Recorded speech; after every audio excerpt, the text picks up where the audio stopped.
Hello and welcome back to my channel. Make sure you like and subscribe to my channel. Let's begin. Episode 1, Pokemon, I Choose You. Two creatures stood opposite each other, facing off in battle. One was a creature named Nidorino, the other was called Gengar. Standing on all 4 feet, Nidorino shifted his balance a few times, anticipation his opponent's move.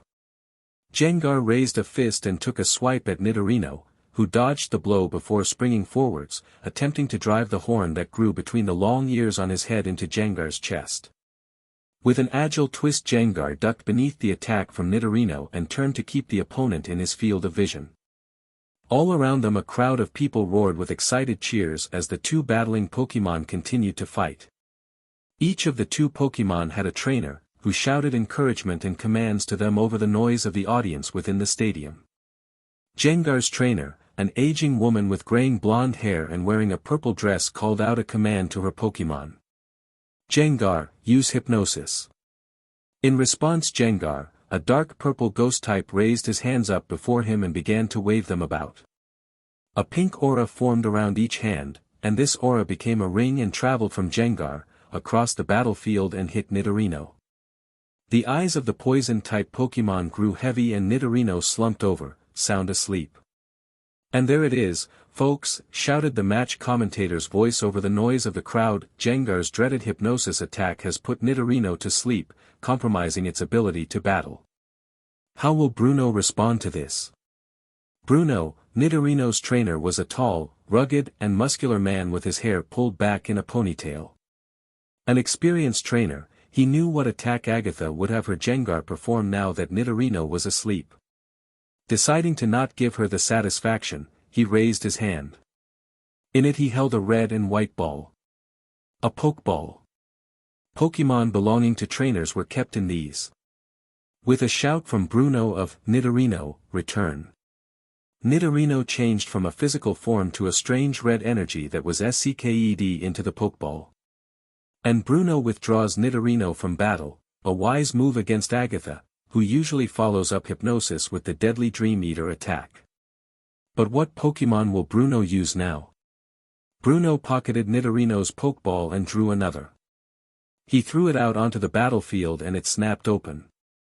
There was a flash of bright white light and Bruno's next Pokemon appeared on the battlefield. At first the new Pokemon looked like nothing more than a series of large gray rocks all in a line. Then one end of the line reared up, and the first rock opened up to reveal a gaping mouth below 2 eyes and a large horn. "Oh, it's Onix," shouted the commentator. How will Agatha and Gengar respond to the presence of the rock snake Pokemon? Many miles away from the stadium, its roaring crowd and the battling Pokemon, the fight was also being watched on television by a boy of 10. Excitement coursed through him. Not only because of the battle taking place on the television in his room, but because he knew that very soon, that would be him. Tomorrow morning, he would get his very first Pokemon, as many children did at the age of 10, and then go out into the wide world in order to become a Pokemon trainer. In his excitement, he snatched up his Pokeball-designed alarm clock and held it up. "Tomorrow I get my first Pokemon, then look out world, because I'm gonna be a Pokemon master." Ash. Unfortunately for him, his shouted declaration had drawn the attention of his mother. Ash winced and turned around towards the door of his bedroom. His mother, a fairly young woman with her brown hair pulled into a ponytail that was draped over her shoulder, was standing in the doorway looking very cross. "You should be in bed," she scolded. "You have to be up early in the morning." "But I'm too excited to sleep," Ash protested. His mother marched over to his desk on which the remote control for the television sat. "Fine. But at least watch something educational." With the press of a button, the battle disappeared from the screen, to be replaced by an older man in his 60s, dressed in a white lab coat giving some kind of lecture. "What the end of this, then go to bed." With that, his mother left the room. Ash turned his attention back to the television. The man giving the lecture was renowned Pokemon researcher Professor Oak, the man who would be giving Ash his first Pokemon the next morning. "These 3, Professor Oak said, pointing to 3 large pictures on the wall behind him, are the 3 Pokemon that beginning trainers may choose between to start their journey with. They are the fire type, Charmander. He pointed to an orange lizard-like Pokemon that was standing on 2 feet and had a flame on the tip of its tail. The water-type Squirtle. He gestured to a blue turtle with an orange and yellow shell, and the grass-type Bulbasaur. He gestured to a blue frog-like Pokemon with a large green bulb on its back. Either one of these Pokemon would make an ideal starting companion for any beginning trainer. The lecture continued. Later that night Ash was sound asleep, dreaming about getting his first Pokemon, and thinking about which of the 3 would be best for him to start with. He thought about Charmander, and what it would be like to send the fire-type Pokemon out into battle. Then he thought about Squirtle. And then thought about Bulbasaur. He imagined sending one out into battle against a wild Pokemon. It was one familiar to him, a bird Pokemon called Pidgey, which were very common. In turn he imagined each of the starter Pokemon battling Pidgey, then he decided to capture it. In his sleep he was reaching for an empty Pokeball. In reality, he was reaching for his Pokeball-shaped alarm clock. He threw the Pokeball at Pidgey, and the alarm clock sailed across the room to smash apart against the wall. The noise barely registered in Ash's mind. He merely mumbled neither would be perfect. In his sleep and rolled over onto his side. Bright, warm sunlight came in through the window of the bedroom.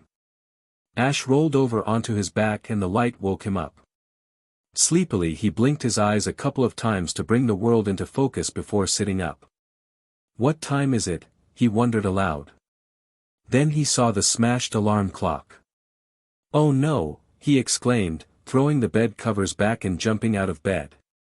Still in his pajamas, he raced downstairs and saw by the clock on the wall in the kitchen that he was late, not only in getting up, but also for going to Professor Oak's laboratory in order to get his first Pokemon. Without even thinking of putting on any shoes, Ash ran out of the house, past his mother who was weeding the garden and raced off down the street, ignoring the startled looks of the few other residents of Pallet Town he happened to pass. There was only one thought on his mind. Bulbasaur, Charmander, Squirtle, anyone would be perfect, just please save one of them for me. Outside of Professor Oak's lab, quite a crowd had gathered. People from all over Pallet Town had gathered to wish the beginning trainers luck for their journey. One of those trainers had already headed off, but the other 2 were just now coming out of the lab. One, a boy who had spiky brown hair and who wore a purple, long-sleeved top, turned to the other, a boy in a green outfit and a blue and yellow cap on his head, and asked, "So Richie, fancy a battle before we head out?" Richie grinned, "You got it, Gary." "A battle, eh?" asked Professor Oak from behind them. "Sounds like a good idea. I'll referee."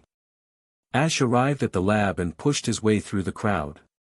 He came to a stop once he was at the front and saw what they were all watching. Gary and Richie were standing opposite each other, each one clutching a Pokeball. Both threw them. "Go, Squirtle. Go, Charmander." Ash frowned. So his cousin Richie Ketchum had chosen the fire-type Charmander, and his longtime rival Gary Oak, Professor Oak's grandson, had chosen Squirtle. That left Bulbasaur for Ash. The 2 young trainers began their first battle. There were a long series of blows exchanged, tackle attacks from Gary's Squirtle and scratch attacks from Richie's Charmander. Both Pokemon were so young that neither actually knew any other attacks it seemed, no fire from Charmander, and no water from Squirtle. In the end, with one final, well-placed scratch attack, Charmander defeated Squirtle, giving Richie the first win. With a huff, Gary recalled Squirtle to its Pokemon and commented, "Doesn't matter. Just as soon as Squirtle learns some water-type attacks, your Charmander won't stand a chance." As the crowd moved to congratulate Richie and offer commiserations to Gary, Ash suddenly found himself before Professor Oak. "So, you must be Ash," said the professor with a smile.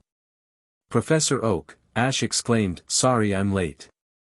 Please tell me you have a Pokemon for me." Inside the lab Ash found himself standing before a round, table-like machine. With a whir, 3 small circular holes opened up in the top and 3 Pokeballs rose up, one through each hole. One had an image of a blue water drop on it, another has a green leaf and the last had a red flame. "Okay," said Ash, "I thought long and hard about it last night, but as Richie already chose Charmander, and Gary chose Squirtle, I guess that leaved Bulbasaur for me. With that he picked up the Pokeball with the leaf on it and pressed the round, white button on the front. The Pokeball snapped open, but nothing came out of it. "The early bird gets the worm," commented Professor Oak, or in this case the Pokemon. "But how?" asked Ash. "There was another trainer starting today," replied Professor Oak, "and she arrived early in order to make sure she got the Pokemon she wanted." Ash hung his head. "Oh, right." He looked up, "But then, what am I meant to do about getting a first Pokemon?" Professor Oak rubbed his chin thoughtfully. "Well, I do have another Pokemon, but—" "Oh, please Professor Oak, I'll take it," said Ash eagerly. "Well, I don't know. This Pokemon is a little too wild to give to someone without any experience." "But Professor, I have to have a Pokemon," Ash protested. "Oh, all right," Professor Oak relented, "but be careful with it. It's far from tame." With that he pushed a red button on the side of the machine and a fourth hole opened up, this one situated in the middle. A Pokeball rose up from within, this one marked with a yellow lightning bolt. Ash took the Pokeball and opened it up. In a flash of white light, the Pokemon contained within appeared. It was a yellow, mouse-like Pokemon with black-tipped pointed ears, a flat tail shaped like a lightning bolt and bright red pouches on its cheeks. "Pika?" it said questioningly, tilting its head to the side. "It's called a Pikachu," explained Oak. "It's so cute," said Ash excitedly, "it's the best of the lot." With that he grabbed up Pikachu and hugged it tightly. Pikachu did not take kindly to this and unleashed a powerful bolt of electrical energy, zapping Ash. Pikachu is an electric-type Pokemon and is capable of unleashing electrical discharges of many thousands of volts, explained Professor Oak. "Shocking, isn't it?" Why yep," replied Ash, electricity still crackling through his hair. Professor Oak reached into his pocket and took out a miniature computer-like device, and 5 Pokeballs. "This is the Pokédex. Use it to research the Pokemon you encounter. And here are 5 spare Pokeballs. Use them to capture more Pokemon." Thanks," replied Ash, reaching for the items. Just then Pikachu unleashed another electrical attack, this time electrocuting Professor Oak as well as Ash. Outside of Professor Oak's lab, Ash was met by the same crowd that had watched the battle between Richie and Gary. The only difference was that now Ash's mother had joined them. "Ash, you left so quickly, you forgot to take your things with you," she said, handing Ash a backpack, a pile of freshly laundered clothes, a pair of black and white running shoes and a red and white baseball cap. Thanks Mom," said Ash. "I've packed you plenty of clean underwear," she told him, embarrassing him in front of everyone. "Be sure to wear a clean pair every day." "Huh?" She had just caught sight of Pikachu. "Ash, is that your Pokemon?" she asked. Ash turned and picked up Pikachu. "Yeah, this is my new buddy Pikachu." "Isn't that kind of an unusual Pokemon to start out with?" she asked with concern in her voice. Pikachu did not take kindly to having the word unusual associated with itself, and so zapped everyone present. As they all fell to the ground, twitching, Ash heard the sound of someone laughing. He turned and saw Gary standing not too far away. "Pathetic," said Gary, "you can't even control your first Pokemon, Ashy boy. What hope do you have of ever becoming a Pokemon master?" "I got just as much chance as you," retorted Ash. "I saw you lose to Richie, even with a type advantage on your side." Gary waved him off. "Not important. Like I said, once Squirtle learns a water-type attack, Richie's Charmander won't be able to touch it. You, on the other hand, will be such a poor trainer that even your Pokemon knows it. Why else would it zap you? Then prove it with a battle." Ash shouted, springing to his feet. Gary laughed again, "As if I'd waste my time battling a trainer whose Pokemon won't even listen to him. Later." And with that he walked off, leaving a fuming Ash behind. Things between Ash and Pikachu only got worse. Pikachu flat out refused to return to his Pokeball, or do anything else that Ash asked of it. In the end Ash had to resort to extreme measures, a pair of pink rubber gloves on his hand, and a rope tied around Pikachu's middle so that he could drag the Pokémon behind him. Halfway up a tree-covered hill, a short way out of Pallet Town, Ash turned to Pikachu and tried to persuade it to be his friend. Pikachu had no interest in such a thing, and Ash taking off the rope and gloves only resulted in him being on the receiving end of another electric shock. By the time he had recovered, Pikachu had climbed a tree and now sat on a branch. "Fine," said Ash, "I'll just have to become a Pokémon master without you. I'll catch another Pokémon and leave you behind." He turned away from Pikachu and scanned the surrounding area for any sign of another Pokémon. There was a fluttering of wings, and the flying-type Pokémon Pidgey flew down onto the pathway ahead and began scratching around for food. Ash drew his Pokédex and scanned the brown-colored Pidgey for data. Pidgey is a flying Pokémon. Among all the flying Pokémon, it is the gentlest and easiest to capture. A perfect target for the beginning Pokémon trainer to test his Pokémon skills. "It's perfect," Ash said to himself, stowing the Pokédex away. He drew an empty Pokeball and threw it. Pidgey saw it coming and batted the Pokeball away with its wing. Ash's Pokédex beeped and said, "In order to capture a Pokémon, a trainer must weaken it first." Up in the tree, Pikachu began to laugh at Ash. Annoyed, Ash turned and shouted, "This would be a lot easier if you helped." Pikachu just continued to laugh. With a frown on his face, Ash turned away from Pikachu. He took off his bag, his hat and his jacket, then, holding his jacket, he crouched low and crept towards Pidgey. When he was near enough, he sprang through the air and landed, his jacket covering Pidgey completely. "Haha! Gotcha!" Ash cheered, only for the Pokédex to beep again and say, "Trainers should watch out for Pidgey's Gust attack. It also knows Sand attack." That doesn't sound. Ash noted, moments before a powerful wind built up beneath him and Pidgey's Gust attack blew both him and him jacket away. He landed on his back with a thud and sat up with a groan. He opened his eyes just in time to see Pidgey flying towards him. Pidgey tilted to the side, the end of one wing dragging along the ground. Pidgey swept away to the left, and a spray of sand from the wing flew into Ash's face.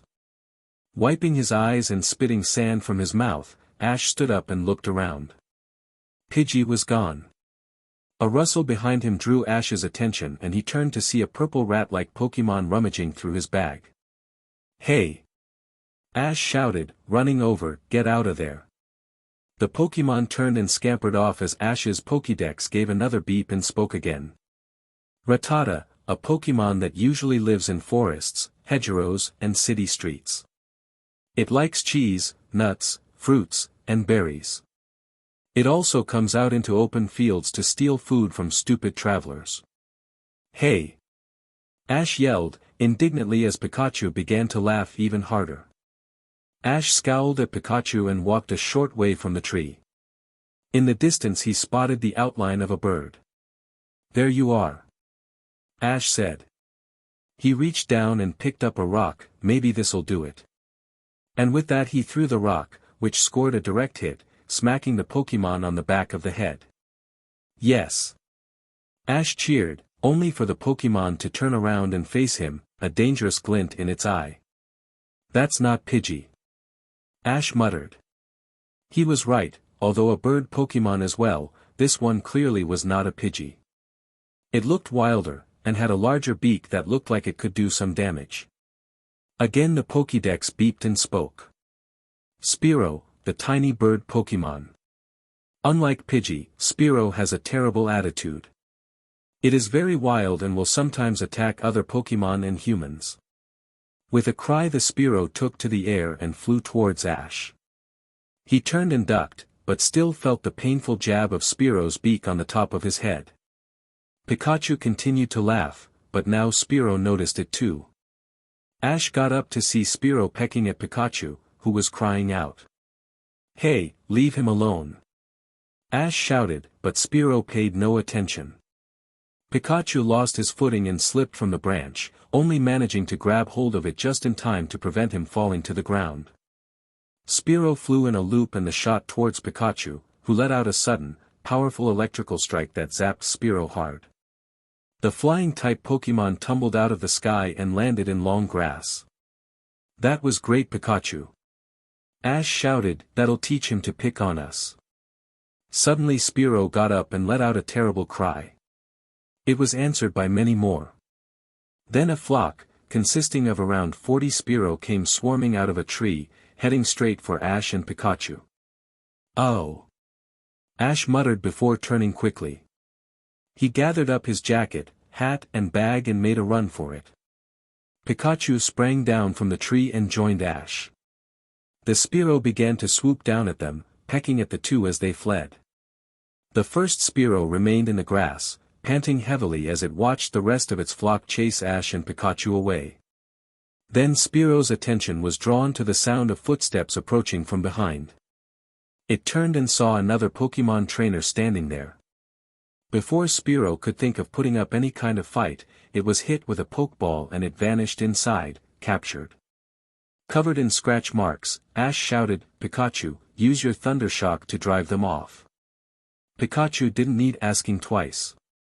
With a cry of "Pikachu!"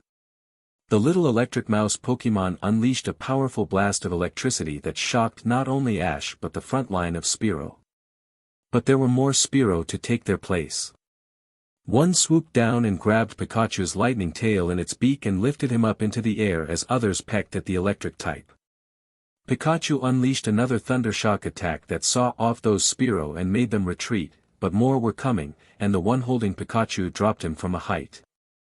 Pikachu crashed down hard onto the pathway and immediately a Spearow was upon him, jabbing him violently with its beak. Ash knocked the Spearow away with his arm, then picked the now weak Pikachu up and continued running. The Spearow drove him from the road and into the water of a river. Ash waded his way forwards until the current became too much and he and Pikachu were swept away. They both surfaced just in time to see that they were approaching a waterfall. Unable to fight the current, Ash and Pikachu braced themselves for the worst. They went over the waterfall.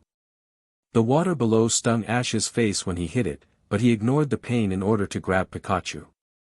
As the current pulled the two of them along, they saw a lot of fish Pokemon, and one that looked terrifyingly like a gigantic blue sea serpent. A short was downstream from the waterfall. A girl with her red hair pulled back in a short ponytail sat on a rock, fishing. Next to her sat an orange bicycle. Feeling a sudden pull on her fishing line, she exclaimed, "Hey, I got a bite," and with a might heave on the rod she pulled her catch out of the water. It wasn't a water Pokemon, but Ash. The hook of the line had snagged his jacket. She hurried forwards. "Are you all right?" she asked, worriedly. "Yeah, I'm fine," Ash replied, only to get a slap on his cheek. "Not you," snapped the girl, "you're Pokemon." "Oh," said Ash, looking down at Pikachu, still cradled in his arms. "Pikachu, please be okay." "You've got to get it help," said the girl. She turned and pointed down the pathway. "If you go that way you'll get to Viridian City. There's a Pokemon Center there. They'll help Pikachu." "Right," Ash muttered, getting unsteadily to his feet. Suddenly there was a loud chorus of cries behind them, and Ash and Misty both turned towards the waterfall. There were the flock of Spearow, just as angry as before. "Oh!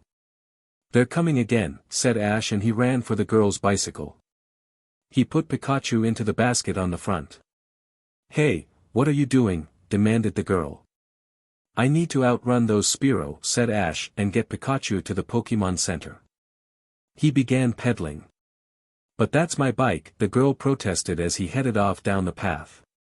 "I'll give it back someday," Ash shouted back to her over his shoulder. She watched him go with a scowl on her face.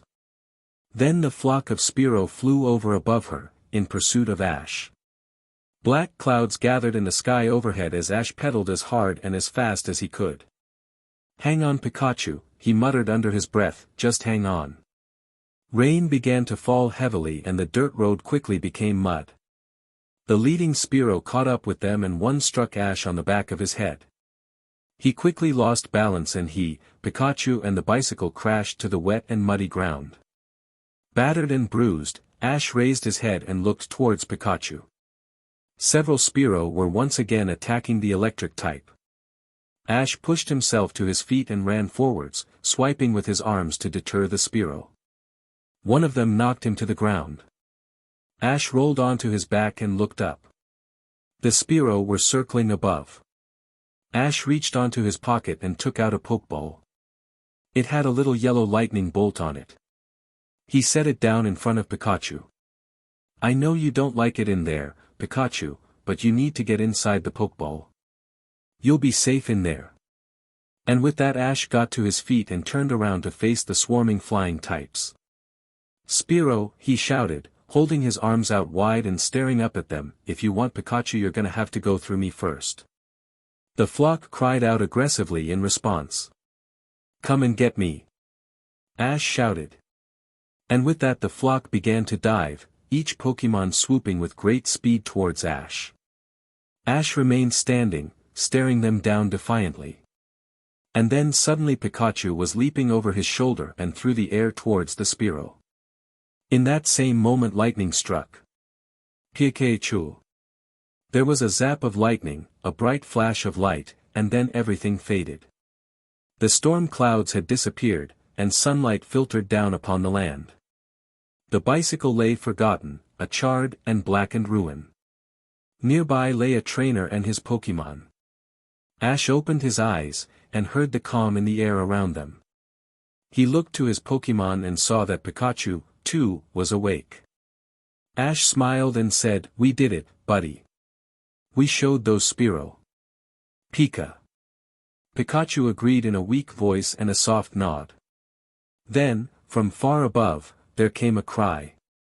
Ash turned to look up and saw a huge and magnificent bird Pokemon, far larger than any of the Spearow, glowing brightly as it flew towards a rainbow in the distance. "I wonder was that is." Ash wondered aloud.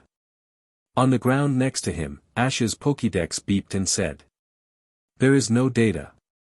There still are Pokemon yet to be identified." With Pikachu in his arms, Ash made his way up a hill. When he got to the top, he felt a wave of relief wash over him. There before him was the place he had been looking for, Viridian City. Pikachu lifted his head and licked Ash's chin affectionately.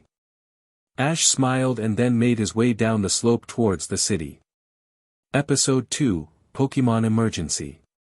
On the suburban borders of a city, the houses were bathed in the glow of the evening sun, which was drying the puddles from the earlier storm. Over a public address speaker system the voice of a policewoman was making an announcement for all nearby citizens to hear. People of Viridian City are reminded to be aware of the presence of Pokemon thieves, who have been sighted in this area recently. The voice broke off. At her station on the edge of the city, the policewoman saw a boy running along the road towards the station. Seeing as he had a Pokemon in his arms, she stopped him. "Hold it you," she said, grabbing him by the collar of his shirt. "Where are you off to?" "My Pikachu's hurt," replied the boy, "I need to get him to the Pokemon Center." The policewoman frowned and remarked, "It's very unusual to carry a Pokemon around with you rather than put it inside a Pokeball. How do I know you aren't trying to steal it?" "I'd never do such a thing," replied the boy, "I'm a Pokemon trainer, and this is my Pokemon." The policewoman frowned, "You got any ID to prove it?" "Any what?" asked the boy. The officer saw something out of the corner of her eye and looked down to see that sticking out of the boy's pocket was something red. "Aha!" she exclaimed, snatching the item from him, "a Pokédex. This'll solve our problem." She flipped the Pokédex open and pressed a few buttons, and then the Pokédex began to speak. "I'm Dexter, a Pokédex programmed by Professor Oak for Pokemon. Trainer Ash Ketchum of the town of Pallet. My function is to provide Ash with information and advice regarding Pokemon and their training. If lost or stolen, I cannot be replaced." "Good enough for me," said the officer. "Now then, you said your Pokemon is hurt." "Yes," replied Ash, "Pikachu got attacked by a whole bunch of Spearow." The policewoman nodded and replied, "I know the ones you mean. They've caused trouble for several trainers. Don't worry, I'll get you to the Pokemon Center soon enough." Backslash backslash backslash backslash backslash. With the roar of its engine, a police motorbike raced along the streets of Viridian City. In the side car, Ash maintained a firm hold on his seat with one hand, and an even firmer hold on Pikachu with the other. As the sun finally dipped down below the horizon, a large, dome-shaped building loomed up in front of them. "Hang on," shouted the policewoman before slamming on the brakes and turning the bike into a skip. Ash thought for a moment that they were going to crash into the Pokémon Center, but at the last moment the glass double doors whirred open and the bike shot between them before coming to a stop right in front of a large reception desk. A pink-haired woman in a nurse's uniform was behind the desk, and she did not look happy. "We have a perfectly good car park, you know, Jenny." "Sorry, Nurse Joy," replied Officer Jenny, "but we've got a Pokémon emergency." On shaky legs, caused by Jenny's driving, Ash got out of the sidecar and made his way over to the desk. "Can you heal my Pikachu?" Ash asked, placing the yellow Pokémon down on the desk. "Oh my," exclaimed Nurse Joy, after seeing the state that Pikachu was in, "how on earth could you let this Pokémon get hurt this bad?" "We were attacked by a whole flock of Spearow," said Ash. Nurse Joy nodded. "I know the ones you mean. Alright, I get Pikachu fixed up. Chansey." Ash turned and saw a large round pink Pokémon with an egg in a pouch on her stomach. The Pokémon pushed a gurney along in front of it. Pikachu was set atop the white sheets and Nurse Joy and Chansey pushed it from the room. "I'm sure your Pikachu will be fine," Officer Jenny said to Ash. "Nurse Joy and her Chansey can work miracles." "I hope you're right," said Ash, taking a seat. He heard Jenny drive her bike out of the Pokémon Center. Ash sat there for a long while, his only company the sound of a clock ticking on the wall nearby. After a time, he looked around and saw that over on the opposite wall there was a line of phone booths, each telephone attached to a video screen. Intending to call home, Ash got up and approached the videophones. After a couple of rings his mother answered. "Oh, hi honey," she greeted him excitedly, "I didn't expect to hear from you so soon." "Where are you calling from?" "The Pokémon Center in Viridian City," replied Ash. "Oh, that's wonderful. You know, it took your father 4 days to get that far when he was starting out as a trainer. Oh, you really are the apple of his eye." Ash shifted uncomfortable. "I don't know about that. Pikachu got beat up pretty bad by a bunch of wild Pokémon." "That happens, sweetie. It's all part of the learning curve for you and your first Pokémon." "I guess," said Ash, "but Pikachu was really hurt bad." "I'm sure it'll be fine," replied Mrs. Ketchum. Suddenly there was the sound of an egg timer going off. "Oh, the cake I'm baking is ready to come out of the oven. I'll talk to you again soon, Ash." Ash set the receiver down and returned to his seat. A few minutes later a wooden Pidgey popped out of the clock on the wall and cuckooed. A moment later the videophone that Ash had been talking to his mother on began to ring. Ash got up and answered it. It was Professor Oak. "Ah, Ash. You're in the Viridian City Pokémon Center, I see." Ash blinked in surprise. "Professor Oak. How did you know I was here?" "Your mother rang and said you seemed a bit down, so I thought I'd check on you." "I'm fine," replied Ash, "but Pikachu's pretty hurt." "There was a flock of Spearow." Professor Oak nodded. "Ah yes, I know the ones you mean. Last I heard they had moved on, but I guess not. Well, at least you made it to Viridian City. And I'll bet that you caught a whole bunch of new Pokémon as well. You know, I bet my grandson Gary that you would have a new Pokémon by the time you reached Viridian City. I said I'd eat my hat if you didn't." "Air," said Ash uncomfortably. "It's not a big hat, is it, Professor?" Professor Oak got the message and hung his head. "Actually it's a 10-gallon cowboy hat." He perked up, "but never mind. You got the Viridian City in one piece. The first hurdle of your journey has been passed." "I guess you're right," said Ash before spotting something on Professor Oak's desk. "Hey, what's that?" Professor Oak looked down. "Oh, this?" He held it up so that Ash could see. "It's a stone tablet depicting several of the legendary Pokémon, creatures that some say simply do not exist. Ash studied the tablet and said, "Hey, I saw a Pokemon like that one." He pointed to a bird-like Pokemon in the upper right corner.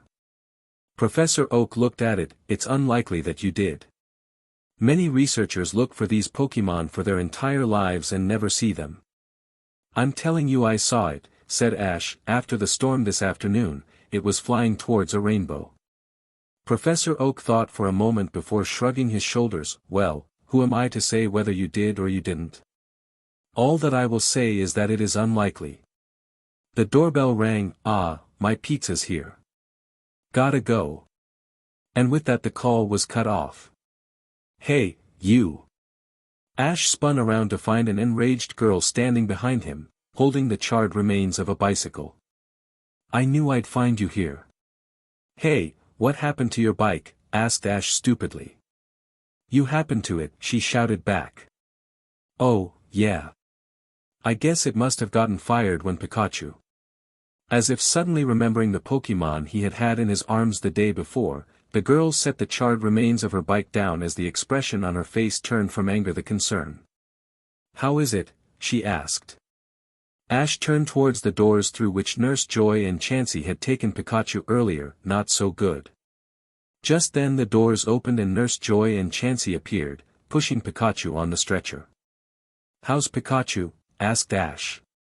"Pikachu's going to be fine," replied Nurse Joy. "He's resting for now." Just then speakers on the walls around the room began to relay a message.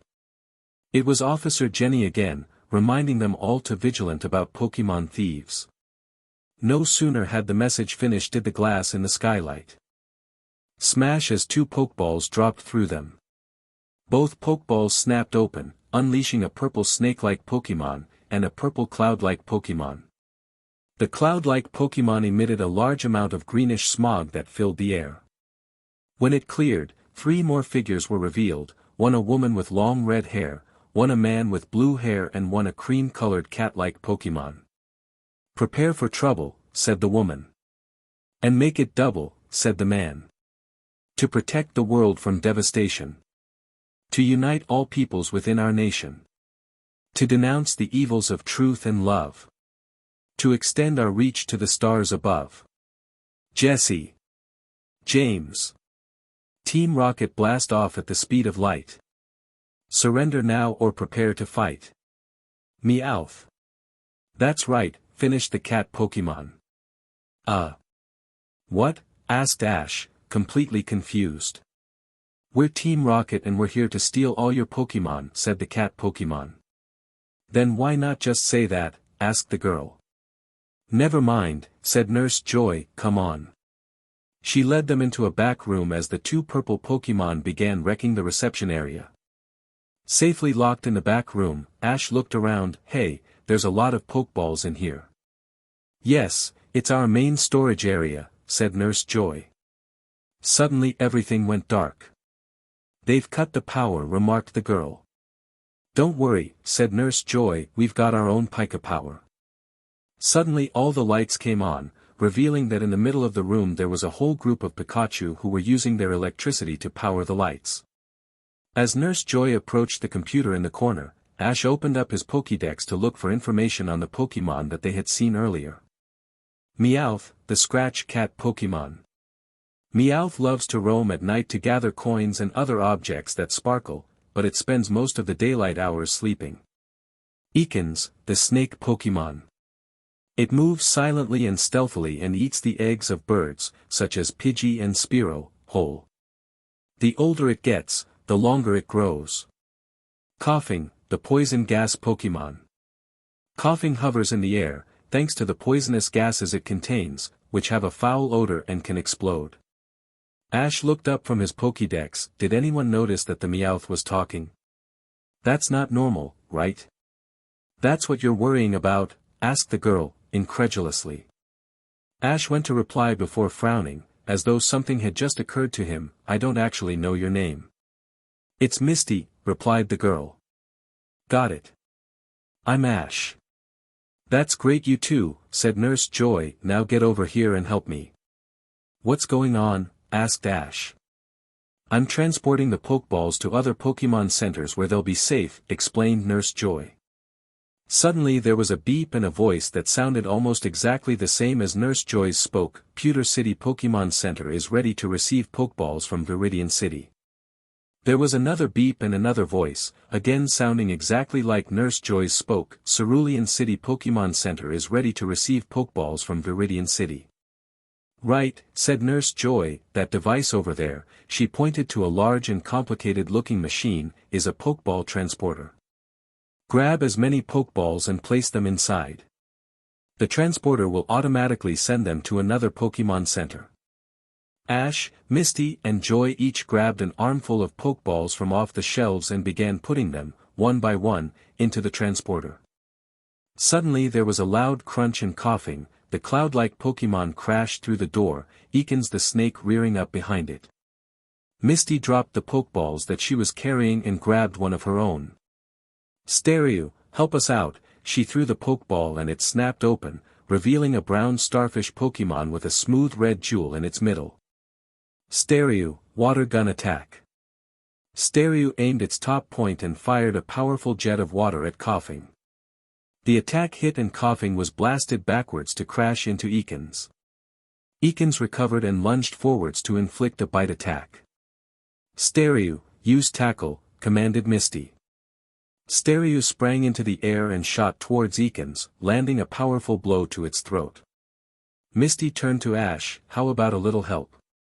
I've only got Pikachu, replied Ash as he put another Pokeball into the transporter.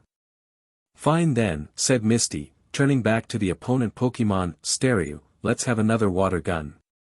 Both Ekans and Coughing were blasted back by another powerful jet of water, but suddenly Meowth sprang through the door, the claws on his forepaws fully extended. Its Fury Swipe's attack landed several heavy blows on Stereo before it got in another water gun attack to send the Scratch Cat Pokemon flying. That's the last of them, said Nurse Joy. Misty turned and said, Ash, you better get Pikachu out of here. Right, said Ash before grabbing Pikachu's stretcher and pushing it out of the room.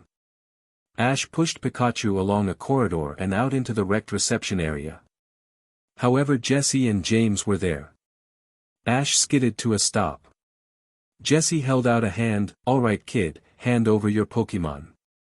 Not gonna happen, replied Ash as Ekans came back into the room, Coughing and Meowth following.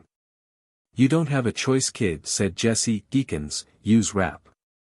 Ekans reared up and lunged towards Ash. He ducked, but didn't need to. Ekans took a blast of water the face and tumbled backwards. Misty and Stereo ran up to Ash's side. Coughing, use tackle, ordered James. Coughing shot forwards, but its attack was blocked by a blast of electricity. As Coughing reeled backwards, Pikachu got up. Pika Pika, he said to Ash, confidently. Are you sure you can fight? Asked Ash. Pikachu nodded. Ash, said Misty, water and electricity make a dangerous mix. If we combine Pikachu's Thundershock with Stereo's water gun we can probably get rid of these bozos. Right, said Ash, are you ready, Pikachu? Pika. Oh no you don't, shouted Meowth, jumping forwards, claws extended. He got a face full of water for his efforts and was blasted back into Ekans and Coughing. All three Pokemon were then thrown at Jessie and James, resulting in the entire group lying injured on the floor. Alright, let's finish this, said Ash, flipping his baseball cap backwards. Pikachu, use Thundershock. Stereo, commanded Misty, give them one last water gun. A jet of water left Stereo as a blast of electricity left Pikachu. The 5 would-be Pokemon thieves yelled in pain. Coughing had the worst reaction though. Due to the pain it unleashed some of the poisonous gases inside its body. Unfortunately for the Rockets, this only made things worse for them. The gases ignited and there was an explosion. Ash, Misty, Pikachu and Stereo dove beneath the reception desk as a large hole appeared in the front wall and part of the roof. Not far away Officer Jenny was already on her bike, racing towards the Pokemon Center. Upon hearing a loud explosion, she looked up to see Jessie, James, Meowth, Ekans and Coughing hurtling high up into the air. Nurse Joy and Chansey came out of the back room and froze in shock at the sight that met them. Half of the reception area was missing. As one, Ash, Misty, Pikachu and Stereo crawled out from under the front desk. "Do you think we might have overdone it a bit?" asked Ash. "A bit?" asked Misty, incredulously. "I think we did more damage than Eakins, Coughing and Meowth did combined." With a screech of tires, Officer Jenny's motorbike came to a halt. "What the dash?" she asked, looking around in surprise. "What happened here?" "Water gun and thundershock have terrifying results when combined," was all that Ash offered by way of an explanation. "Are we going to be arrested?" asked Misty. "Of course not," relied Jenny. "This sort of thing happens all the time." "It does?" asked Ash. "Oh yes," said Nurse Joy, "think about it. We live in a world where 10-year-old kids are left to be responsible for creatures that can breathe fire, manipulate water, emit electrical charges, create poisons and manipulate telekinetic energy." Ash shrugged and said thoughtfully, "Well, when you put it like that." "Are you two going to want to stay the night?" asked Nurse Joy. "It's pretty late." "Sure," replied Ash. "How much is a room for the night?" "Free," replied Joy. ////////. Ash and Misty both remained at the Pokemon Center that night before heading out the next morning. "Do you have any advice on where I should go?" Ash asked Nurse Joy as he was leaving. "Well, most trainers head north toward Pewter City," replied Nurse Joy, "but you have to go through Viridian Forest in order to get there." "Sounds like a place to catch plenty of Pokemon," said Ash, eagerly. "It is," replied Nurse Joy, "there are plenty of bug and flying-type Pokemon there." "Then that's where I'll go," said Ash, leaving the Pokemon Center. He hadn't gone far when he and Pikachu both became aware that they were being followed. They turned around and saw that Misty was walking along behind them. "Why are you following us?" asked Ash. "Actually," replied Misty, trying to sound dignified, "you just happen to be going the same way that I am." "Why?" Ash asked. "Weren't you fishing on the road between here and Pallet Town? Why not go back?" "I would go back if I had my bike," replied Misty. "The bike you ruined, remember?" "Relax," said Ash, "I told you I'll pay you back someday." Misty scowled. "In that case I'd better follow you until you do." "That seems like a flimsy excuse," said Ash as Pikachu nodded sagely by his side. Misty shrugged her shoulders. "It's the excuse I was given." With a roll of his eyes Ash turned away from her. "Fine. But if you're going to follow us, keep up." They got halfway down the next street when a small, blue-green frog-like Pokemon with a bulb on its back bounded around the corner ahead. "Hey, is that a Bulbasaur?" asked Ash, who ran forward for a closer look. He stopped however when a girl joined the Bulbasaur's side. She was a tiny bit taller than Ash, though about the same age. She had long brown hair that flowed down her back, and she wore a black dress. She grinned at him. "Ash Ketchum. I was wondering when I'd see you." Episode 3, The Poison Pin Pokemon. "So you managed to cause this?" asked the brown-haired girl, as she surveyed the ruined remains of the Viridian City Pokemon Center. "I should have guessed it was you when I saw the explosion from the edge of Viridian Forest." Ash Ketchum grinned sheepishly. "Thanks a lot, Robin. Make it sound like I cause explosions on a regular basis, why don't you?" "Miss Williamson's chemistry class, last year," said Robin. Ash slumped forwards with a groan, burying his face in his arms on the table. "Why must you bring that up?" "I didn't have eyebrows for 3 months, answered Robin. "Really?" asked Misty. 3 months. Robin gave a nod. "Yep. My mother had to draw some on for me every day." "Would you just let it go?" asked Ash. "Not until we're even," Robin replied with a shake of her head. Just then Nurse Joy entered the reception area, holding a Pokeball. "Robin, your Bulbasaur is back to full health." "Thanks, Nurse Joy," said Robin, getting up from her seat and taking the Pokeball from the woman. Bulbasaur was the best of the starter Pokemon, but those flying and bug Pokemon in the forest were just too much for her to handle yet. "I'd suggest catching another Pokemon," said Nurse Joy. "If you head west out of the city, there's a small area where you can catch a few different Pokemon to those found between here and Pallet Town." "Wait," said Ash, "does that mean Bulbasaur is your only Pokemon?" Yes, replied Robin, anyone can get a Pidgey or a Rattata. I chose not to. Yeah, said Ash, sheepishly, I chose not to as well.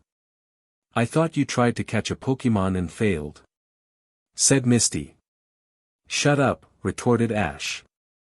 Well, how about we head west together, suggested Robin, we'll both catch a new Pokemon there, agreed. Agreed, replied Ash with a nod. Just beyond the western border of Viridian City, the area became very mountainous. In particular, there was a very large mountain to the northwest. However, in the shadow of these mountains there were a few small areas of long grass broken up by the occasional brush, a couple of stands of trees and a small, narrow stream. Is this the place? Asked Ash. I guess so, replied Robin as she walked forward. Pikachu's ears twitched, picking up a sound.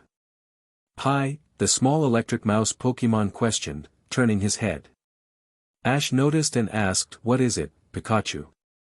Pikachu bounded towards the stream and peered into the water. Ash, Misty and Robin came over to see what Pikachu was looking at. Jutting up out of the water as a spiky fin, a pale yellow color, with 3 points that made it sort of look like a crown. The fin was attached to the curving red back of some kind of fish Pokemon. Who's that Pokemon? Asked Ash. It's a Magikarp, replied Misty even as Robin was taking out her Pokédex to scan the Pokemon. Magikarp, the fish Pokemon. Magikarp can live in the dirtiest of water.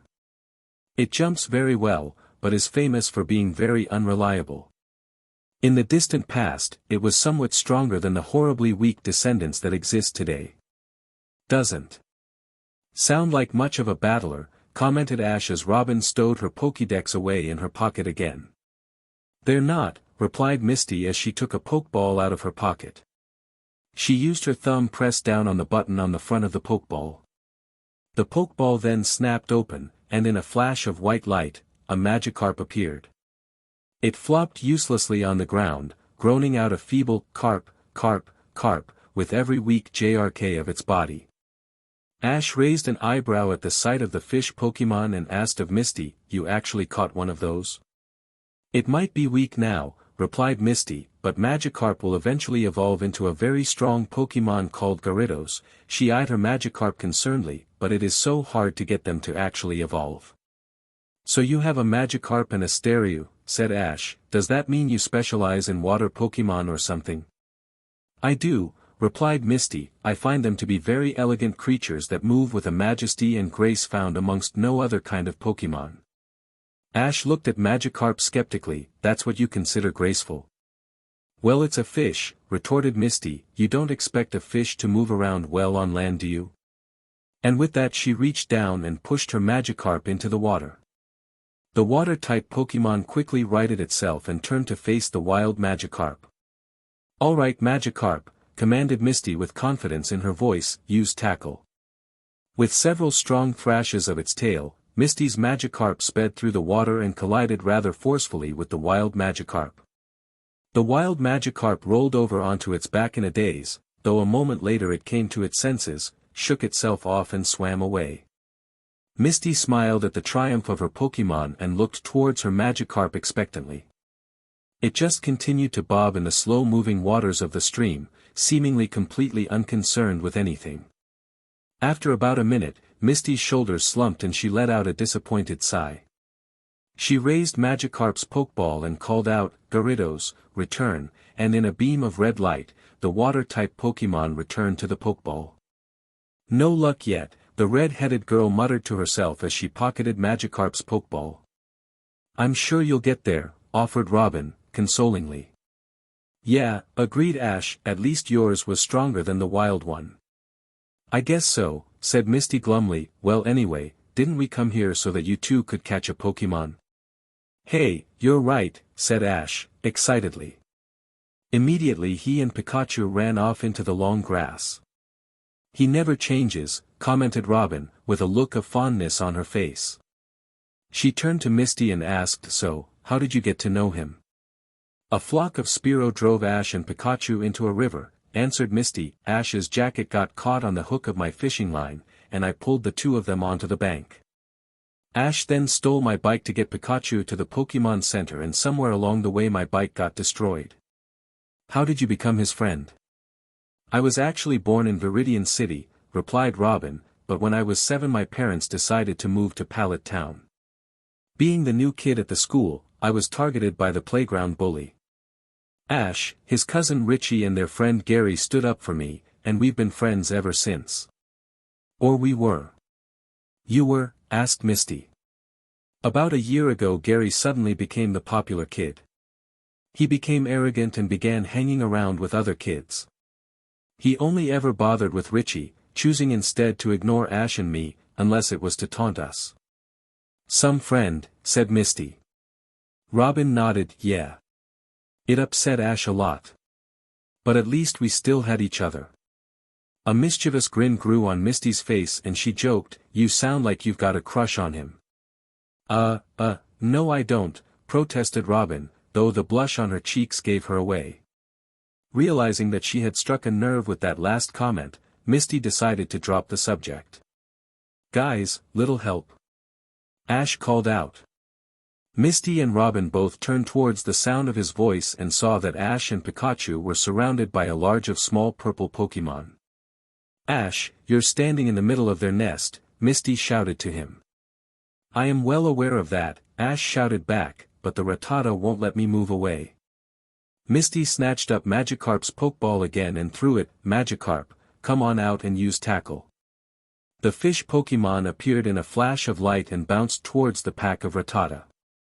As one the group of rat Pokemon turned and charged, each one surrounded by a white glow.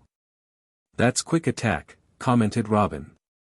The group of rat Pokemon all collided as one with Misty's Magikarp, and the water-type Pokemon was thrown through the air to smack against the side of a large rock. Misty groaned and recalled Magikarp to its Pokeball. I got this, said Robin, taking out the Pokeball of her starter Pokemon. Let's go Bulbasaur, use Vine Whip. The grass poison-type Pokemon appeared in a flash and 2 long vines shot out from beneath the green bulb on her back. With painful accuracy, the vines began to lash out and strike each of the Rattata. With the small Pokemon distracted, Ash and Pikachu took their chance to get away from the nest. Some of the Rattata noticed, however, and chased after them. Ash turned and commanded, Pikachu, use Thundershock. With a blast of electricity from Pikachu, the group of small normal-type Pokemon quickly turned and retreated back towards their nest. As couple more strikes from Bulbasaur's vines saw the rest retreating too. Ash breathed a sigh of relief and commented, if it's not birds it's rats. Robin shook her head at him and said with a smirk on her face, are you sure you're ready to become a Pokemon trainer? Ash rolled his eyes, I'll be fine. I've just hit a few bumps in the road, that's all. Pretty big bumps, commented Misty. Ash scowled at her. Pikachu, shouted the little electric-type Pokemon. All eyes once again turned to Pikachu and they saw that it was crouched down in front of a thorn bush, peering at something beneath. What is it, Pikachu? Ash asked, moving closer. Suddenly 2 small Pokemon sprang out, one a light blue, the other a purple-pink color. Clearly startled by Ash's sudden move, the 2 Pokemon began to run away. Robin already had her Pokédex in her hand and was scanning for more information as Ash drew his own. Robin's Pokédex displayed an image of the blue Pokemon and recited loudly, Nidoran, the poison pin Pokemon. The female is a mild-mannered Pokemon that does not like to fight unless pushed. Its venomous barbs render this Pokemon dangerous. The female has smaller horns than the male. Following that, Ash's Pokédex displayed an image of the pink-purple Pokemon and reported, Nidoran, the poison pin Pokemon. The male stiffens its large ears to sense danger. If it senses a threat, it will attack with a poisonous sting, and its horn attack is quite powerful, as the male's horn is larger than the female's. Both Pokemon resembled a strange mix between a rabbit and a porcupine. So they're the same Pokemon, just different genders? Asked Robin. Sure seems like it, replied Ash, and the male one would make a perfect addition to my team. In that case I'll catch the female, said Robin. It might not be a willing battler, but those venomous barbs are bound to come in handy during a battle. Decision make, Pikachu and Bulbasaur both set off at a run in pursuit of the two Nidoran. Ash and Robin followed close behind them, and Misty brought up the rear. They ran to the top of a hill and there they cornered the two poison-type Pokémon. The character traits of the two Pokémon, as described by the Pokédex, proved to be true. The female was hanging back, clearly trying to avoid detection. The male on the other hand was standing its ground, prepared to take on both Pikachu and Bulbasaur.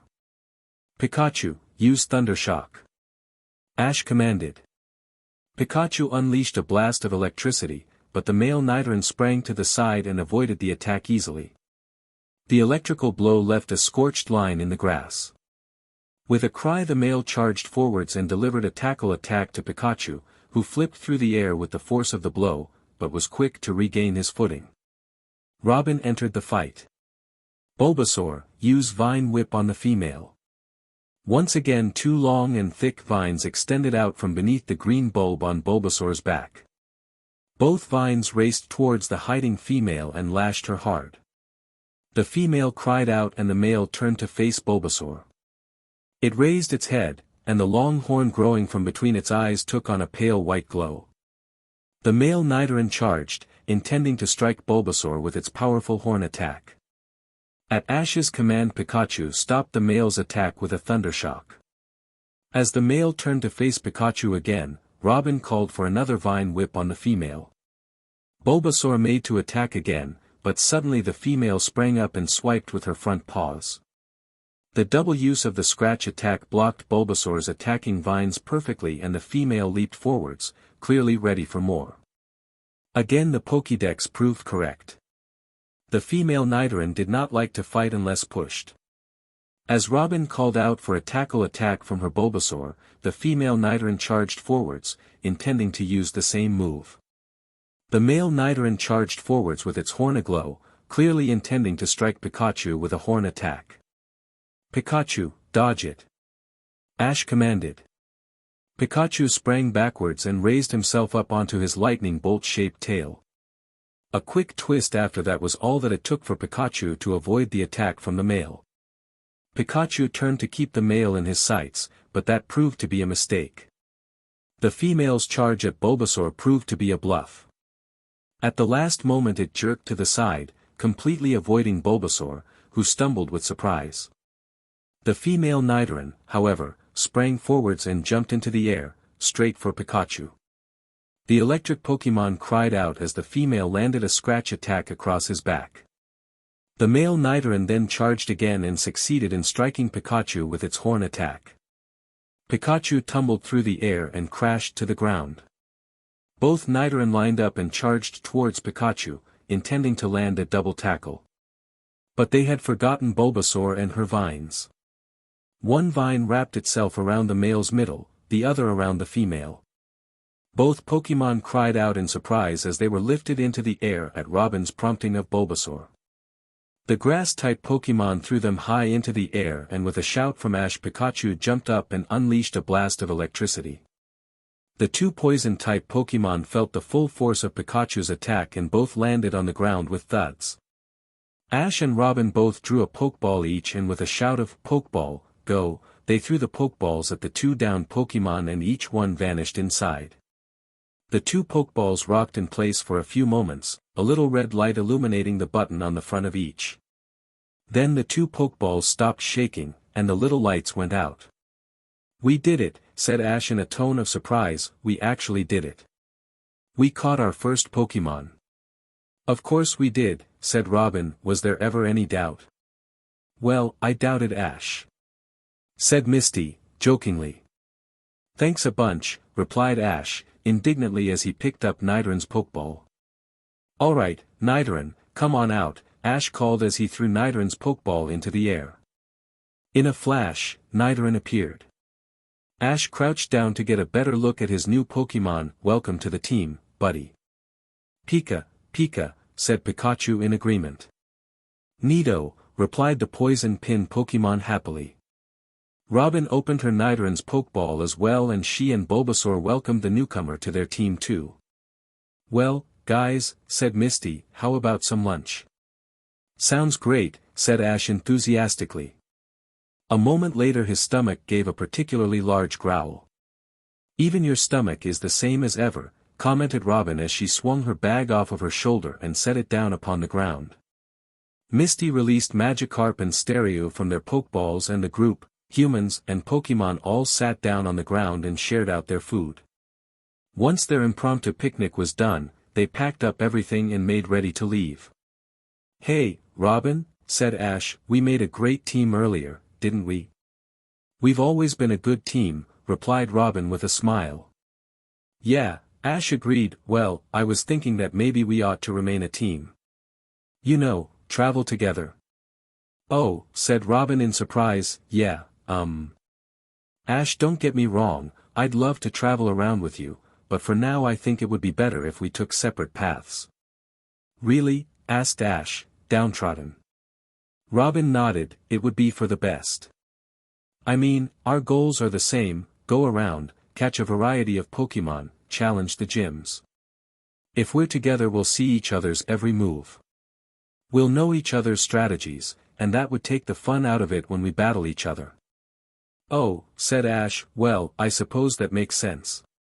Gary wouldn't be much of a rival to me if I knew his every move. Exactly, said Robin, but that doesn't mean we can't share parts of our adventures together. You were right, we do make a great team. And working together to catch our first Pokemon was great, and I'd like to do things like that again, but that can't be all we do. When you're in a battle, usually you are on your own, trusting your own instincts. How would we learn to do that if we come to rely on each other to watch our backs too much? Ash nodded sadly. Robin smiled and pulled him into a hug, we'll get together every chance we get. And we'll battle and share stories and be the best rivals ever. Ash smiled and said, yeah we will. And we'll show that Gary just how good we are. Ash's smile turned into a full-blown grin, we'll make sure he won't know what hit him. No he won't, said Robin, we'll both beat him, again and again. And then we'll get to the Pokemon League, beat him again on the way to the top, and Richie. And then it'll be us in the final. Ash nodded, and our battle will be the greatest ever in the history of the Pokemon League. It will, said Robin, but only if we take separate paths to get there. Yeah, alright, replied Ash, guess we'd better part ways now then. Robin nodded, yeah. It's after lunchtime already, and I want to get back to Viridian Forest before night falls. What about you? I want to stay here for another day, replied Ash, I get the feeling that there are a couple more Pokemon around here just waiting for me to catch them. I bet you'll get the lot, said Robin, swinging her bag onto her shoulder. She gave Ash one final hug before turning to her Bulbasaur and Nidoran, alright you two, we've got a world to conquer. She turned to Misty and said in an undertone so that Ash couldn't hear, you watch his back, alright? Misty smiled and nodded, and Robin and her two Pokemon began walking away. Ash, Misty and their Pokemon watched until the trio were out of sight, and then Misty turned and grabbed Ash by the arm, right, come on you. Where are we going? Asked Ash. You said you wanted to find more Pokemon, said Misty, dragging him towards the water, so I'm gonna teach you how to fish. Pikachu and Nidoran watched the redhead drag their trainer off. Then they turned towards each other and shared a look. Then both Pokemon shrugged and bounded off after them. Episode 4, A Rival Confrontation. With a plop the lure dropped into the water, disturbing the calm surface of the lake. See how relaxing this is, asked Misty as she leaned back to enjoy the rays of the bright sun as she waited on a Pokemon taking the bait of her fishing line. Sitting next to her, Ash was unimpressed and complained loudly, we've been at this for hours Misty, and nothing has taken the bait. The art of fishing is a waiting game, Misty replied sagely, and an important trait for any aspiring Pokemon trainer to develop is patience. But this is taking forever, Ash replied, I could have found and caught a whole bunch of new Pokemon in the time I've been waiting for something to take this stupid bait.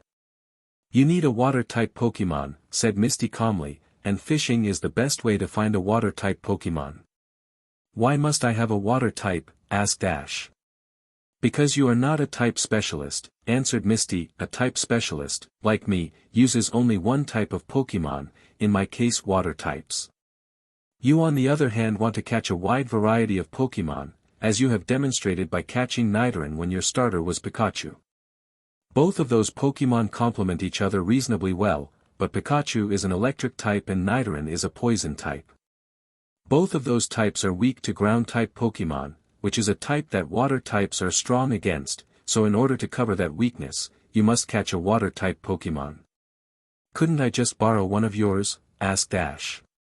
You could if you really needed to, replied Misty, but it will be better for you to catch your own. And put your hat on. Ash muttered under his breath as he reached for his hat. Not the official Pokemon League baseball cap that he usually wore, but the straw hat Misty had produced from her bag for him to wear. She had insisted that his usual hat was okay for keeping the sun out of his eyes, but it could not do that and protect the back of his neck from sunburn as well. Ash felt incredibly stupid wearing it. Quite suddenly the float on the end of Ash's line disappeared beneath the surface and the line began to rapidly unwind as the Pokemon that was hooked on the end began to swim away. Reel it in quick, Misty shouted excitedly. Ash grabbed the handle of the reel firmly and began to wind the line back in. The Pokemon suddenly broke the surface and with 2 slaps of its tail around his face, the Magikarp knocked Ash flat on his back before making its escape. "Bwah," groaned Ash, his cheeks stinging from the slaps of the fish Pokemon. "Maybe you don't have the hang of this yet," commented Misty sympathetically. Ash sat up and, in a rage, yelled, "You stupid fish. I'll get you for that." And before Misty could protest, Ash had jumped into the lake. "Real mature Ash." Misty shouted at him when he resurfaced, "You just scared everything off. Hey, it's not like there was anything put Magikarp here to begin with." Ash shouted back. Misty let out an annoyed sigh, "Oh, you. Now we'll have to move upstream." "Fine," grumbled Ash as he moved to begin to come ashore. Suddenly however he spotted something behind Misty and Pikachu and shouted, "Hey, get away from there." On the bank Misty and Pikachu spun around to see that a small, light brown Pokemon had stuck over and begun rummaging through Ash's backpack. It had looked up at Ash's shout, its mouth stuffed full with a rice ball or two. And on its head was Ash's official Pokemon League cap. Ash reached the bank, pulled himself from the water and ran towards the Pokemon. It was faster than him, however, and was sitting on a branch up in a tall tree long before Ash got near his bag. His hat was still on the Pokemon's head. "Give that back." Ash shouted up at the Pokemon. In response the Pokemon merely stuck out its tongue and proceeded to dance about on the branch. "What is it, anyway?" asked Misty, coming up to Ash's side. Ash took out his Pokédex and scanned the Pokemon in the tree. The Pokédex gave off a beep, and then the electronic voice began to recite. Mankey, a pig-monkey Pokemon of the fighting type. Known for its superior footwork, it packs a powerful punch. Although Mankey is usually calm, it does have a bad temper. Sounds like a Pokemon to be careful around, observed Misty. "Maybe," said Ash, "but I'm not gonna just let it get away with stealing my hat like that." He began to scramble up the trunk of the tree, ignoring Misty's protests. He did not get very far before losing his footing and crashing back down to the ground. Laughter came from behind them and a voice spoke up. Well, Ashy boy. I always knew you were a loser, and this just proves it." Ash whirled around at the sound of the voice and was surprised at who he saw there. "Gary? What are you doing here?" "I went to see if there were any good Pokemon on the road ahead, but I couldn't get by," Gary replied. "Why not?" asked Ash. "There's a guard station up ahead," replied Gary. "They check how strong your Pokemon are and decide if you're good enough to face the very strong Pokemon ahead. I knew that I wasn't ready to pass, and there's no way that you are either." "What makes you so sure?" demanded Ash hotly. "I'll bet I'm way stronger than you." Gary laughed. "Yeah, right. I saw how you handled that Magikarp earlier." Ash hung his head. "Oh, you saw that, huh?" "I did, And your failure there is all the proof I need to know that I'm the better trainer. If you're so sure then you won't mind proving it in a battle, retorted Ash. Gary raised an eyebrow. A battle, huh? Well, I guess my Pokemon could do with a little warm-up before I head to Viridian Forest. Gary grabbed a Pokeball and said, no one wins until every Pokemon owned by the other trainer is incapable of battling, agreed? Agreed, replied Ash. But Ash dash, exclaimed Misty, only to be waved off by Ash. She had wanted to point out that Gary probably had more than 2 Pokemon, but as Ash was being overconfident again she decided to let him get on with it. Ash grabbed up a Pokeball and threw it. Nidoran, I choose you. In a flash of light Nidoran appeared, eager for battle. Gary threw his Pokeball. Spearow, you're up. The moment the flying-type Pokemon appeared, Pikachu sprang forwards to Ash's side, the red pouches on his cheeks crackling with electricity. Ash's eyes widened in surprise. He knew that Spearow, as it was the one he had hit with a rock on his way to Viridian City. It was the one that had been the leader of the flock of Spearow that had attacked him and Pikachu so relentlessly. Easy, Pikachu, said Ash to the little electric-type Pokemon. Nidoran can handle this. He turned to the poison pin Pokemon. Alright Nidoran, let's start things off with a horn attack. With a cry Nidoran sprang forwards at a run. The horn on his head seemed to grow slightly as it took on a pale white glow. Once in range, Nidoran launched itself into the air, intending to ram the flying-type Spearow with its horn. For a second it looked like there might be a direct hit, but in the last moment Spearow swooped to the side, easily dodging Nidoran's attack. Spearow, use Peck, commanded Gary. At a quick speed, Spearow swooped down towards Nidoran, intending to jab the poison-type Pokemon with its beak. Use Tackle, Ash called out to Nidoran. Nidoran jumped forwards and rammed Spearow with his body, and in the process he prevented the Peck attack from landing a blow. Hit it with Fury Attack, ordered Gary. Spearow righted itself from Nidoran's blow, and the moved in to attack again. This time the move hit, and Nidoran was subjected to a series of repeated blows from Spearow's sharp, pointed beak. Seeing Nidoran in trouble, Ash grabbed up the poison-type's Pokeball and ordered it to return. In a beam of red light, Nidoran disappeared from the battlefield. Gary laughed and said, I was wondering how long it would take you to do that. So, which Pokemon is next? Ash turned to the electric type beside him. Are you ready Pikachu? Pika, said Pikachu with an eager nod before bounding out onto the battlefield. In response, Gary held up a Pokeball and ordered, return, Spearow. Spearow vanished back inside the Pokeball. What? Demanded Ash indignantly. Gary smirked and replied, you're not the only one who can switch their Pokemon. He took up another Pokeball and threw it. Go, Rattata.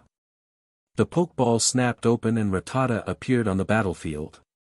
Rattata, start things off with a quick attack, instructed Gary. Rattata's body took on a pale white glow and the Pokemon charged forwards with startling speed. Ash tried to order Pikachu to use Thunder Shock, but Rattata's attack landed its blow before he could get the words out. Wow, that was fast, commented Ash. I wish you could do that, Pikachu. Pikachu looked up at him with a frown. Pika. Pika Pika Pie. Ash's eyes widened in surprise. You mean you can do that move? Pika, replied Pikachu with a nod of confirmation. Alright, said Ash eagerly. Pikachu, use Quick Attack. Body taking on a glow similar to the one that had surrounded Rattata, Pikachu sprang forwards and charged towards the normal-type Pokemon in front of him.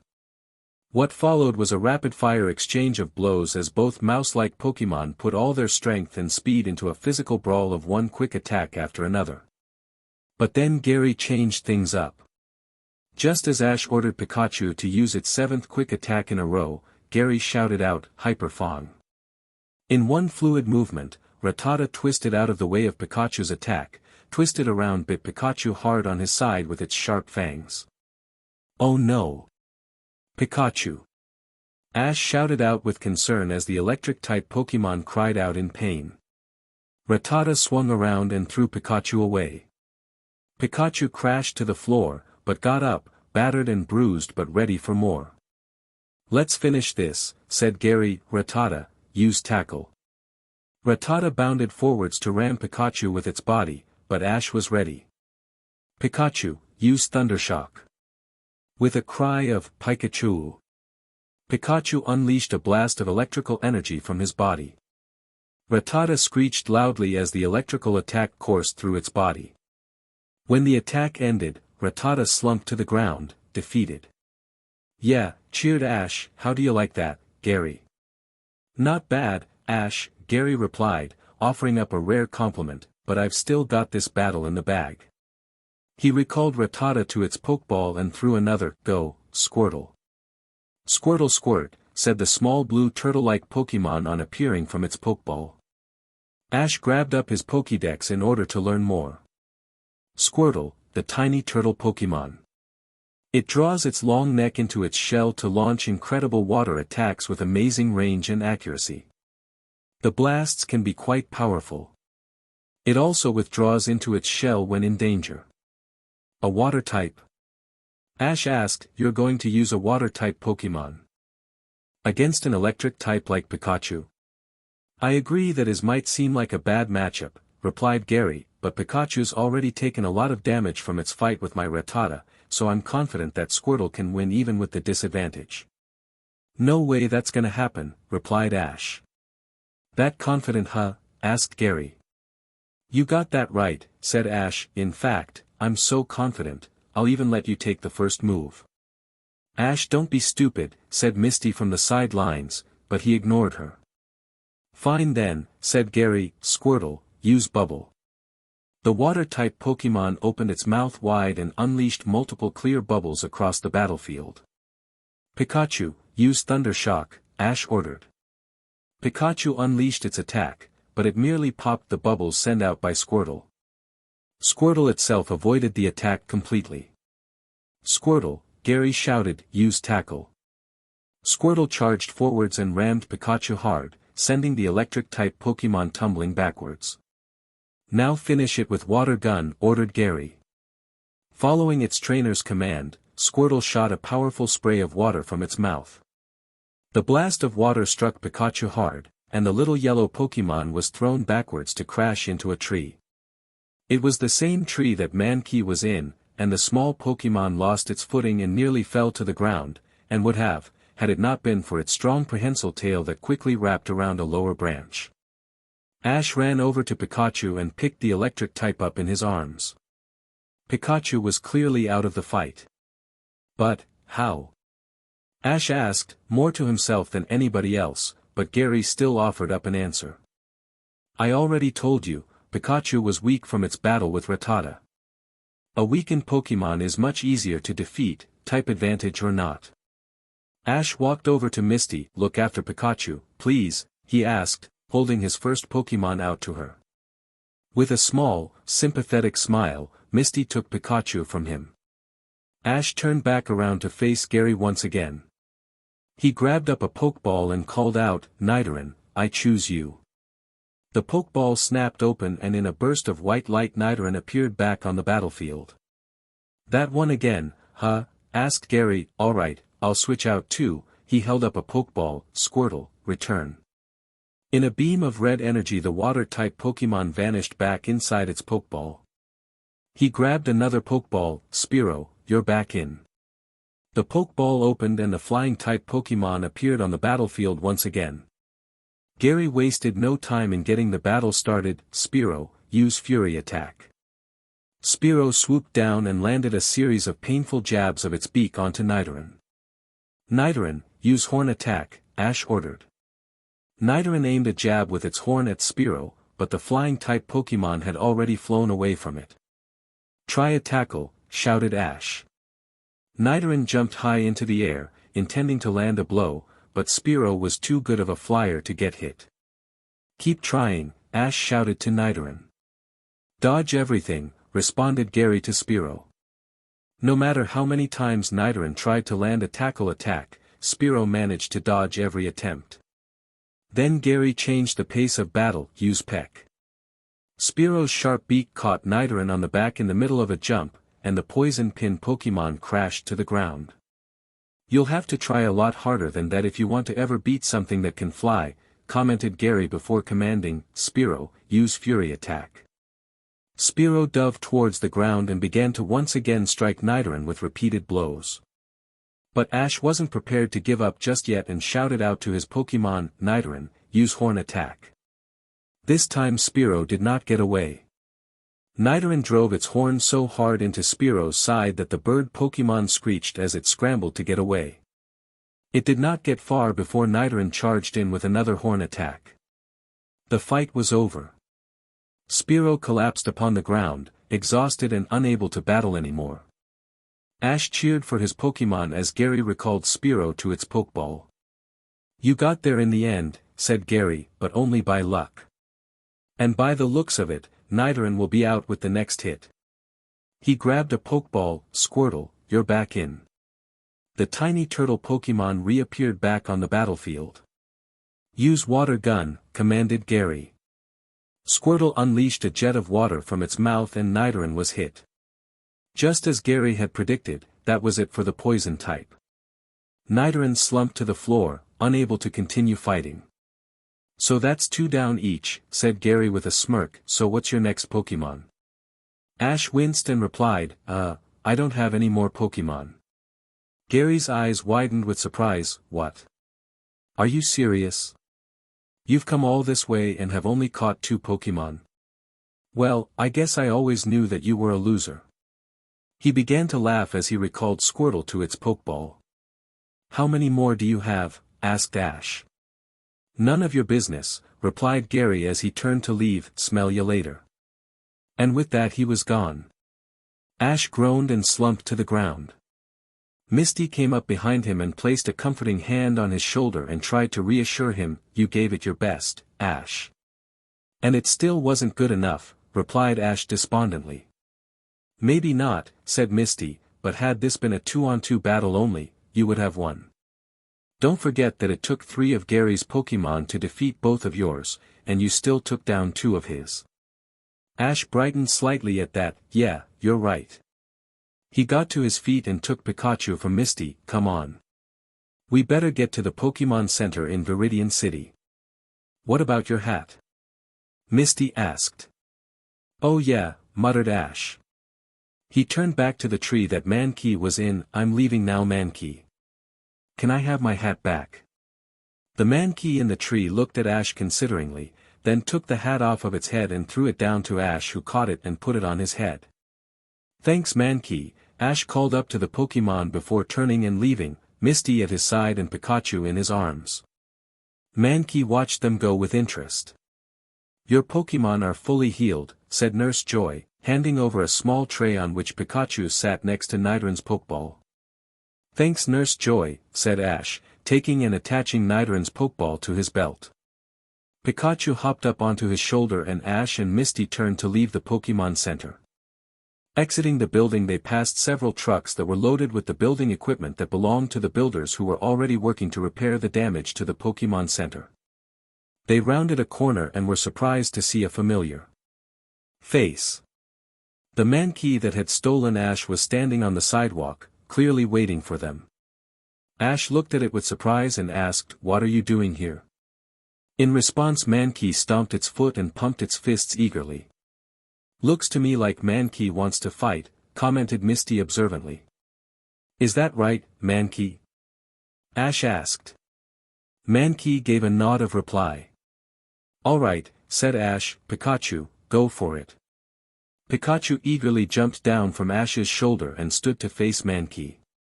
Ash called the first move, Pikachu, use Thundershock. Pikachu unleashed a blast of electricity which Mankey dodged completely. Then the fighting-type Pokémon swung around and swiped at Pikachu, landing a blow. That's a scratch attack, said Misty. Pikachu, keep on guard, Ash shouted, you don't want to take too many of those. Pika, replied Pikachu in acknowledgement. Mankey darted towards Pikachu and stretched out a leg. Pikachu sprang up to dodge the move and landed behind Mankey. I think that was a low kick, commented Misty. Okay, I am definitely catching this thing, said Ash, Pikachu, Thundershock. Without allowing Mankey the chance to turn around, Pikachu unleashed a blast of electricity that shocked Mankey hard. The fighting type got angry and moved in for another scratch. "Quick attack," shouted Ash. Pikachu charged towards the incoming foe and collided with Mankey, knocking the other Pokémon back, but not before Mankey's scratch landed a decent blow. "Wrap this up," said Ash, "use Thundershock." Pikachu unleashed another blast of electricity that struck Mankey. The wild Pokémon sank to its knees and Ash took his chance. He snatched up an empty Pokeball and with an eager shout of "Pokeball, go," he threw it. Mankey vanished inside and a few seconds later the little red light on the button of the Pokeball went out, confirming the capture. Ash ran to pick up the Pokeball and held it high triumphantly. "Yeah. I caught a Mankey," he cheered. "Hi Pikachu." Pikachu added. "Nice catch, Ash," said a voice. They turned to see Nurse Joy leaning out of a window of the Pokémon Center. "Thanks Nurse Joy," said Ash. "No problem," she replied with a smile, "but do me a favor, would you? Have your next battle elsewhere. You already destroyed the front of the Pokémon Center, and I rather like the building having at least 3 walls." The smile on her face made sure that there was no sting in her words. Ash grinned sheepishly. "Oh yeah. Sure thing, Nurse Joy." Ash and Misty then headed off, intending to head towards Viridian Forest, the next location of their adventure. Episode 5, Trouble in the Forest. Ancient trees stood tall and proud, their massive trunks standing silent and still, as they had done for centuries before. No breeze blew, and the leaves in the treetops and the grass on the ground remained motionless. Everything was quiet and calm, the very meaning of the word peaceful. Or at least it was until an eardrum-destroying scream filled the air. In amongst the trees somewhere within Viridian Forest, Ash Ketchum took his hands off of his ears and turned to the girl who was clinging fearfully to his back. "What's with you?" he demanded. "There's a bug," replied Misty, "an icky, gross, disgusting, slimy, creepy bug." Ash turned around and saw that there was in fact a small green caterpillar-like Pokémon standing in a clump of grass about 10 feet away from him. The thing was barely a foot long. From the look on its face, it seemed that the creature had just been woken up by Misty's scream. "It's only little Misty," said Ash, "what's the matter with you?" "Bugs are disgusting," replied Misty, "get rid of it." Ash frowned and took out his Pokédex. Caterpie, the worm Pokémon. Caterpie uses the suction cups on its feet to climb trees and feed on its favorite leaves. If you touch the feeler on top of its head, it will release a horrible stink to protect itself. "Why are you wasting time?" demanded Misty, "get rid of it before it can attack us." "Why would I get rid of it?" asked Ash, "I'm gonna catch it." "What?" screamed Misty in dismay. Ash ignored her, and took up a Pokeball. "Nidoran, go." The Pokeball snapped open and the poison-type Pokémon appeared, facing Caterpie. The little bug-type Pokémon seemed to know what was going to happen and jumped forward eagerly to face its opponent. "Alright Nidoran, start things off with a tackle," commanded Ash.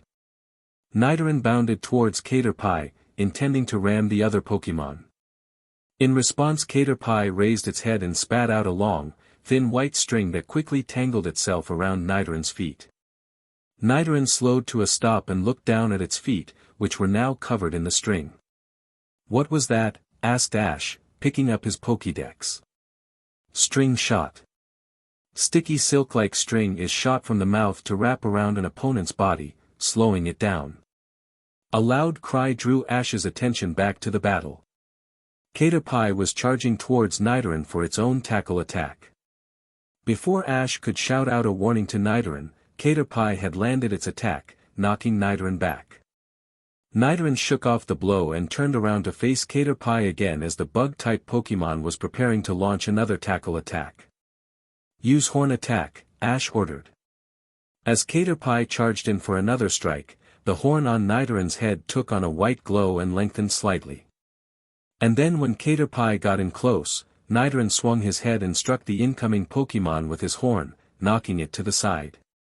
Caterpie tumbled across the ground and came to a stop, just in time to see Ash snatch up an empty Pokeball from out of his pocket and throw it with a shout of, "Pokeball, go!" The red and white Pokeball snapped open, there was a flash of red light and Caterpie vanished inside. The Pokeball landed on the ground and shook a few times, but then it went completely still. "Alright," yelled Ash, picking up the Pokeball, "I caught Caterpie." "Pie!"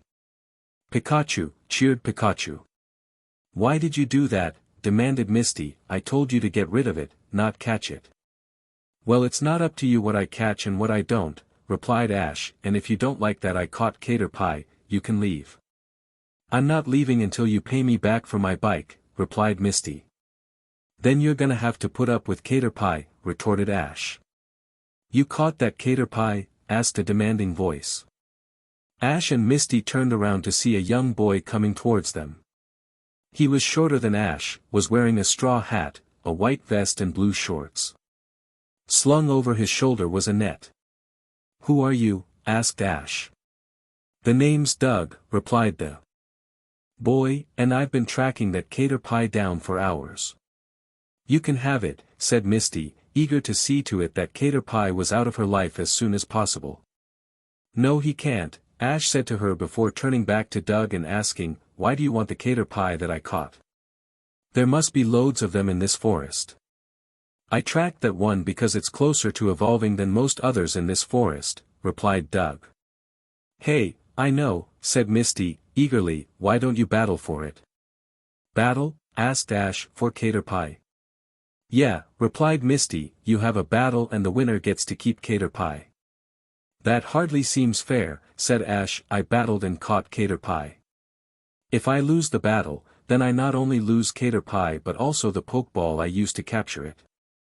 "I can replace the Pokeball," said Doug, taking an empty Pokeball out of his pocket and showing it to Ash.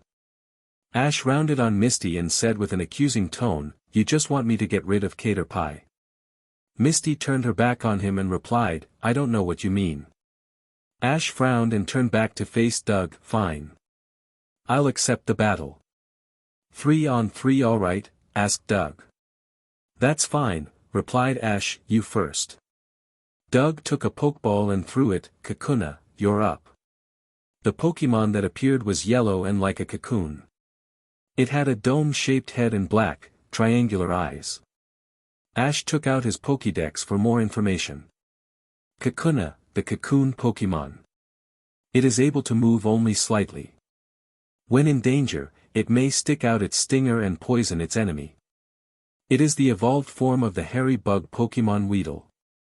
"Alright," said Ash, pocketing his Pokédex and grabbing a Pokeball. "In that case I'll use something with a bit of speed." He threw the Pokeball. "Mankey, I choose you." The Pokeball snapped open and the fighting-type Mankey appeared. "Be careful, Mankey," said Ash warningly, "Kakuna might poison you if it gets the chance." Mankey nodded before pumping its fists in eagerness to battle. "Alright Mankey, start off with a scratch." Mankey sprang towards the opponent, intending to swipe at Kakuna. "Kakuna, use Harden," ordered Doug. Kakuna's body seemed to stiffen, and it took on a slight glow. Mankey swiped its paw against Kakuna's body, but the attack seemed to barely do anything. "Mankey, try again," said Ash. Mankey spun around and went to deliver another blow. "Harden again, Kakuna," said Doug. Once again Kakuna's body stiffened and once again Mankey's subsequent attack seemed to do very little damage to the bug-type Pokemon. "Alright Kakuna," said Doug, "use String Shot." "Jump Mankey," shouted Ash. Kakuna spat a spray of silken string from its mouth, but Mankey avoided the attack by jumping up into the air. "Now use Scratch again." Mankey landed and swiped at Kakuna before it could harden again. Low Kick. Poison Sting. Mankey landed its kick to Kakuna, but at the same time the bug Pokemon managed to jab Mankey with its stinger, injecting a dose of poison. The fighting-type Pokemon took the hit easily. His opponent, however, did not. Kakuna collapsed in a dead faint. With a snort of annoyance, Doug the bug catcher recalled the fallen Kakuna to its Pokeball and then called on another Pokemon. Venonat, you're up. Venonat turned out to be a purple-colored Pokemon with red compound eyes and long white antennae. It was quite a bit larger than Kakuna, and despite its name it resembled a large, furry mite far more than a gnat. Ash took out his Pokédex to learn about this new opponent. Venonat, the insect Pokemon. Its multiple eyes allow it to see well in the dark, and act as a radar. It is also instinctively attracted to light. Ash pocketed his Pokédex and continued the fight. Alright Mankey, use low kick. Mankey sprang forwards and swung its leg out to deliver a kick, but use disable, Venonat, ordered Doug. Venonat's eyes shone with a red glow. The same glow appeared around Mankey, and the fighting type froze in its attack. Mankey, try again, shouted Ash. Doug chuckled, good luck trying. When hit by disable, a Pokemon cannot use one of its moves for a while. You can call for low kick all you want, but Mankey still won't be able to perform it. Fine then, said Ash. Mankey, use scratch. Mankey swung around with its paw and landed a scratch across Venonat's body. On Ash's command, this was quickly followed up by a second blow, and then a third. Venonat, use confusion, ordered Doug. Venonat's eyes lit up with a blue glow. A similar glow surrounded Mankey and it was lifted up into the air, limbs flailing madly, before being thrown back to the ground. Now finish it with tackle, ordered Doug. Venonat charged at Mankey, intending to strike the dazed fighting type before it could gain its bearings. Low kick, shouted Ash. Not gonna hap, huh? Just as Venonat's body collided with Mankey's, the pig-monkey Pokemon's foot came up to smash into the bug-type Pokemon. The tackle attack was enough to finish off Mankey, but it at least got in one final blow, thanks to disable suddenly wearing off. Ash recalled Mankey to its Pokeball and congratulated it on doing a good job. Then he reattached Mankey's Pokeball to his belt, and he took another. Caterpie, I choose you. Hey, no fair, protested Doug, you can't use Caterpie. It's the Pokemon we're battling for. There was nothing in the rules that said I couldn't use Caterpie, replied Ash, and as you seem to think that it's the strongest of its kind in the area, I thought I'd see just how strong it really is. Yuck, muttered Misty, two bugs at the same time. Everyone ignored her. Ash called out to his newest Pokemon, Caterpie, use string shot. Caterpie raised his head and shot a long silken string from its mouth. Disable it, ordered Doug. Venonat's multiple eyes glowed red again and, as with Mankey and his low kick attack, Caterpie found itself unable to perform its string shot. Alright, said Ash determinedly, we'll just have to go with a tackle attack. Caterpie charged full speed towards Venonat but confusion. Venonat's eyes lit up with a blue light. Caterpie was surrounded by the light and then was hurled backwards, straight towards the trunk of a very old tree. Caterpie, shouted Ash, land with your feet on the trunk. Hearing its trainer, Caterpie twisted itself and landed with its multiple feet on the trunk of the tree. Venonat, go after it and give it a tackle, said Doug. As Venonat bounded forwards, Ash shouted out to Caterpie, climb up out of the way.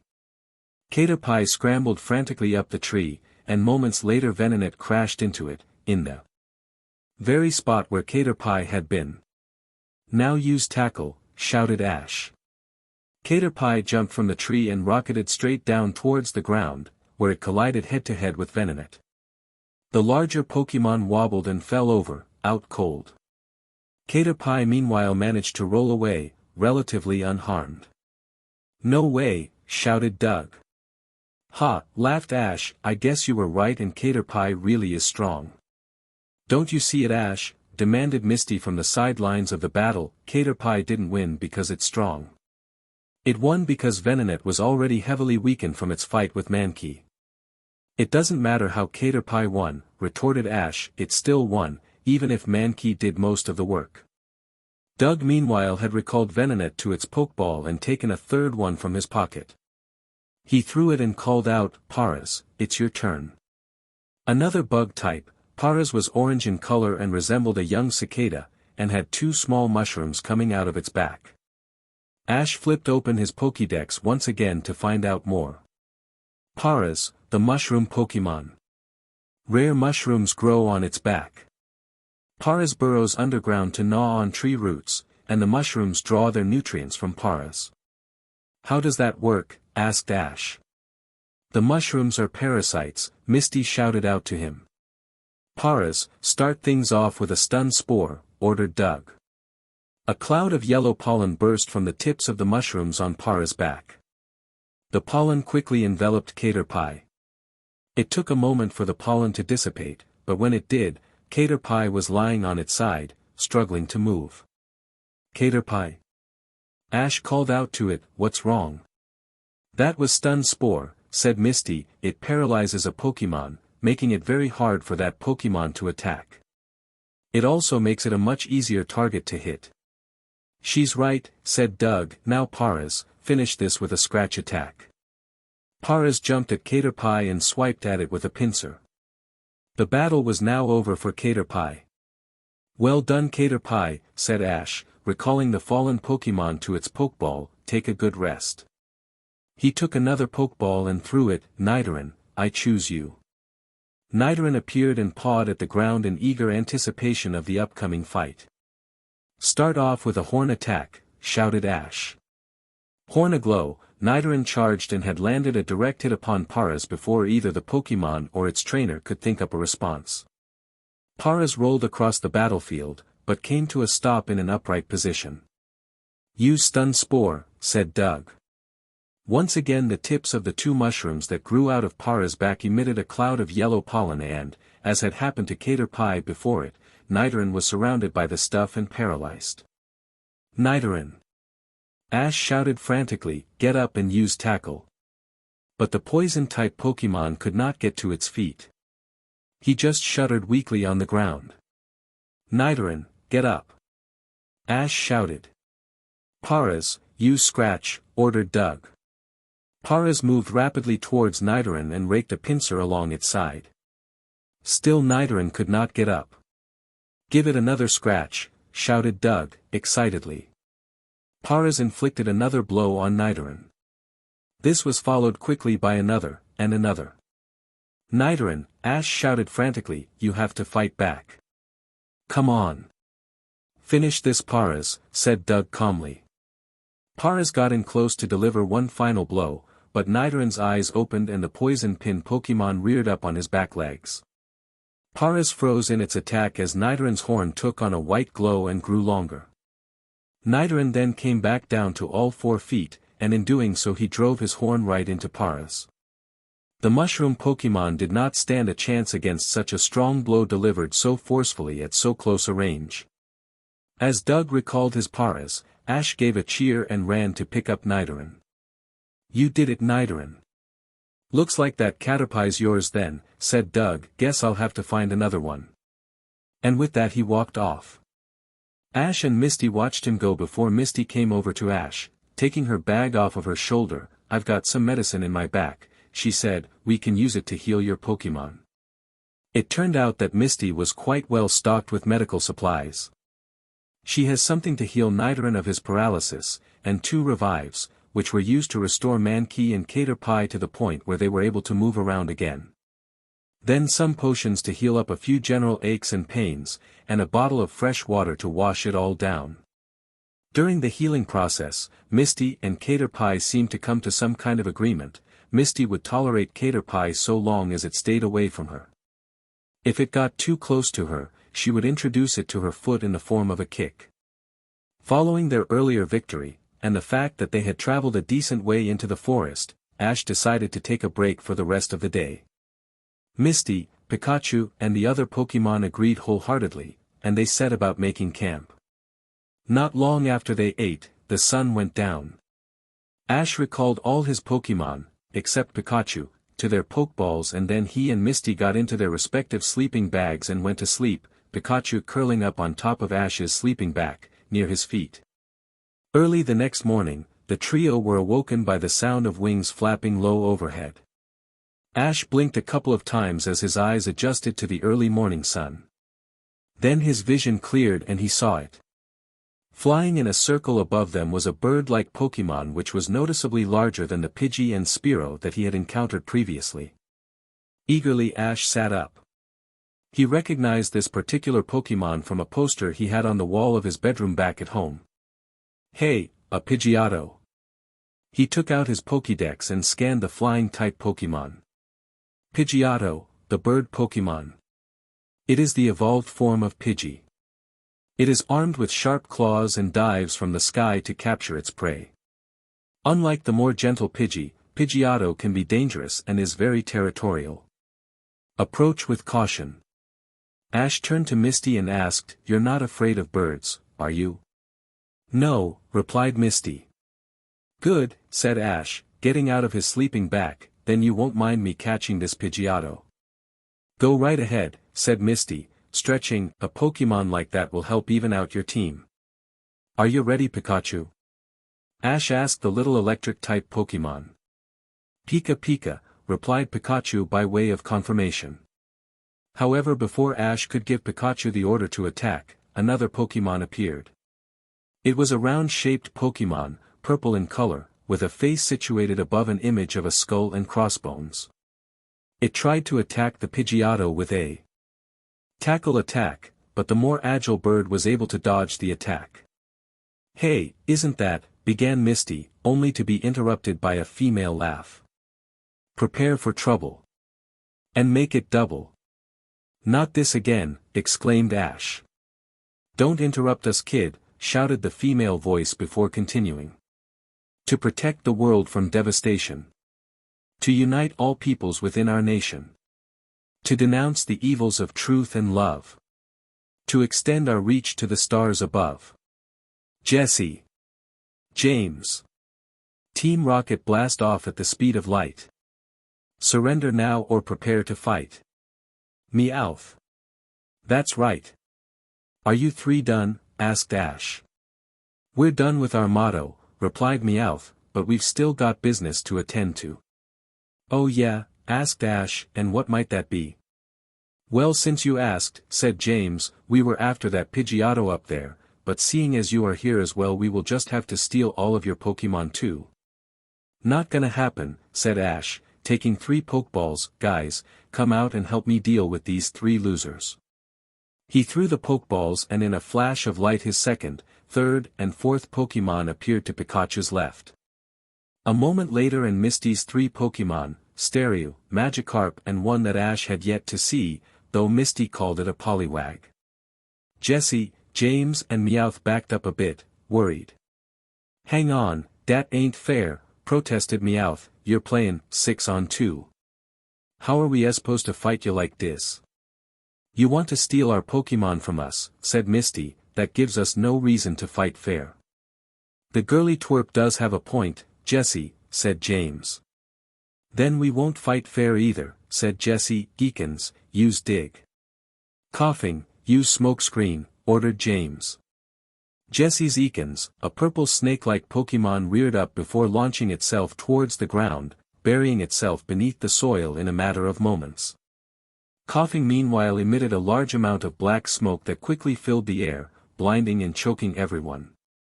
Fortunately the wild Pidgeotto was still nearby. It flapped its wings powerfully and kicked up a wind. The gust attack quickly got rid of the smoke. Once the air cleared, however, there was no sign of Coughing, or Meowth, or Jesse, or James. Suddenly the ground cracked and Ekans erupted out of the soil, sending both Caterpie and Nidoran flying. A moment later Coughing dove into the fray and smashed into Stereo with a tackle attack.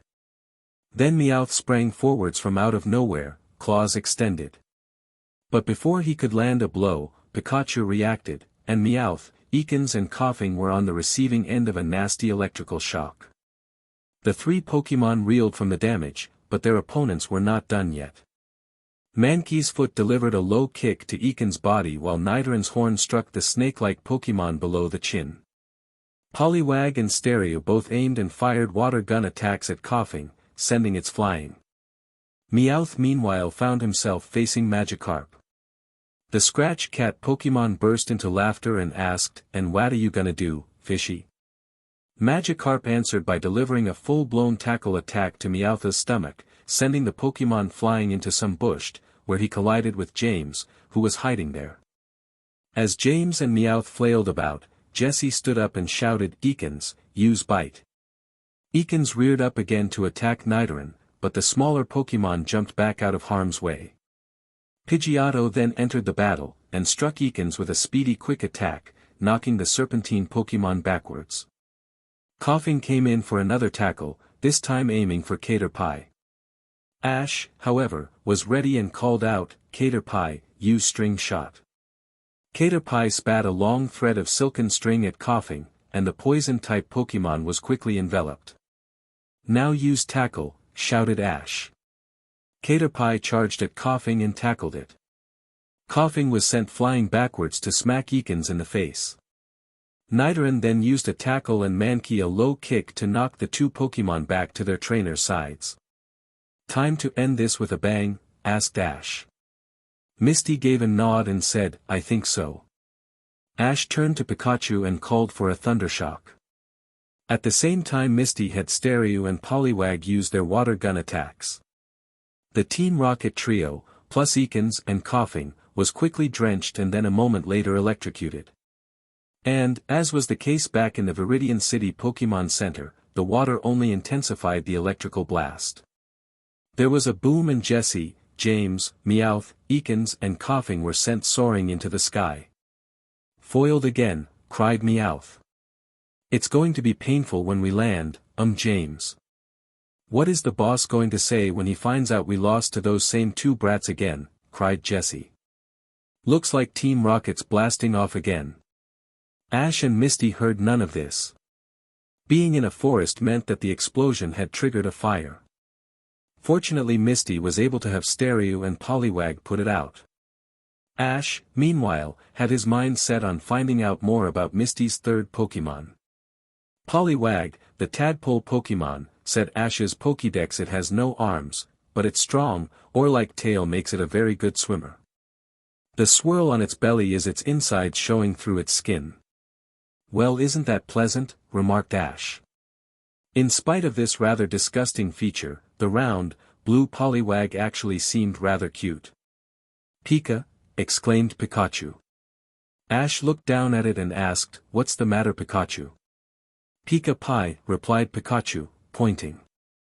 Ash turned and saw that Pikachu was pointing to Caterpie. Worryingly the small bug type was shaking. "Caterpie, what's wrong?" Ash asked as he made his way over to it. Misty turned to look and smiled before saying, "It's all right, Ash. There's nothing wrong with Caterpie. It's just evolving." "Evolving?" Ash asked her before turning his attention back to Caterpie. Caterpie's body took on an ethereal glow and began to change. It took about a minute, but eventually the glow faded and Caterpie looked completely different. Now it resembles a green cocoon. Metapod, the cocoon Pokémon. It is the evolved form of Caterpie. Like Kakuna, Metapod can move very little. Its hard shell is used to protect itself, and can be hardened further. Ash grinned and proclaimed, "It's great that you evolved Caterpie, I mean Metapod." He picked Metapod up and held it out for Pikachu, Nidoran and Mankey to get a better look. Even Staryu, Poliwag and Magikarp came over to get a look, but Misty made sure to maintain her distance. "Ash," she called out to him, "wasn't there something you were intending to do this morning?" Ash gave her a puzzled look, at which Misty simply pointed to a tree. Ash turned and saw that there, sitting on a low branch, was the wild Pidgeotto. "Oh yeah," said Ash, setting Metapod down, "you ready, Pikachu?" "Pika," replied Pikachu with an eager nod before bounding forwards. Sensing Ash's desire, Pidgeotto took to the wing and flew towards Pikachu, set on ending things fast with a quick attack. Ash was ready for that and called out, "Pikachu, use your quick attack too." Pikachu sped across the ground before jumping into the air at high speed. The two Pokémon collided in mid-air. Pidgeotto spiraled downwards a bit before righting itself. Pikachu landed on the ground and turned to face Pidgeotto again, only to get a face full of a sand attack. Pidgeotto then swooped in and slammed into Pikachu with another quick attack. Just as it was turning in the air for another go, Ash shouted out for a thundershock. Pikachu unleashed a blast of electricity which zapped Pidgeotto. Ash seized his chance. He snatched up an empty Pokeball and threw it.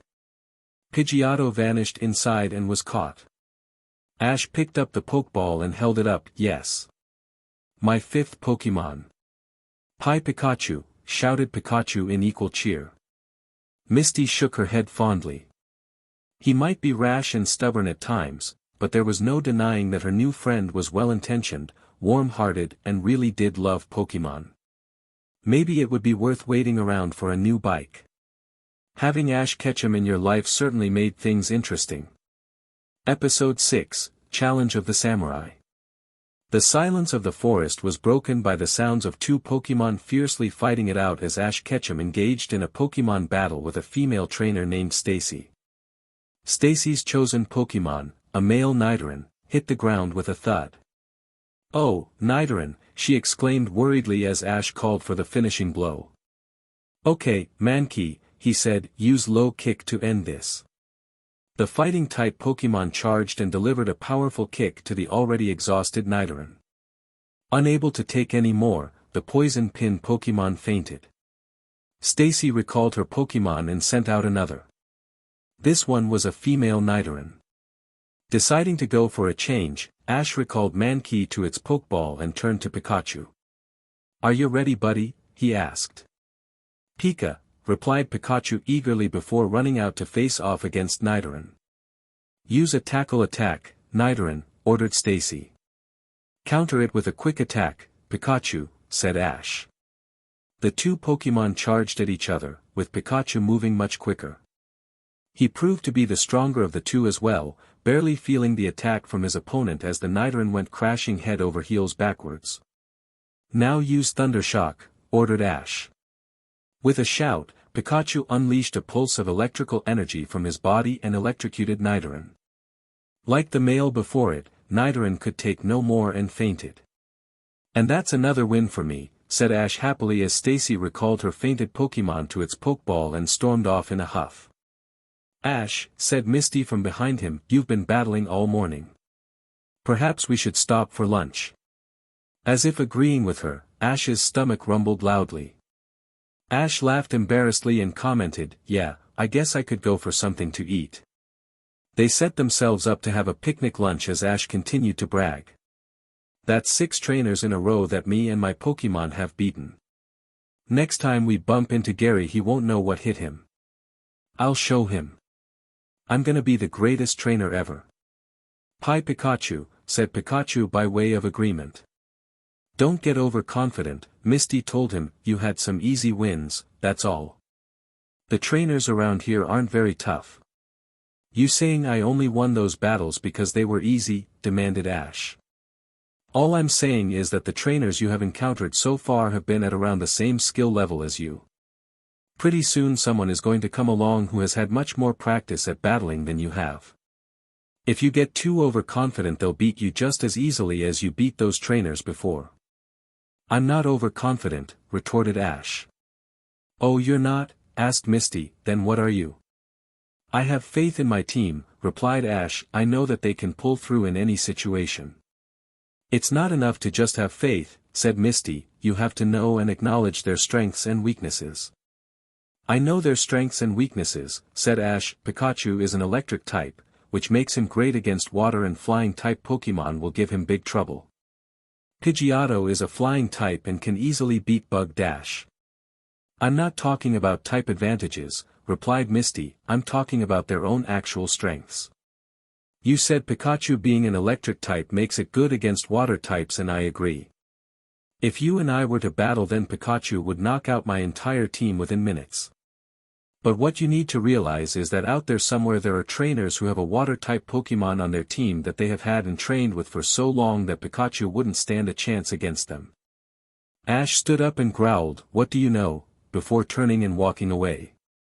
Misty got up and followed him, calling after him, I know that while type advantage is important it is not the only thing you need to take into account. Leave me alone, said Ash, turning in a different direction. "Why are you being so stubborn?" demanded Misty. "I'm only trying to help you." "Yeah, right," mumbled Ash before turning again. He did not get far, because he found his way blocked by one of the strangest people he had ever seen. It was a boy about his age, who was wearing a full samurai costume, and was carrying both a sword and a bug catcher's net. "Are you the trainer who is so easily defeating everyone else in this forest?" the boy asked. Yeah. "That's me," replied Ash. "Finally, a worthy adversary," said the boy. "I am the samurai of Viridian Forest and I challenge you to a Pokemon battle." His argument with Misty was quickly forgotten about as the excitement at the prospect of another battle kicked in. "Alright, you're on." 2-on-2 alright with you?" asked Samurai. "That's fine," replied Ash. "Ash, your Pokemon are tired," said Misty. "You should let them rest." He ignored her and instead took out a Pokeball. "Metapod, I choose you." He threw the Pokeball and it snapped open to send Metapod out onto the battlefield.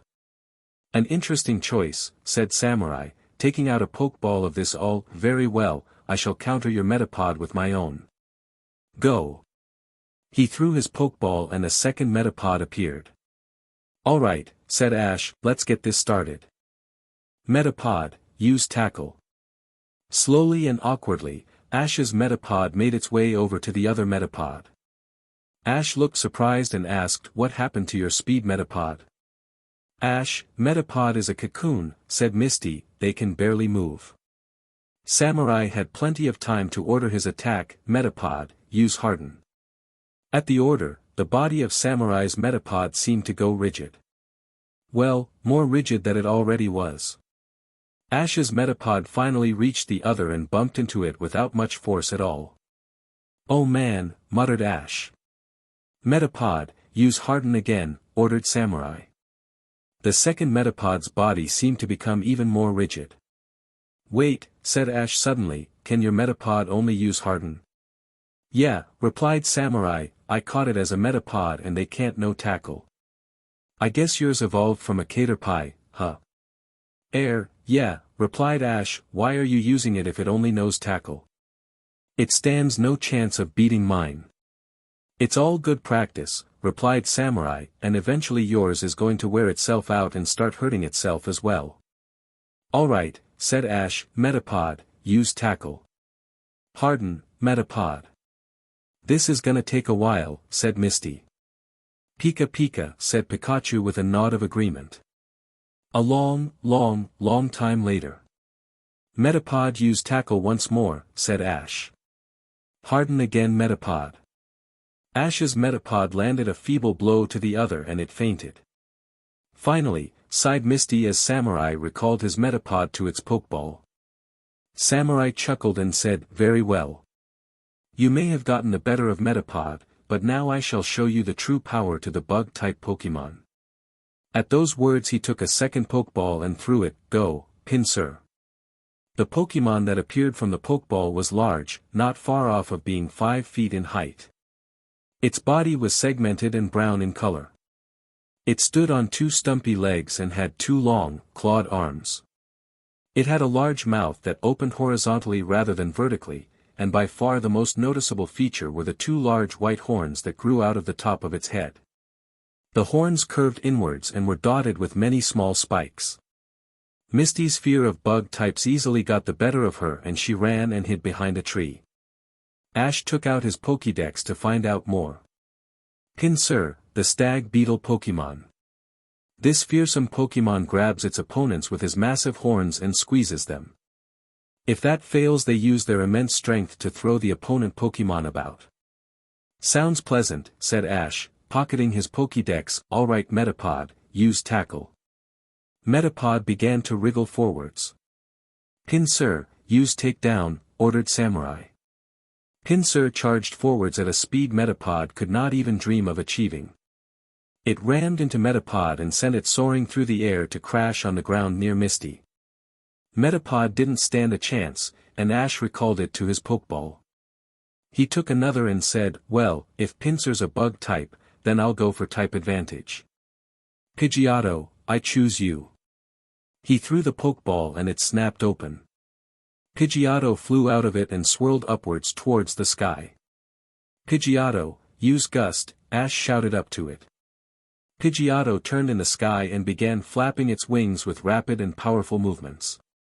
A strong wind quickly picked up and blew towards Pinsir. Pinsir brought its arms up to shield its eyes, but otherwise it simply took the attack. Now use Sand Attack, ordered Ash. Pidgeotto swooped down towards the ground and kicked up sand and dirt, splattering Pinsir with it. Now try a quick attack, said Ash. Pidgeotto suddenly rocketed forwards at high speed, intending to ram into Pinsir. Grab it, said Samurai. Pinsir lowered its head and opened its horns wide. Before Pidgeotto could dodge, the flying-type Pokémon found itself caught between them. Now use Vice Grip, ordered Samurai. Pinsir's two horns locked together and squeezed Pidgeotto tightly. Pidgeotto, Ash shouted worriedly, try and escape. Pidgeotto struggled frantically, but it was in vain. Finish this with Seismic Toss, said Samurai. Pinsir's horns released Pidgeotto, but the arms grabbed it before it could get away. Pinsir then swung Pidgeotto around several times before letting go. Dizzy and disoriented, Pidgeotto sailed through the air and collided with a tree. The flying type slid down the trunk and came to rest in a heap between the roots. Looks like I win, said Samurai as a worried Ash raced over to Pidgeotto to check if it was alright. But he never got that far. The tree that Pidgeotto had crashed into had apparently contained a large group of resting Kakuna. The impact must have knocked them loose, for a good number of them fell from the tree. Silken Line prevented them from crashing onto the ground, but they were more than a little bit annoyed at the interruption to their rest. And so were the other occupants of the tree. Not so fortunate were the small brown caterpillar-like Pokémon that fell with the Kakuna. More than a dozen of them hit the floor. Each one of these Pokémon had a nasty-looking point on the top of the head. These Pokémon were far more maneuverable than Kakuna, and as soon as they had righted themselves, they began to move towards Pidgeotto, intending to attack the fainted Pokémon. Ash quickly recalled Pidgeotto to its Pokeball, and then took out his Pokédex to find out more about the new Pokémon. Weedle, the hairy bug Pokémon. It is often found in forests eating leaves. It had a sharp stinger on its head, which is poisonous. Its bright body color is intended to put off enemies. They don't look happy, said Misty. We can deal with them, said Ash, taking two Pokeballs. Nidoran, Mankey, help up out. You to Pikachu. Pikachu bounded forwards as Nidoran and Mankey both appeared from their respective Pokeballs. Ash, your Pokémon have been in a lot of battles recently, said Misty, are you sure that they'll manage? We'll be fine, replied Ash, but if you're that worried, send out your Pokémon.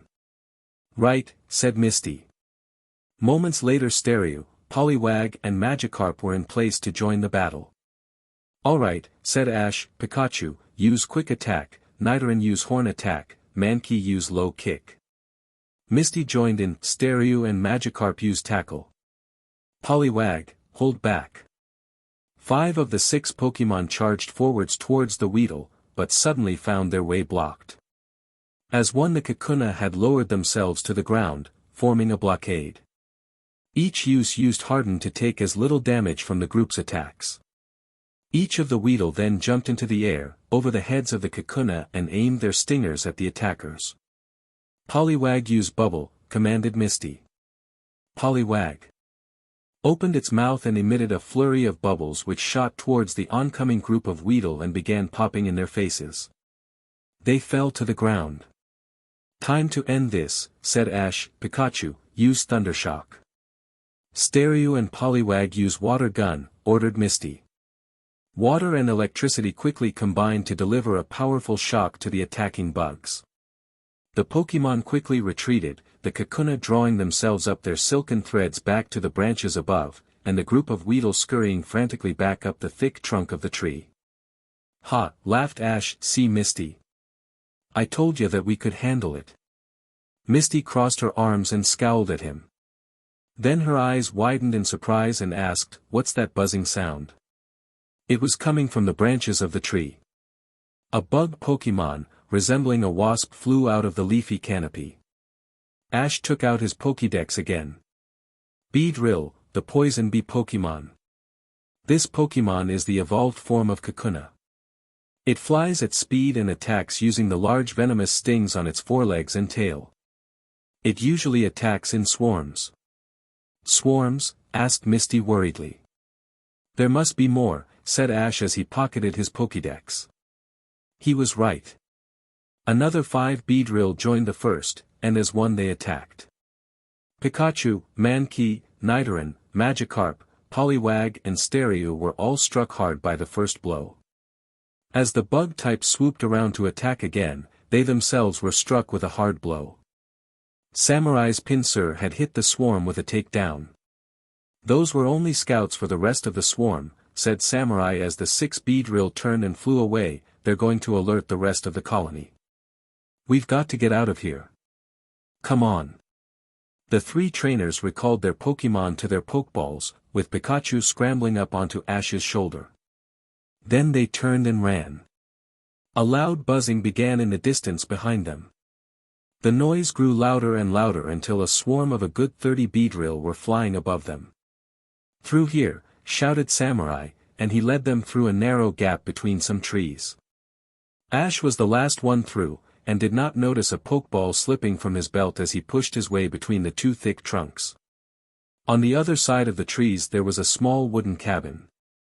Samurai ran ahead and wrenched the door open. Get in, he shouted, quick. Ash, Misty and Pikachu dove inside. Samurai followed and slammed the wooden door shut, just in time for the lead Beedrill to collide with it. Everyone okay? Asked Samurai. I think so, said Misty wearily. Pika Pie, replied an equally weary Pikachu. That was lucky, said Ash. Misty, you got any potions left? I think we should heal our Pokemon. Misty gave a nod of agreement and opened her red bag. Ash began taking his Pokeballs from his belt, but did not find enough. Hang on, he said as realization began to sink in. Oh no.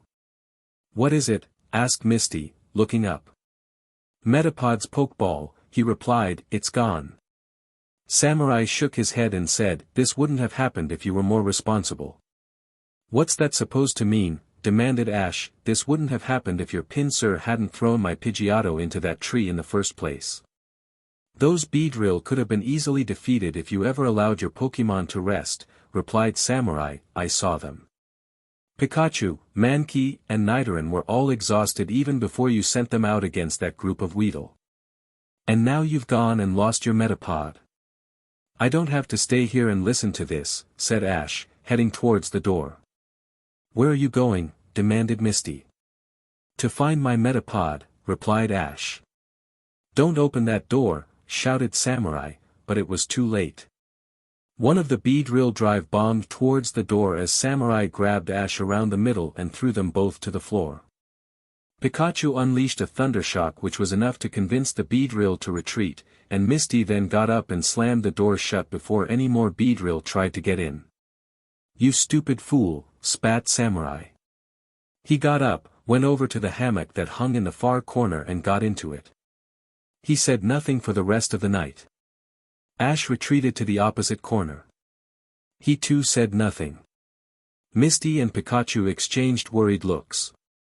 Early the next morning the door to the cabin eased open slightly, and Ash slipped out. He looked around but did not see any of the Beedrill about. He assumed that they had gone. He did not get far from the cabin when a lone Beedrill attacked. He had just grabbed Nidoran's Pokeball in order to battle it when a series of small round ball of fire shot through the air and hit the Beedrill. This was immediately followed by several blue-colored electrical sparks. The Beedrill dropped to the ground, twitching. Go Pokeball, shouted a voice that Ash recognized. A Pokeball hit Beedrill and the bug poison type Pokemon vanished inside. Capture complete. It returned to the hand of the trainer who threw it. Ash turned and saw that the trainer had 2 Pokemon with him. One was a Charmander, and the other was a Pikachu. You alright Ash? The trainer asked. Ash grinned and replied, all the better for seeing you, Richie. So what brings you out here at this time of the morning? Ash explained about the events of the day before, including how he lost the Pokeball containing his Metapod. Well, that's just plain bad luck, said Richie. Tell you what, I'll help you find your Metapod. You will? Asked Ash. Great. Happy to help, said Richie. Right, Charmander and Pikachu?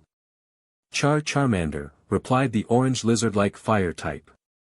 Hi Pikachu, added the Pikachu. So where do you think you were when you lost it? Asked Richie. Ash pointed off towards the trees, over there. We had to squeeze through a narrow gap and I think Metapod's Pokeball might have gotten loose there. Let's go then, said Richie, and the pair headed off. By the gap in the trees they saw no sign of Metapod's Pokeball. The ground slopes away slightly, observed Richie. It's possible that Metapod's Pokeball simply rolled away downhill. Then we'd better go after it, said Ash, pushing himself through the gap and making to head down the hill. Suddenly there was a buzzing sound. Ash and Richie both turned to see 3 Beedrill flying towards them. Richie was quick off the mark. Charmander, use Ember. Pikachu, back it up with Thunder Wave. Charmander swung its tail around and a collection of small fireballs left the flame on the end. They soared through the air and struck 2 of the oncoming Beedrill. Meanwhile Pikachu released a series of electrical sparks which struck the 3rd Beedrill. All 3 Beedrill turned and flew away. Come on, said Ash, they'll have gone to alert the rest of the swarm. Right, said Richie, and they set off down the hill. Ash. Misty shouted through the open door. Ash. Where are you? Pika Pie, shouted Pikachu. We will have to go out and find them, said Samurai. Here, get under this. He had a wooden frame over which hung a large net. Misty and Pikachu got beneath it and they headed off in search of Ash. Is this it? Asked Richie, standing up from the tall grass he had been searching through. Ash came over and examined the Pokeball he was holding. Yeah, that's Metapod's all right, he said, taking it. He opened the Pokeball, but nothing came out. Metapod's gone, said Ash. Richie looked around, saying, it can't have gone far. Ash looked around as well, and spotted something near the base of a tree. Over there, he shouted, and began to make his way forwards. However, at that moment the rest of the Beedrill swarm arrived. I'll draw them off, shouted Richie. You get Metapod. But Ash tried to protest. Just do it, replied Richie. He turned and shouted, hey. Beedrill. Over here. The Beedrill turned towards him as Ash ran and ducked behind a tree. Richie's Charmander and Pikachu knocked out several of the Beedrill with ease, but the swarm kept coming. Get Metapod. Richie shouted and he and his 2 Pokemon retreated uphill. Seizing his chance, Ash ran for Metapod and got to it. Sorry you got left behind Metapod, he said, picking it up. I didn't mean for it to happen. You just got lost in all the confusion. Metapod gave a very slight movement which Ash took to be a nod of acceptance. Come on, said Ash, let's get you out of here. Richie and his 2 Pokemon were running up the hill now. 2 of the Beedrill dive-bombed them but missed. Charmander then got one with an Ember attack, and Pikachu got the other with a Thunder Wave. A voice shouted, Richie, over here. He turned and looked. Seeing the owner of the voice he shouted out, Samurai, and ran towards him. Under the safety of the net Richie said, Boy, am I glad to see you. You know each other? Asked Misty. Of course, replied Samurai. Richie is one of the 4 trainers from Pallet Town. I battled with Richie and the other 2. That is why I sought out Ash. You know Ash? Asked Richie. Yeah, have you seen him? Asked Misty. Down at the base of the hill, replied Richie, we found his Metapod there. I drew off the swarm so Ash could get to it. Above them the swarm was turning around and heading back downhill, having realized that they could not get at those protected by the net. Then we must go, said Samurai. Ash is about to be in a whole lot of trouble. Ash heard the buzzing and saw the swarm coming back towards him. Not again, he muttered. He shifted Metapod in his arms and tried reaching for his other Pokeballs, but the lead Beedrill knocked him flat on his back before he could get to them. Metapod still held in his arms, Ash sat up and looked up towards the swarm above him. From somewhere nearby he heard Misty's voice shout, "Ash, look out," but before he could fully register it, he was blinded by a brilliant light. Squinting his eyes from the light, Ash looked towards Metapod and saw its shape changing. The long hard shell broke away and dissolved to nothing. Two large wings emerged, followed by two smaller ones.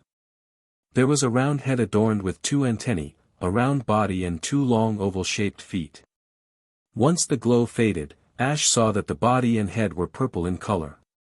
The feet were a light blue, as were the two small hands. Two large groups of compound eyes appeared to be red, and the wings were white, with a few black markings. This Pokemon now resembles a butterfly.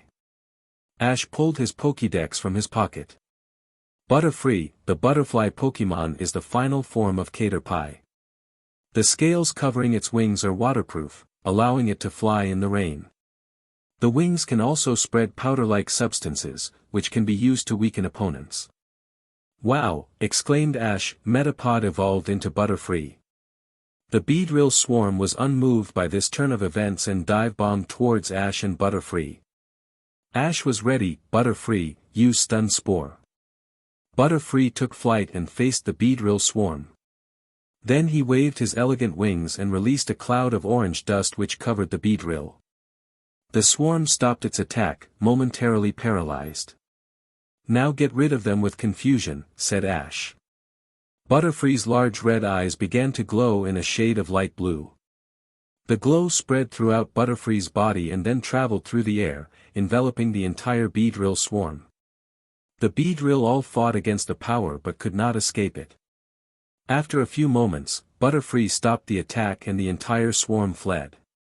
"All right, Butterfree."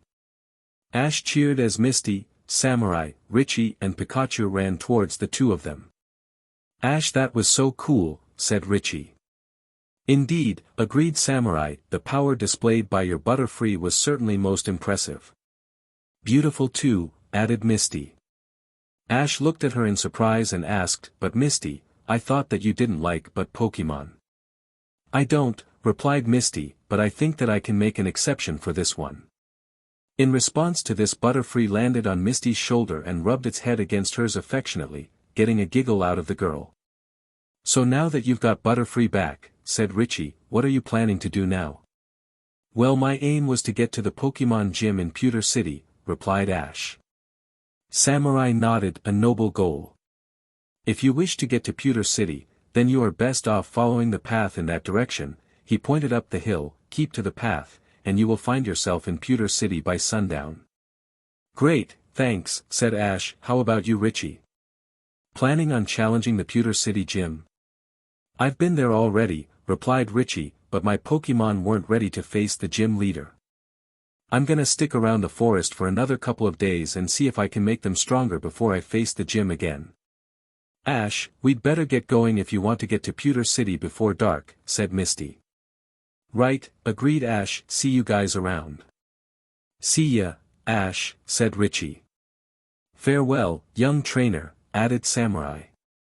Ash, Misty and Pikachu took their leave, having come through a dangerous adventure all the stronger, and with friendships improved. Episode 7, Fossil Pokemon at the Pewter Museum. Finally the trees thinned out and after what seemed like forever, Ash, Misty and Pikachu exited Viridian Forest. They passed by an area of tall grass and climbed up onto a rock. "There it is," said Misty, pointing ahead, "Pewter City." She was right. Just up ahead were the first buildings of Pewter City, a small and quiet city nestled between mountains and rocks. With a great sigh of relief, Ash sat down on the rock and commented, "Thank goodness.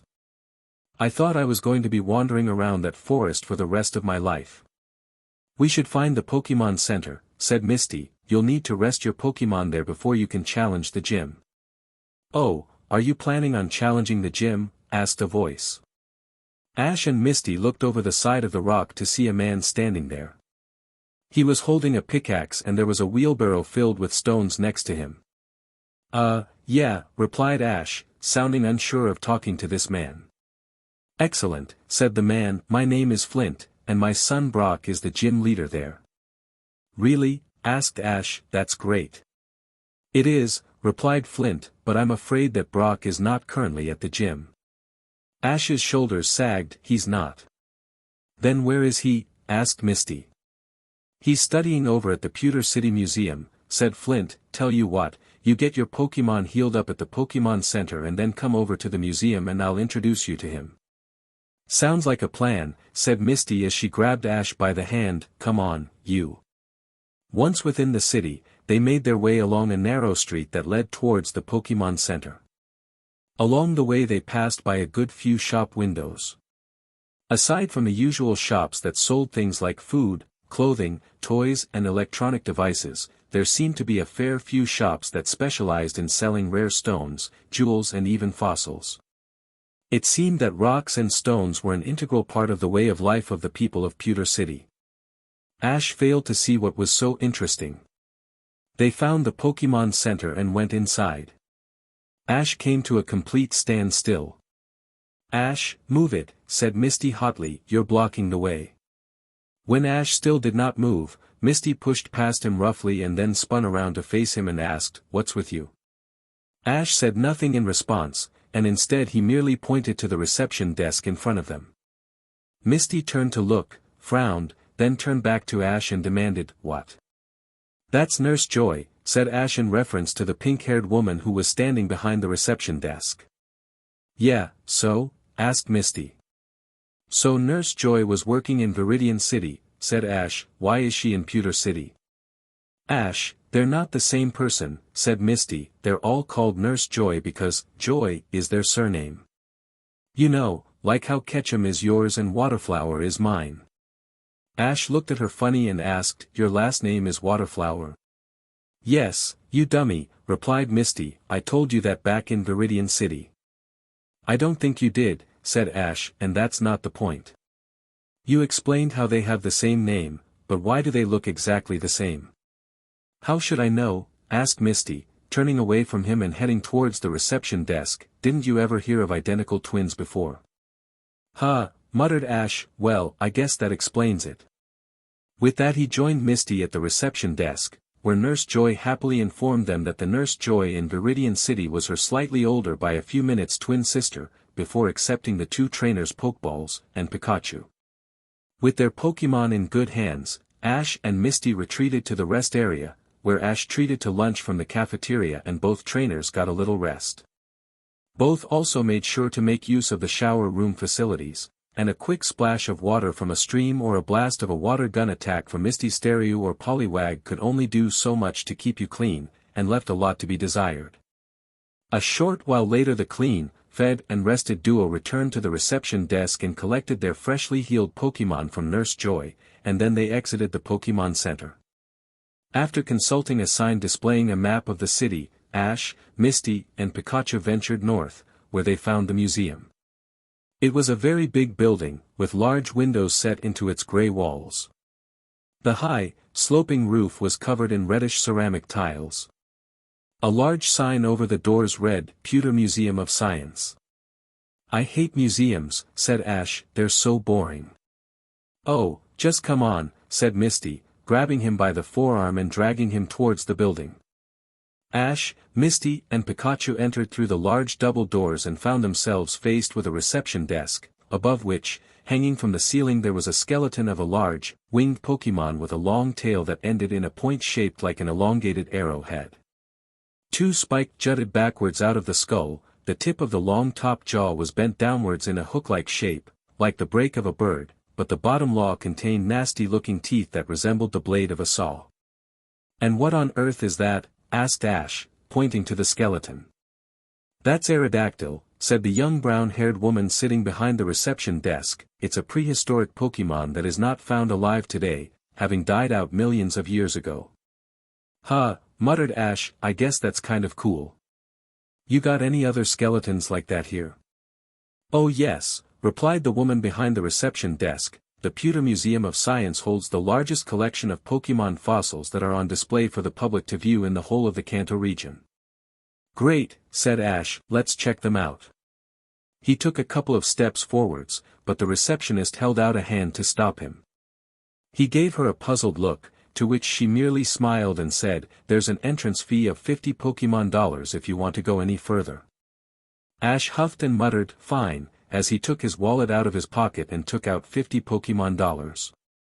"So nice of you to pay for me as well, Ash," commented Misty, walking forwards. "He didn't," said the receptionist, "it's $50 Pokemon each." "Say what?" demanded Misty before turning to look at Ash. He shook his head and said, "Don't look at me, I treated to lunch." "Oh," grumbled Misty before she swung her red bag off of her shoulder and opening it to find her purse. One Misty had paid her entrance fee. They were allowed to explore the rest of the museum.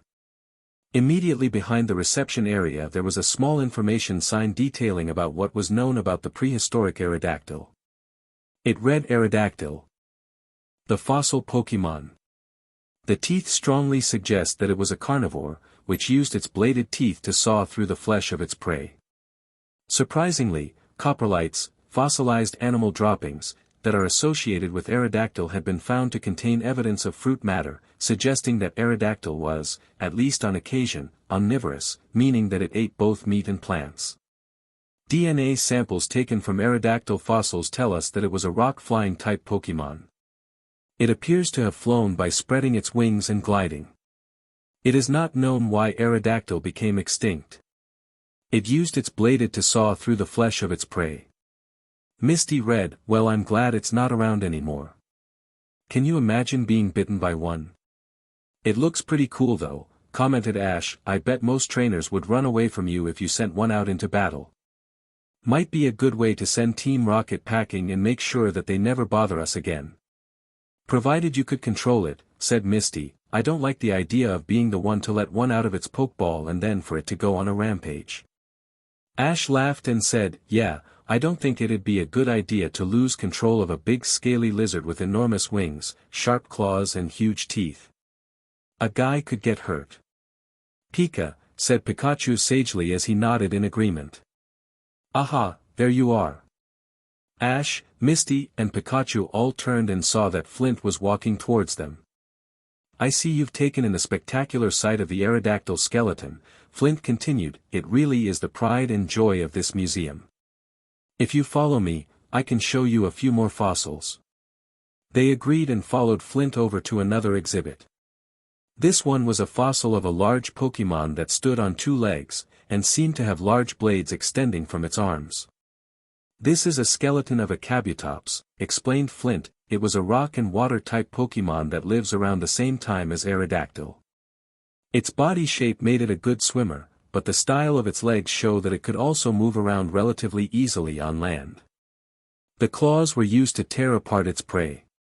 He led then to another fossil, this one smaller and looked like little more than a dome with a pair of dimples in it. "This is Kabuto. It is the pre-evolved form of Kabutops. Fossilized trackways that are associated with this animal suggest that, although it spent most of its time in the sea, it crawled up onto the beaches of its time and laid its eggs in the sand. Fragments of Kabuto fossils have been found with Aerodactyl skeletons in the past, suggesting that Aerodactyl hunted them when they came ashore." Next was a display on the wall. It was a large slab of rock, buried into which were three fossils rather like snail shells, but much bigger. All three were ribbed, and one, larger than the other two, had a series of spikes running in a line. "These," said Flint, "are Omanite and their evolved form, Omastar. Like Kabuto and Kabutops, they are water and rock types. Each of the sections that you see represents a different chamber of the shell. As you should be able to see, each section is slightly larger than the last. This is because as the fleshy body inside the shell grew, new, larger chamber had to be grown for the animal to live in so that it did not get crushed by its own shell. It is thought that this is why these Pokemon became extinct. They grew too large and this meant that their shells had more chambers, making them heavier and heavier until the Pokemon was unable to hunt its food and died." Omastar was most certainly a predator, but we think Omanite preferred to drift along feeding on plankton. Oh, exclaimed Misty, I would really like to meet a real live Omanite. Flint chuckled and commented, well, you might just be in luck. Come with me, we just got a special DLVRY from the research laboratories located out on Cinnabar Island. Ash and Misty exchanged looks before turning and following Flint over to a door that led to a side room. On the other side they met a young man, perhaps only a few, maybe 5, years older than Ash. What with the similar face and hair to Flint, there was no mistaking the fact this was clearly his son, Brock. Hey Brock, said Flint, confirming Ash and Misty's conclusion about the boy's identity, I've got some trainers here who are interested in our DLVRY from Cinnabar Island. Brock chuckled and said, really? Well, that shouldn't be a problem. Step right this way. On the opposite side of the room, there was an area that was hidden by a big green curtain. Brock led the group over to this and pulled back the curtains. What they saw was quite a surprise. There were 10 small square tanks sitting on a large wooden table. Each of the tanks was filled with water. And in each tank there sat a Pokemon. 5 were Omanite and 5 were Kabuto. Oh, wow, exclaimed Misty, before she ran over to the tanks and gazed adoringly at the Omanite that resided within. The spiral Pokemon's large shell was a pale yellow in color, and from the large opening at the front there extended 10 sky blue colored tentacles, 2 bigger than the other, and a pair of eyes, each one like a saucer. The Kabuto in the next tank appeared to mostly be a brown, dome-shaped shell, with 2 small black eyes on the top, near the front. Then the Pokemon reared up a bit and they got a look at what lay beneath the shell. There was a black body, 2 red eyes, far larger than those on the shell, and 4 yellow claw-like limbs. How did you get these if they are extinct? Asked Ash as he looked down into Kabuto's tank. There are some scientists working in a laboratory on Cinnabar Island, explained Brock. They study Pokemon genetics, studying DNA and mapping genomes. At their request the museum sent them a few fossils to study a few years ago. Surprisingly there was enough material to successfully create the complete genome of Omanite and Kabuto. And from there they were able to extract enough DNA from the fossils to actually recreate living versions of them. That's so cool, said Ash. Excuse me, said Misty, trying to sound as polite as she possibly could, do it think it possible that I could maybe please have an Omanite? Please. Flint shook his head and said, I'm sorry but that would not be for us to decide. You would have to ask the head scientist here, though I am fairly certain that I know what his answer would be. The museum was sent 6 of each Pokemon originally, and a tank is in the final stages of being constructed so that these ones here can go on display to the public. The remaining 1 of each has been given to Brock. He's a recognized specialist in rock-type Pokemon and has been asked to study and train them in order to further the research done by the museum. Oh, but I'm a water-type specialist, said Misty, and these are both part water types. Couldn't I have one so that they could be studied from a water-type specialist's point of view? I don't know, said Brock thoughtfully, my knowledge and speciality in rock-type Pokemon is recognized by the Pokemon League and the Pewter Museum. What credentials do you have? Misty's shoulders sagged and she replied, none, I guess. So I would have to become a gym leader before anyone would consider letting me have one of these Pokemon. A gym leader we would consider, said a voice from behind them, however one as young and inexperienced as you we would not look twice at. Ash and Misty turned around to see a tall, gray-haired man who was wearing a white lab coat. Dr. Johnson, said Flint, what a surprise. I thought that you were up at Empty Moon. I was, replied Dr. Johnson, I have just come back. I left Seymour up there. He is more than capable of handling the hunt for the Moonstone alone for the next few days. I have paperwork to do. Right, said Flint. He turned to Ash and Misty, right, come on you two. Back to the gallery. He hurried Ash and Misty out of the room. What was all that about? Asked Misty after the door to the side room had been shut.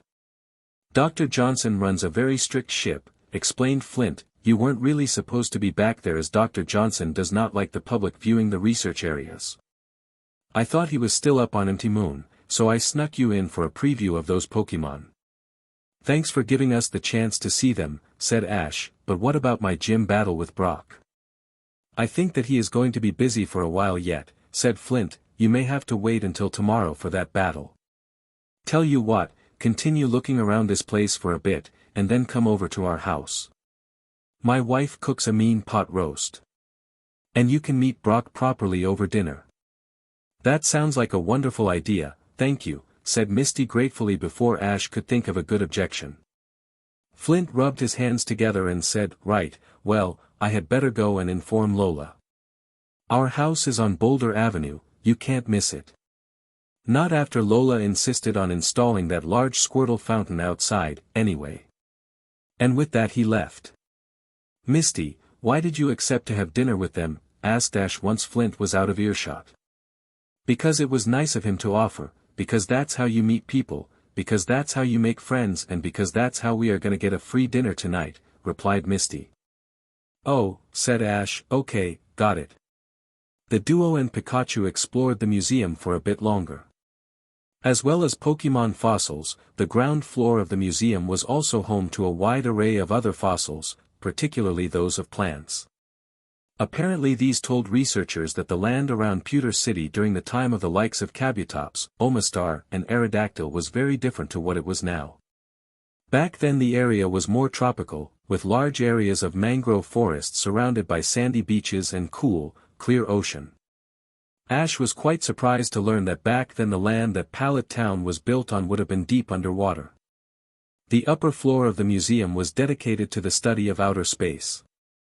There were a collection of rocks that were apparently fragments of a meteorite that had once struck Empty Moon in the distant past. There was a replica of a space shuttle, which was used by astronauts to enter space. Next to this exhibit there was an old man who happily told them, and anyone else who would listen, that July 20th, 1969 was the date when man first set foot on the moon. He also informed them that he bought himself a color television just to watch it on the news. Finally the pair grew bored of the museum, having seen everything that there was to see, and had since made a second lap around the place, and so left. As the sun was starting to set they decided that now would be as good a time as any to locate the house of Flint and Brock. It did not take long to locate Boulder Avenue, and from there it really was not all that difficult to locate the house. It really did have a fountain in the front, featuring a 10-foot-high stone Squirtle that shot water from its mouth. They knocked on the door and were greeted by Flint, who showed them inside. There they were introduced to Brock's siblings. All 9 of them. Forrest, Salvador, Yolanda, Tommy, Cindy, Susie, Timmy, and the twins Billy and Tilly. The Fays, like rabbits, sprang to Misty's mind. Ash, to whom the Fieros and the Beedrills had not been explained, only wondered how come he was an only child. Every single one of the children, boy or girl, was like Brock in that they had all inherited his face and spiky hair, though the girls Tilly, Susie, and Yolanda had hair in a different shade of brown. And for some reason Cindy had hair that was more red in color, leaving a question hanging in the air. The smell of a delicious dinner drifted into the hallway through an open door to the right, and moments later a woman's voice called them all to dinner. Lola, the mother of the family, was bright, bubbly, and just a tad eccentric. She was not put out in the least at having 2 more mouths to feed at dinner. On the contrary, she positively welcomed their joining her family. Ash and Misty quickly discovered that the situation that they were now in was both good and bad. It was good because Flint proved to be correct, and Lola did cook an excellent pot roast dinner. However, they were also sharing the dinner table with 9 other children, 6 of whom were under the age of 7. All it took was little Tilly firing a few peas across the table at her twin brother Billy to start a food fight, and soon Ash and Misty were wearing more food than they had eaten. It was into this chaos that Brock arrived. Ash would have preferred to have been properly introduced to a respected gym leader without having mashed potato decorating his right cheek and ear, but he supposed he could not have it all his own way. That Brock joined in the food fight before he had even sat down made Ash feel a little better. Once dinner was over, Lola led the younger kids out of the room to get cleaned up, leaving Ash and Misty in the company of Flint, Brock, and Forrest. So, Ash, said Brock, I understand that you would like to have a gym battle with me tomorrow. I would, said Ash, before voicing something that had been going through his mind for most of the afternoon, and if it's alright with you, I'd like to battle your two fossil Pokemon. Brock smiled ruefully before saying, I'm afraid that it doesn't quite work like that, Ash. What do you mean? Asked Ash. As a gym leader there are certain rules that I have to go by, replied Brock, and one of those rules states that I cannot use my own personal Pokemon in a gym battle. How come? Asked Ash. Let me put it this way, said Brock, how long have you been training? About 2 weeks I guess, replied Ash. Some of my own Pokemon are ones that I have been training for 5 years, replied Brock, and they would be too strong for you to face. That is why I use Pokemon that are officially owned by the gym itself for gym battles. I assess the skill level of the trainer making the challenge and adjust which Pokemon I use accordingly. For example, for you, who has not battled at any other gym, I use 2 gym Pokemon that are lower in experience. Had you faced more gyms before coming to me, I might use 4 or 5 Pokemon, based on how strong you are. Oh, said Ash before turning to Misty, is that how it works in your sister's gym too? Misty nodded and said, it is. There are many water Pokemon kept at the Cerulean City Gym, and only a few of them actually belong to Daisy. The rest belong to the gym itself, and they only listen to her because she is the gym leader. If she were to leave the gym and someone else took her place, then she would have to leave all of those Pokemon behind for the new leader. And she can only use her own Pokemon for personal battles, not battles for gym badges. Well, I guess that makes sense, said Ash thoughtfully before turning towards Brock and asking, so I can just come to the gym tomorrow and battle you? Not quite, said Brock, first you have to pass a test.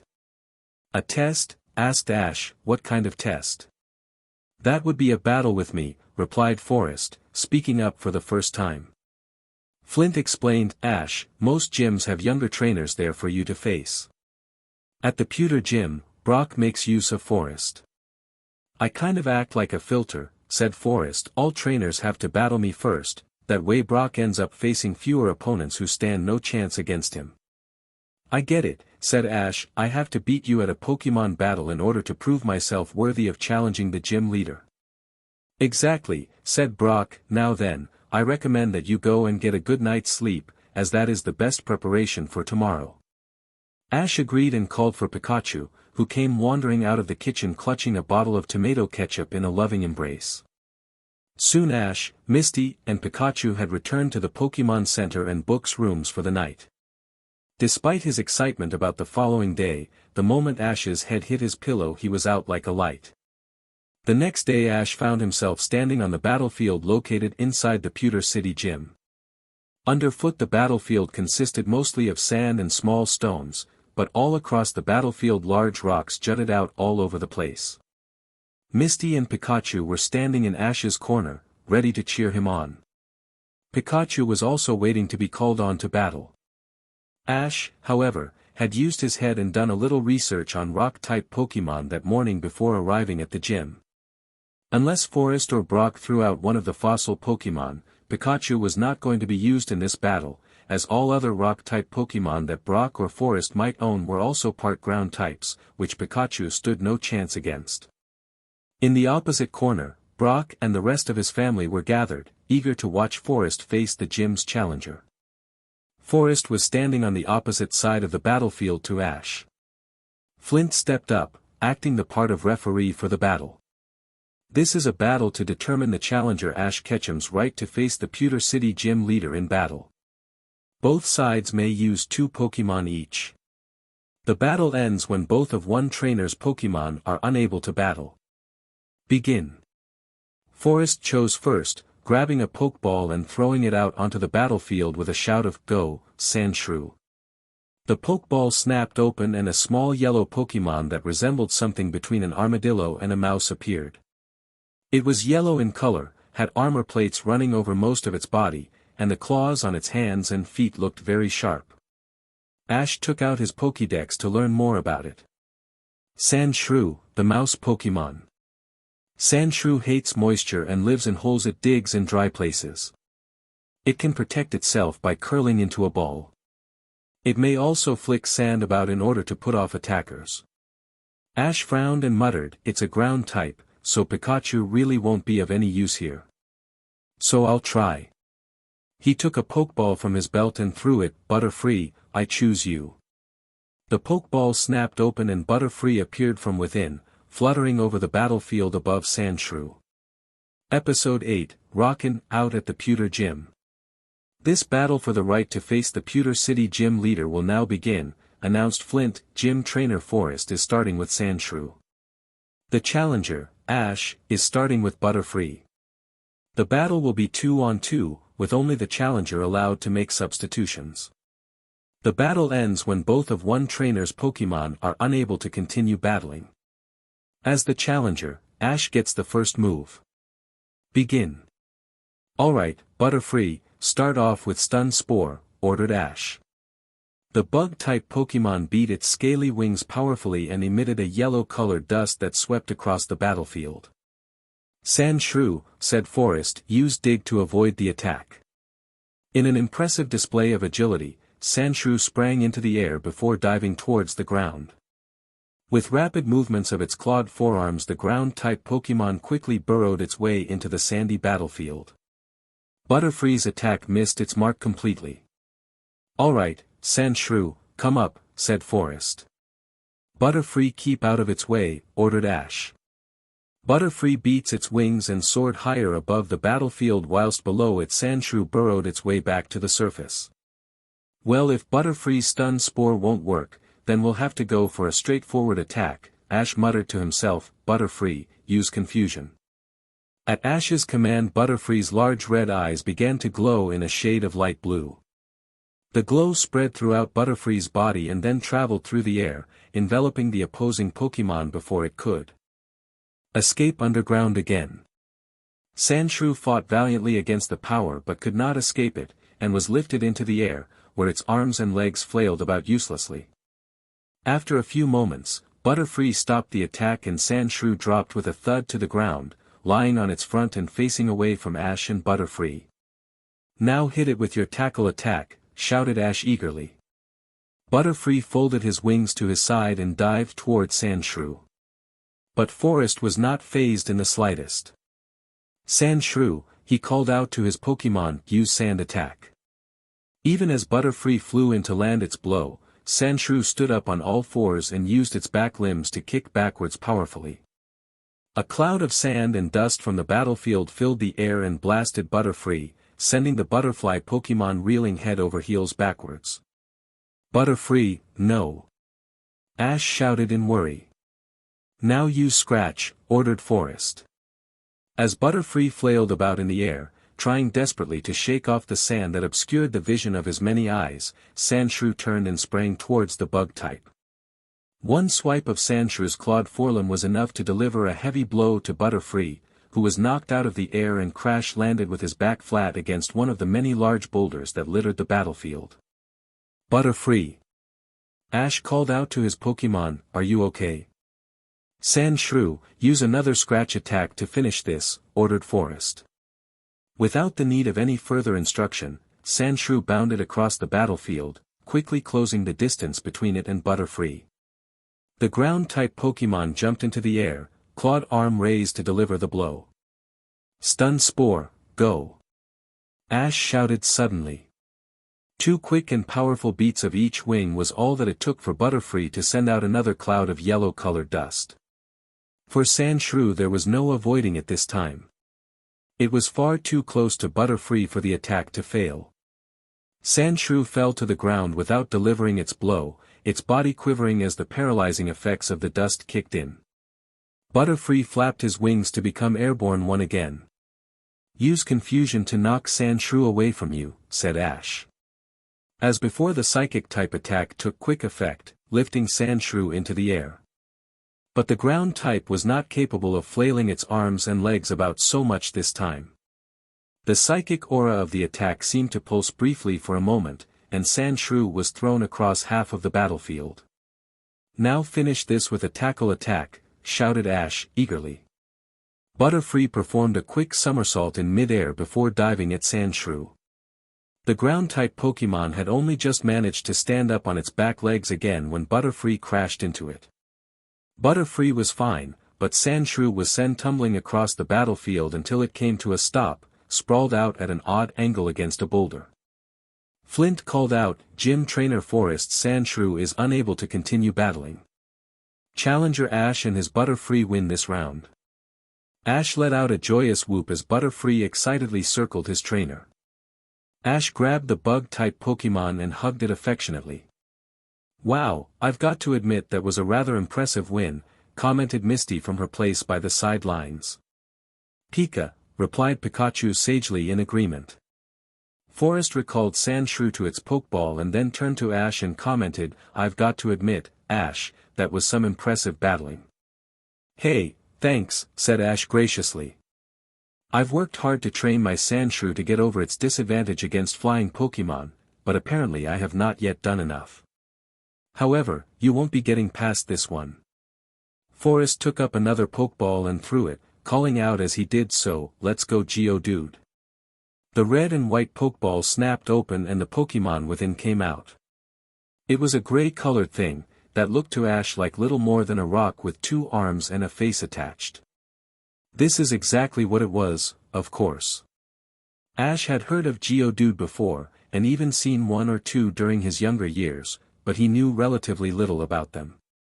With a frown on his face, Ash took out his Pokédex to learn more. Geodude, the rock Pokemon. Found commonly on mountainsides and in caves, if they remain immobile, people usually do not notice them. Stepping or tripping on one can make it angry, however, and it swings its powerful arms around to scare off threats. Ash did not like the sound of this opponent too much. He looked over to where Butterfree was fluttering in the air facing this new foe. "Butterfree, this Pokemon is a rock type, so we need to be careful," Ash called out to it. "Free," replied Butterfree in agreement. "Begin," ordered Flint. "Butterfree, use Stun Spore," ordered Ash, hoping to paralyze the rock-type Pokemon. Even as Butterfree was beginning to generate its yellow dust cloud, Forest called out to his Pokemon. "Geodude, use Rock Throw." Using its strong arms, Geodude snatched up the nearest rock and threw it at Butterfree. "Dodge it!" Ash shouted to Butterfree frantically. Abandoning its attack, Butterfree dodged to the left, causing the thrown rock to sail past it. "You can't keep that up forever," said Forest. "Geodude, keep going." "Dodge 'em all, Butterfree!" Ash shouted out. In rapid succession Geodude began hurling rock after rock at Butterfree, and the butterfly Pokemon swirled, twirled, flipped, jigged and swayed to avoid each one. "Ash!" Misty called out, "Butterfree is a bug and flying type Pokemon. If one of those rocks hit it, then it doesn't stand a chance. You need to call it back." "I know what I'm doing," Ash replied hotly to her before turning back to the battle and shouting, "Come on Butterfree, you can dodge them all." But Butterfree was tiring fast, and just a few moments later, one rock found its target, landing a powerful blow against Butterfree's head. Dazed by that one blow, Butterfree failed to dodge the next rock as well, and that was it for the bug-type Pokemon. Out cold, Butterfree fell to the ground and landed with a soft thump on the ground. Flint called out, "Challenger Ash's Butterfree is unable to continue battling. This round goes to Gym Trainer Forest and his Geodude." Forest's younger brothers and sisters all cheered for him as Ash recalled his faithful Butterfree to his Pokeball. "Good job Butterfree," said Ash to the bug-type's Pokeball, "you fought well. Now take a good rest." He reattached Butterfree's Pokeball to his belt and took another. He threw it out onto the battlefield with a shout of, "Mankey, I chose you." The Pokeball snapped open and in a flash of white light Mankey appeared on the battlefield. "Begin," ordered Flint. "Geodude, use Rock Throw," ordered Forest. Geodude grabbed a rock and threw it. "Dodge it!" Ash shouted. Mankey sprang away and the rock missed completely. At Forest's command, Geodude unleashed a barrage of thrown rocks, each of one Mankey went to great effort to dodge, performing a series of jumps, flips and somersaults to jump between the tops of each of the large boulders located around the battlefield. One of the thrown rocks did manage to hit its mark, but rather than leave Mankey feeling dizzy, the blow just made the fighting-type Pokemon angry. Geodude had by now cleared the area immediately around it of all the rocks it could lift up and throw. "Move over to the left," Forest called out.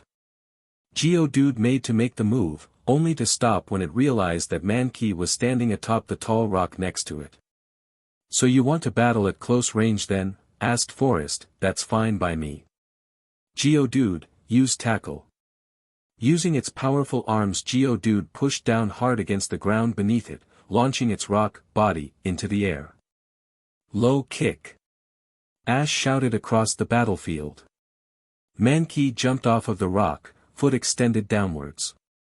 The two Pokemon met in mid-air, and it was Geodude that gave way, crashing back down into the sand while Mankey landed on its feet, knees bent and ready for more. "Geodude, get up!" Forest called out to his Pokemon. "Mankey, finish this with another low kick," ordered Ash. Mankey launched himself towards Geodude, aiming another kick at the rock Pokemon. "Grab it," shouted Forest. Geodude's eyes snapped open and it reached out with a large hand just in time to grab Mankey's foot in a strong grip before the fighting type could land its hit. "Tough luck there, Ash," said Forest. "For you it is," retorted Ash. "Mankey, use low kick." Mankey twisted around and swung his second, free foot forcefully. The blow was a powerful one, and two highly effective moves used in quick succession proved to be far more than Geodude could handle. The rock and ground type Pokemon rolled over backwards away from Mankey, and then went completely still.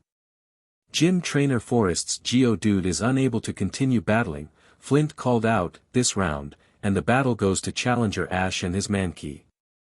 Forest's younger brothers and sisters cried out sadly as their brother was forced to recall his second Pokemon. Misty and Pikachu hurried over to Ash. "That was an impressive battle, Ash," Misty admitted with a smile of her face. "Thanks," replied Ash, "it's all thanks to Butterfree and Mankey." "She's right, Ash," said Forest, walking over to them. "It was a great battle. One of the best I've had in a while. I hope we can do it again sometime." "Yeah," agreed Ash, "that'd be great." The pair shook hands. "So Ash," said Brock, coming over, "are you prepared to face me now?" "I'm ready," said Ash eagerly. Misty, however, interrupted and said, Ash? Shouldn't you go to the Pokemon Center first to get you Pokemon healed? Butterfree is knocked out, and Mankey just had a rough battle." "I can use another Pokemon instead of Butterfree," said Ash, waving her off dismissively. "After all, like you said, Butterfree is really weak to rock-type Pokemon. And besides, Mankey barely took any damage at all. He's eager to go." He looked down at his fighting-type Pokemon and asked, "Aren't you?" "Mankey," replied the monkey Pokemon eagerly, pumping his fists energetically. "Well, if you're sure," said Misty, sounding far from certain that Ash was making the best choice in deciding to battle Brock right after his battle with Forest. Misty and Forest both vacated the battlefield, Misty to the spot where she and Pikachu had been watching before, and Forest to his place amongst his family. Ash and Brock took their positions at the opposite ends of the battlefield and waited for Flint to begin the battle. Flint stepped up and announced, "This battle is to determine whether or not the challenger, Ash Ketchum, deserves to be awarded the Boulder Badge from the Pewter City Gym leader, Brock. In this battle, both sides may use only 2 Pokemon each. Both sides may now choose their first Pokemon." Brock took it and threw it out onto the battlefield with a shout of, "Geodude, go!" The Pokeball snapped open and in a flash of white light, Brock's Geodude appeared on the battlefield.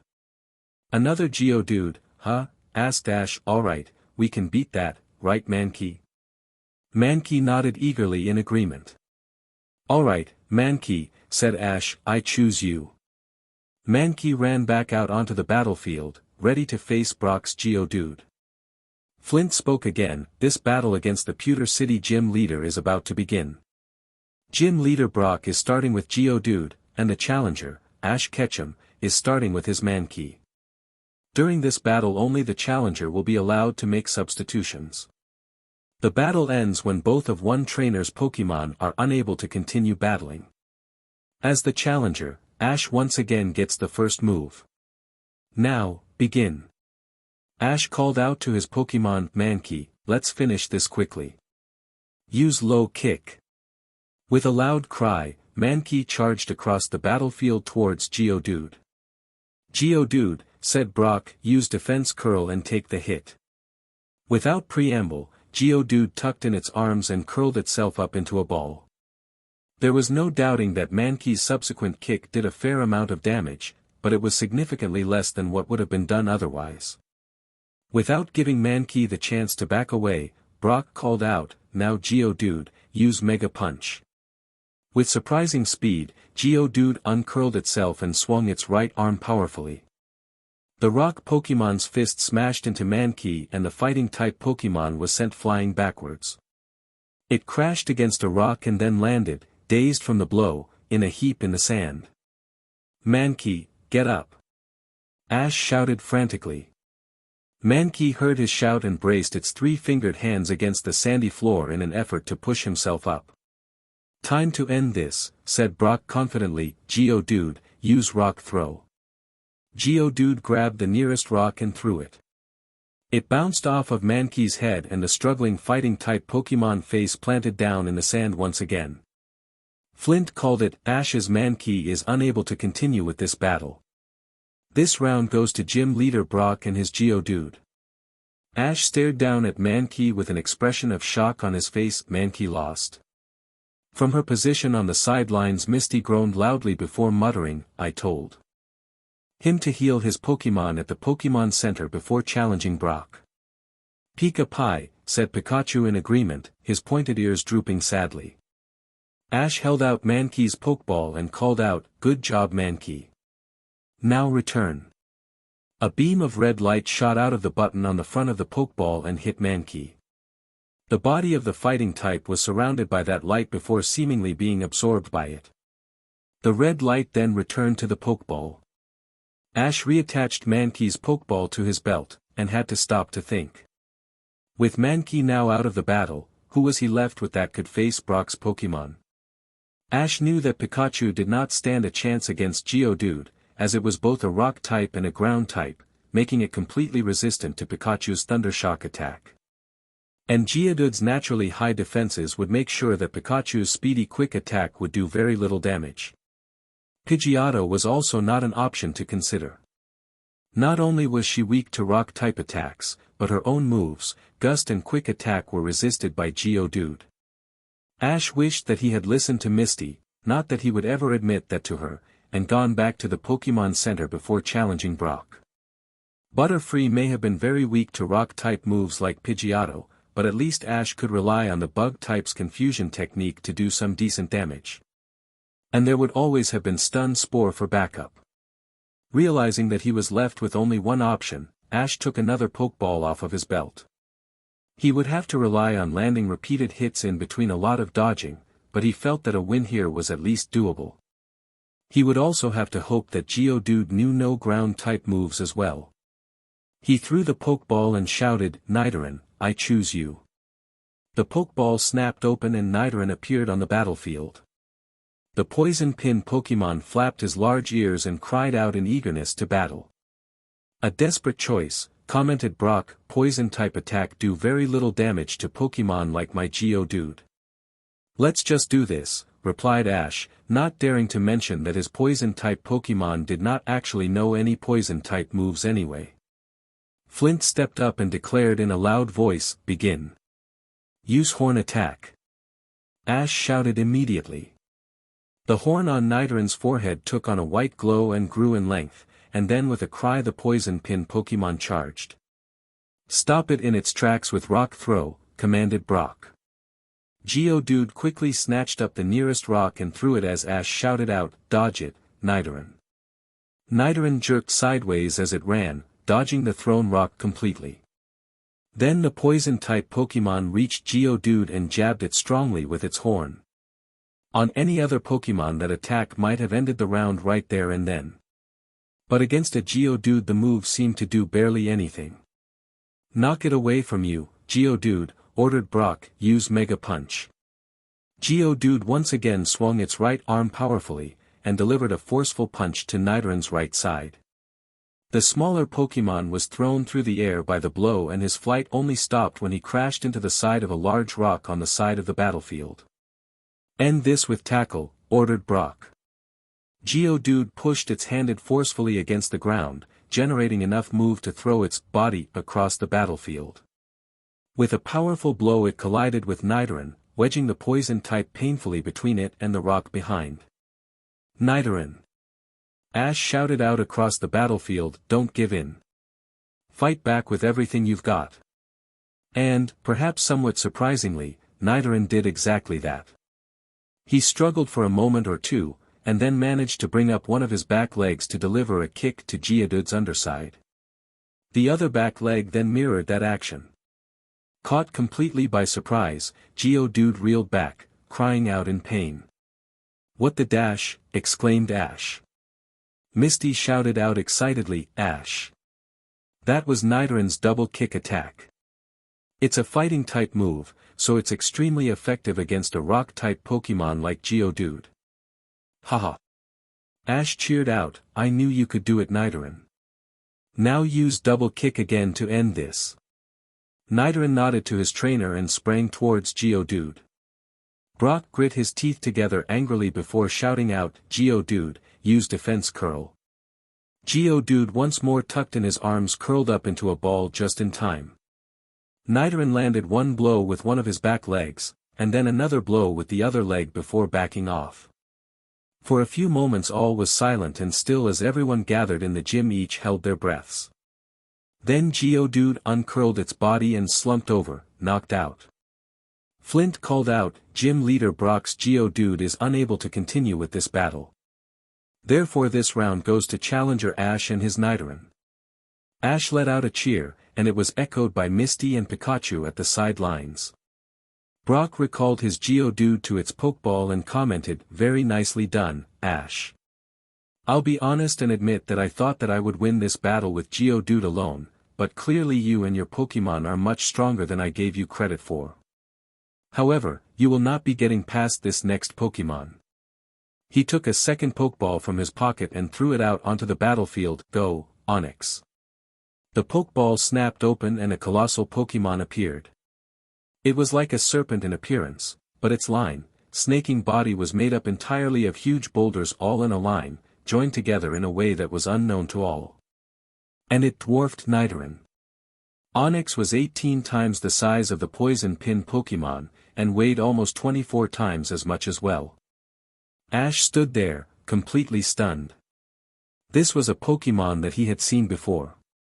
Had he not been watching a battle on television the night before his journey began, in which one of the battling trainers had sent out an Onix?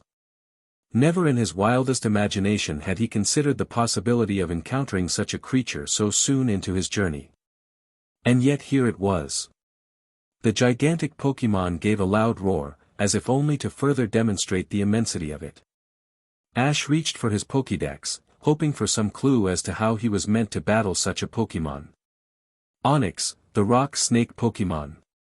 By twisting its large and powerful body, this Pokemon can tunnel through the ground at speeds of up to 50 miles per hour. The tunnels it leaves behind are often used by Diglett.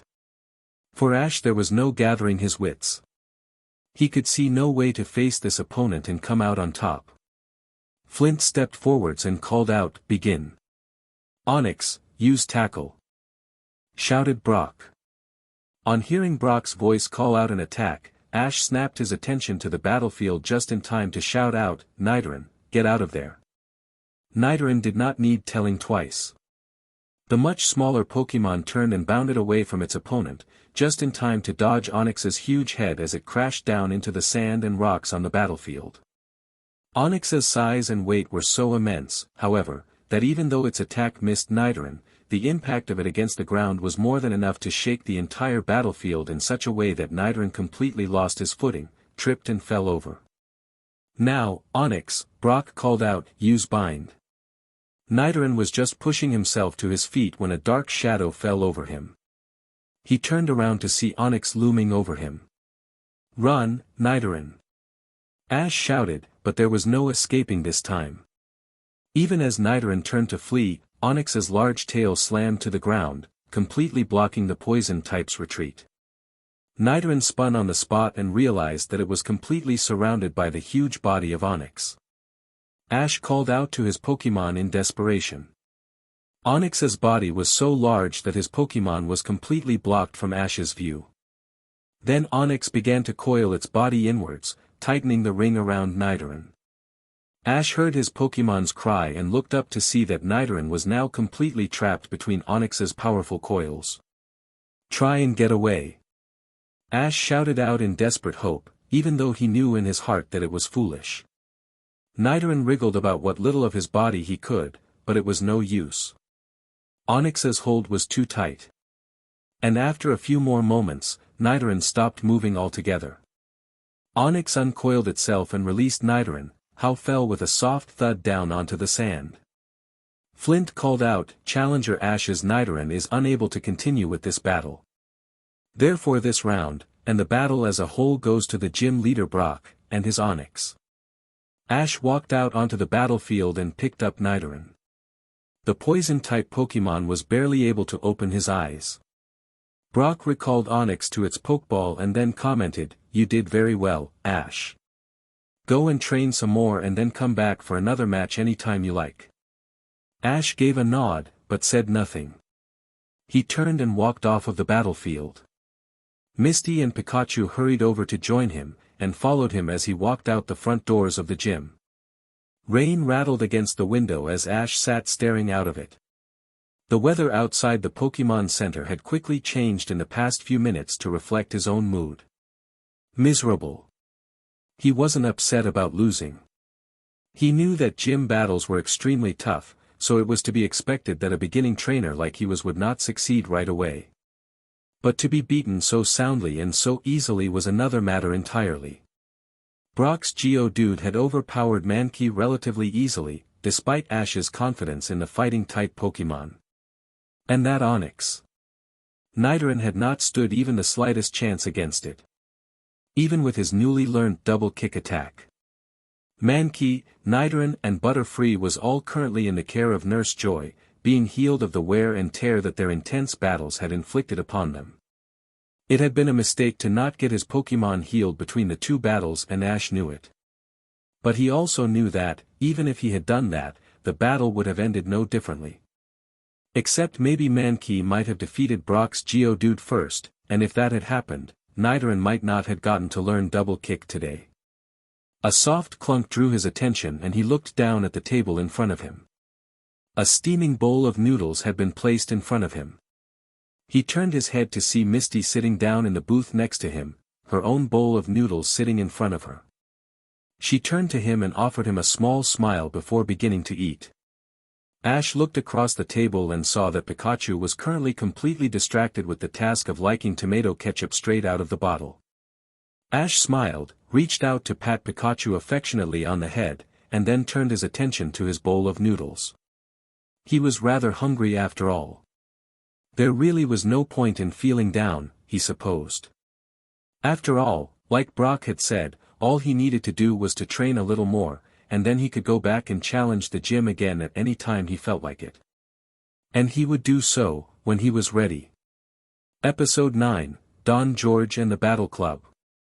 The early morning sun shone in the sky, the rainstorm that had swept in the previous day having dispersed sometime during the night. The light of that sun shone through the large double glass doors that were located at the front of the Pokémon Center building and cast a bright gleam over the blue tiled floor.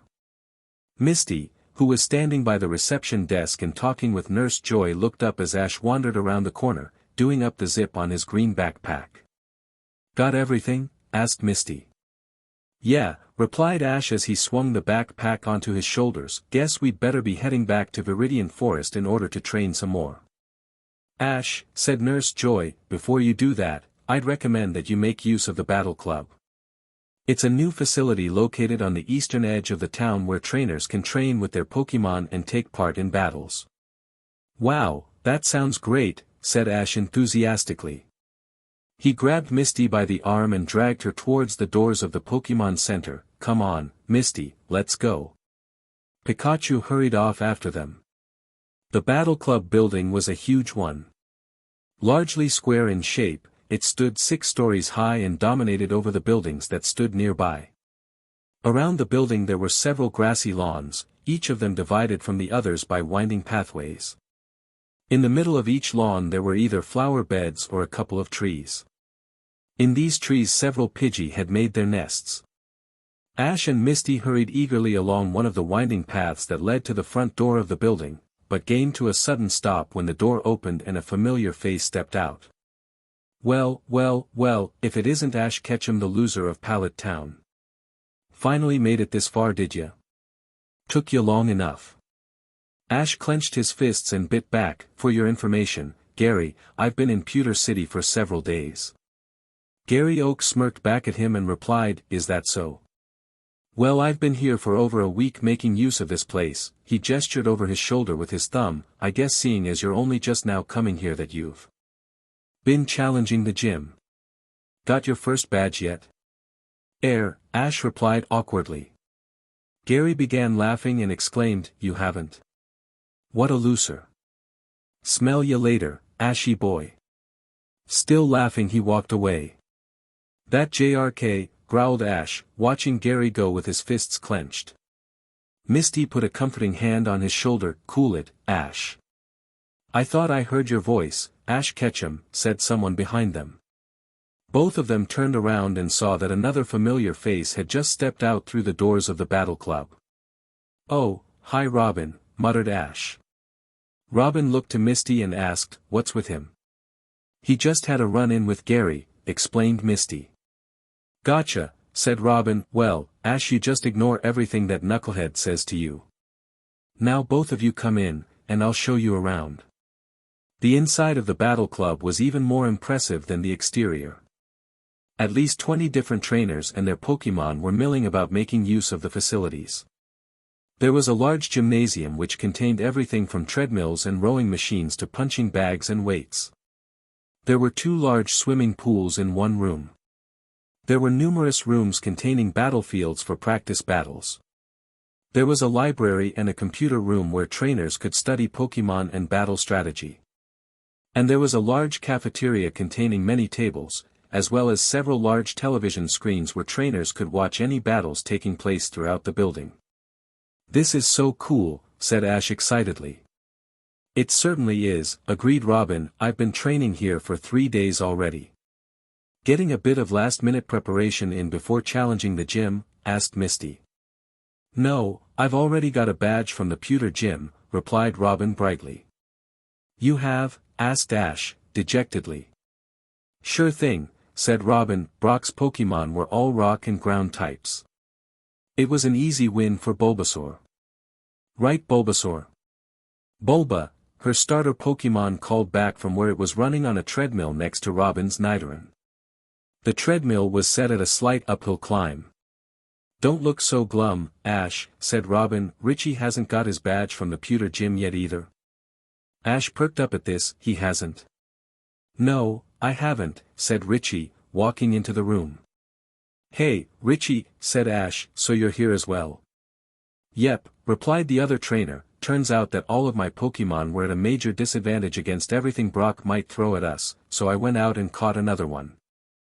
I've been training it up here, along with the rest. He gestured over his shoulder to where his Charmander and Pikachu were running on another treadmill. So where is this new Pokemon? Asked Misty. I'll show you, said Richie, and he led them over to the pool room. Inside he called out, Poliwag, and the surface of one of the pools rippled, and a splash of water went up as a small, round, blue-colored Pokemon burst into the air. It landed confidently on the tiled floor in front of them. Oh, hey, you've got a Poliwag as well, exclaimed Misty. She opened her red bag and took out a Pokeball, which she opened to let the Pokemon contained within out into the open. Her Poliwag appeared next to Richie's and the 2 tadpole Pokemon greeted each other happily, jumping up and down excitedly. Well. Who do we have here? They turned around to see that a man had entered the room. He was a tall and muscular man, with short gray hair and a large mustache. "Hello, Don George," said Robin politely. "These are Ash and Misty. They're friends of ours." The man laughed heartily and said, "Well, in that case, welcome to the Battle Club. My name is Don George, and I own and run this facility." "So what gave you the idea to open this place?" asked Misty. "To tell you the truth, it wasn't my idea," replied Don George. "Places like this one have been operating in the Unova region for years. My brothers and I decided to bring the idea to all the other regions." "Unova region?" asked Ash. Don George nodded and explained, "The Unova region is a land located many miles away from Kanto. And the Pokémon there are completely different to what you find in Kanto. My family owns and runs a battle club in every town and city there. We've been looking into expanding into other regions for quite some time, and the Kanto region was the first to allow us to begin constructing the facilities. We haven't expanded into the towns yet, but every major city in Kanto now has a battle club facility, all of which have just opened up in the last few months. Except, of course, for Viridian City, on the other side of the forest to the south of here." "Why isn't there one in Viridian City?" questioned Ash. Don George gave a shrug and replied, "We keep on submitting applications to build one there, but for some reason approval is always being blocked. From what we've seen, people want the facility there, but we just can't seem to get permission from the local authority." "That seems kind of silly," observed Richie. "Yeah," agreed Robin, "if there is a demand for the service, then surely it makes sense for the city to provide it." Don George gave another shrug and replied, "I'm sure it'll all sort itself out in the end. Anyway, enough about that.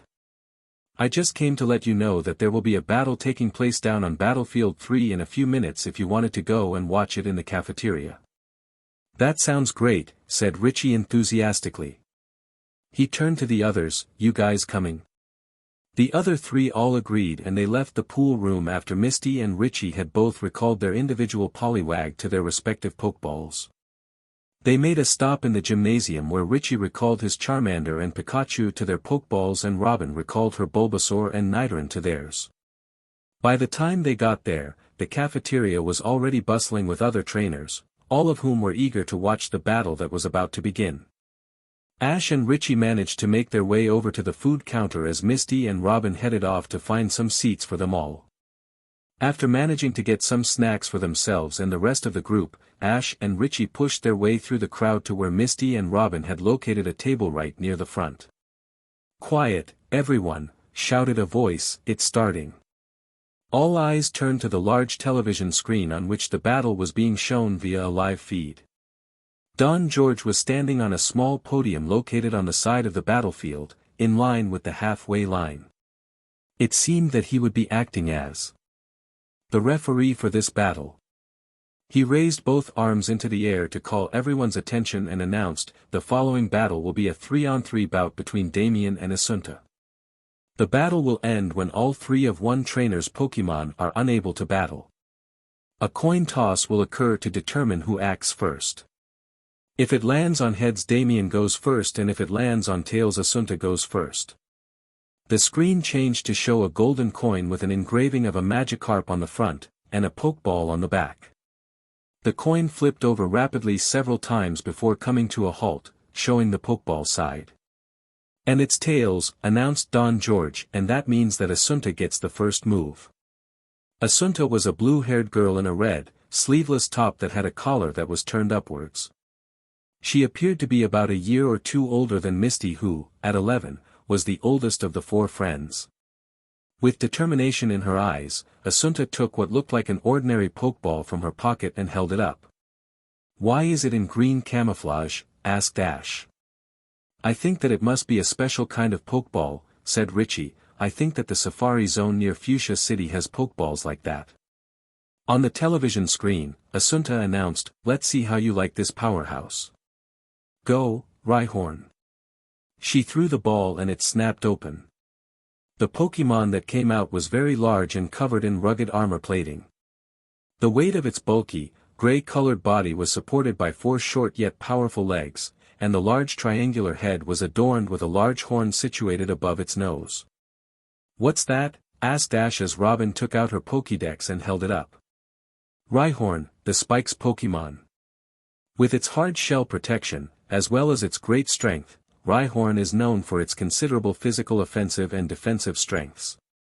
Its massive bones are 1,000 times harder than the bones of a human, and it is easily capable of knocking a trailer flying. However, this Pokémon is also both quick to anger and not very intelligent. "Sounds like a tough opponent," observed Robin. "I wonder how that Damien guy will counter it." Damien, a boy of about 16, had a pair of white-framed sunglasses perched on his blue hair. He wore a pink shirt over a red polo neck, and a brown waistcoat. Like Assunta, he too had a look of determination on his face, but there was a touch of arrogance there as well. He too took a Pokeball, an ordinary red and white one this time, and there it with a shout of, "Weepinbell, go!" Weepinbell was a strange-looking Pokémon. Its yellow bell-shaped body was actually a flower that opened to reveal a large round mouth. There were 2 large, round eyes, and 2 large green leaves which served as strange limb-like structures. Robin again used her Pokédex in order to find out more. Weepinbell, the flycatcher Pokémon, and the evolved form of Bellsprout. Weepinbell spits out poisonous pollen which immobilize its enemies. It then attacks by spraying acid. Its leaves are razor sharp, and if its prey is too big for it to swallow whole, Weepinbell will use those leaves to cut the victim apart before swallowing down every last morsel. "That sounds pleasant," said Richie with a deadpan expression. "It's a grass-type Pokémon," commented Misty. "That means Damien has the advantage here." Don George called out, "Begin." Assunta held up the strangely colored Pokeball again and called out, "Rhyhorn, return." A beam of red light shot from the button on the front of the Pokeball and hit Rhyhorn. The rock and ground type Pokémon was enveloped by the red light and disappeared into it. The red light drew back into the Pokeball, taking Rhyhorn with it. "Wow," said Ash, "she's changing Pokémon." Robin nodded and said, "It makes sense. A Rhyhorn stands little chance against the grass-type moves of a Weepinbell." Assunta had taken another Pokeball, this one in the same unusual design as the one that held her Rhyhorn. She threw it and called out, "Venomoth, you're up." The ball snapped open and a bug-type Pokémon that looked a lot like a purple-colored cousin of Butterfree appeared.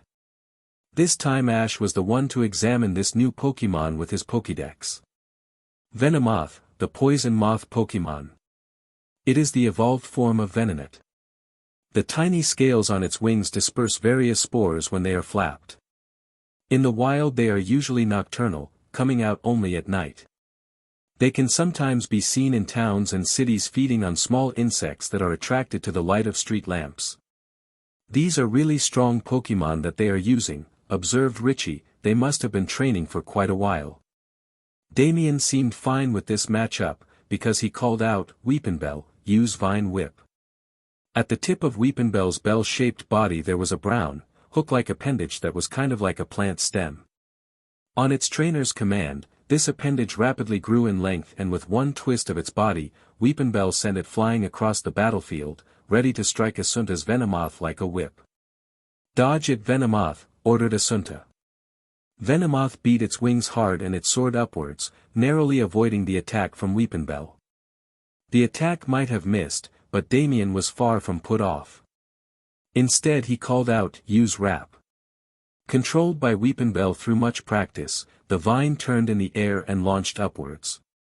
Quickly it coiled around Venomoth's body once, twice, 3 times. The bug-type Pokémon's wings were pinned to its sides, making it unable to move. Worse for Assunta, the vine was constricting Venomoth, squeezing the Pokémon's strength out of it. She knew how to make the most of this situation however and called out, "Venomoth, it's time for Psybeam."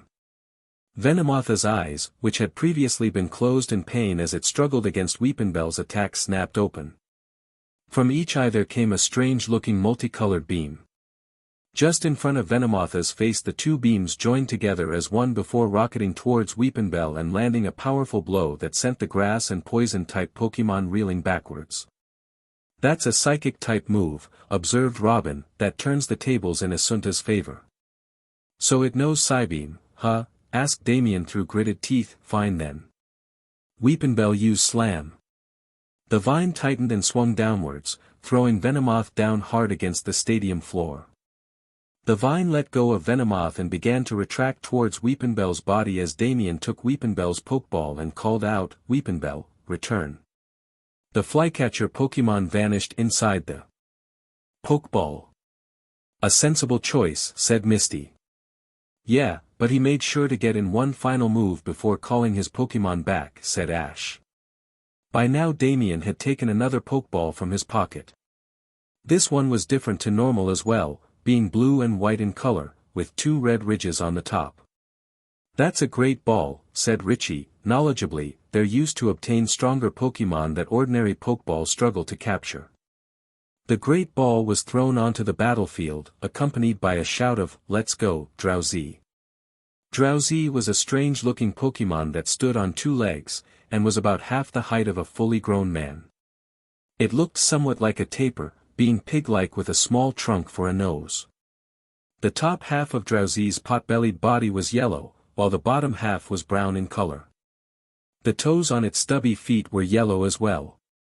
It's kind of creepy, said Misty with a grimace on her face. Ash consulted his Pokédex. Drowzee, the hypnosis Pokemon. Drowzee puts its enemies to sleep, and then eats its dreams. It prefers the dreams of children to those of adults as they are far tastier. If it eats a bad dream, it might get sick. It can sometimes show people the dreams it has eaten in the past. I take it back, said Misty, that Pokemon isn't kind of creepy. It is creepy. I bet that its ability to put opponents to sleep could come in handy though, said Ash. By now Venomoth had managed to recover enough from Weepinbell's final blow to get airborne again. Asunta wasted no time. Venomoth, use a double-edge attack. A greenish energy appeared around Venomoth's body. The bug-type Pokemon tucked its wings against its body and it flew at Drowzee, ramming it with its full force. Drowzee was knocked backwards but remained standing.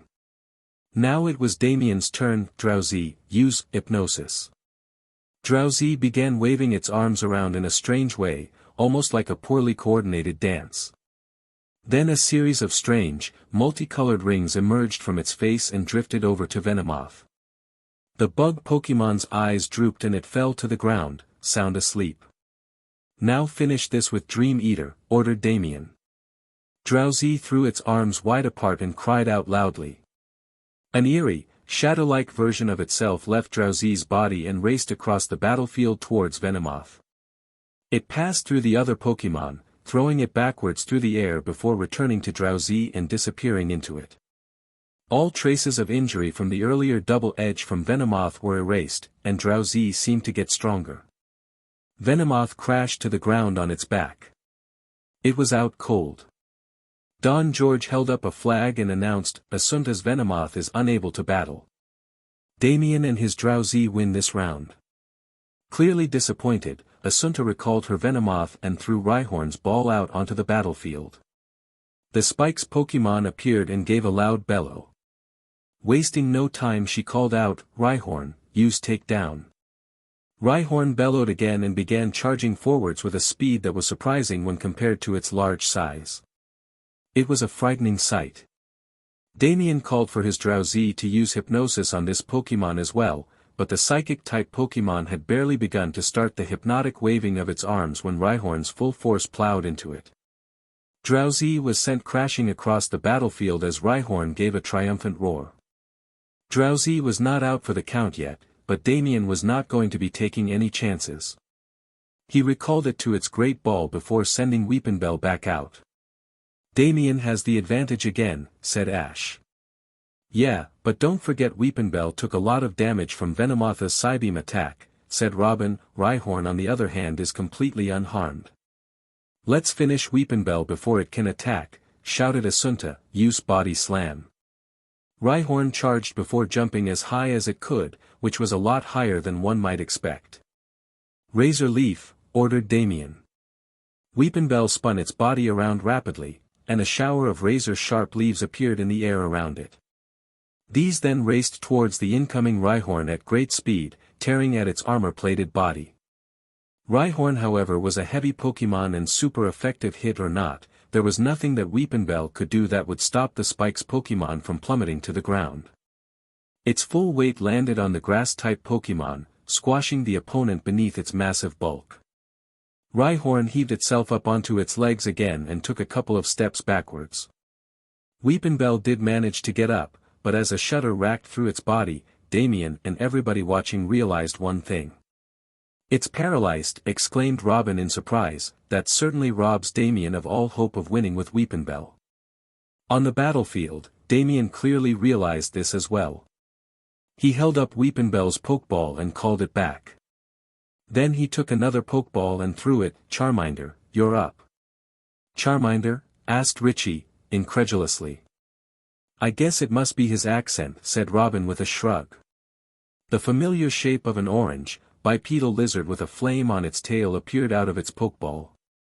Ash was well acquainted with a Charmander, having encountered Richie's several times now, but he had never looked it up on his Pokédex.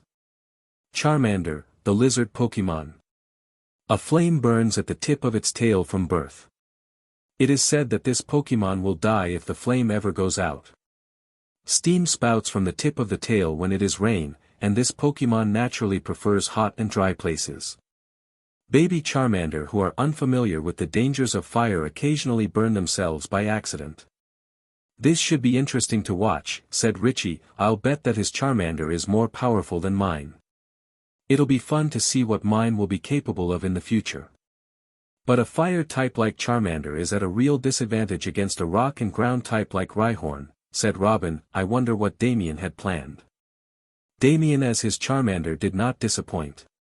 Without giving Assunta the chance to call out an attack from Rhyhorn, Damien shouted out, "All right, Charmander, use Dragon Rage."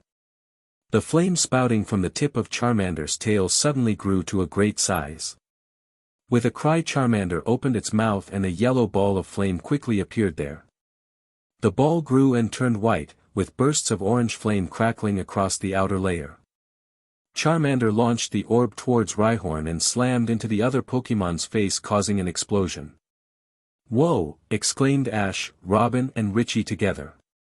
"So that's what Dragon Rage looks like," said Misty, causing the others to look at her. "It's a dragon-type attack, and it always does a set amount of damage, regardless of whatever weaknesses and resistances the opponent has." After the damage Rhyhorn took from Weepinbell, Dragon Rage was more than capable of taking it down, despite all apparent differences in size, strength and type. On the battlefield the smoke was clearing. Just like Venomoth before it, Assunta's Rhyhorn was down and out. Don George called out in a loud and clear voice, "Assunta's Rhyhorn is unable to continue with this battle. Damien and his Charmander win this round." All around them, other trainers were either cheering or booing this result. "I guess they brought their friends with them," said Misty. Out on the battlefield, Assunta had recalled Rhyhorn and was now holding a regular Pokeball in her hand. "I didn't want you to face an opponent like this one," she said to it, "but with Rhyhorn down, and with me having to use the 3 Pokémon I registered before the battle began, then I'll trust that you can do this. Go, Ivysaur." Ivysaur looked a lot like Robin's Bulbasaur, except it was larger and instead of having a bulb on its back it had 4 fern leaves and a flower bud. "Hey, an Ivysaur," exclaimed Robin, "that's what my Bulbasaur will evolve into one day." It was Richie who examined it with his Pokédex this time. Ivysaur the seed Pokémon. Ivysaur is the evolved form of Bulbasaur.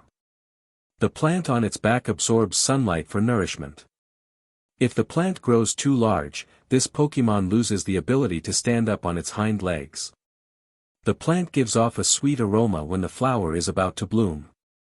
"Damien has the advantage again," said Ash. "Maybe," said Misty, "but don't forget, Ivysaur is an evolved Pokémon, and Charmander is not. That'll even the odds up a bit." "Ivysaur, use Vine Whip," called Assunta.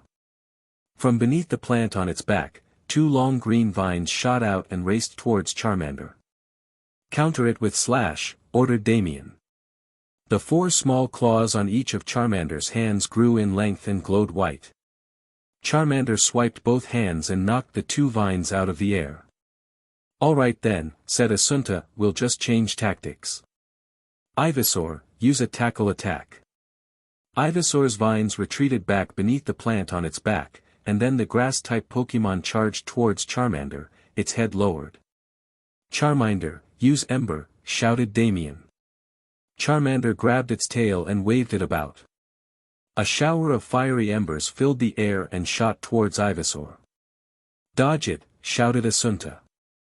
Ivysaur stopped charging but instead managed to use the momentum it had built up to throw itself to the side, narrowly avoiding the fire-type attack.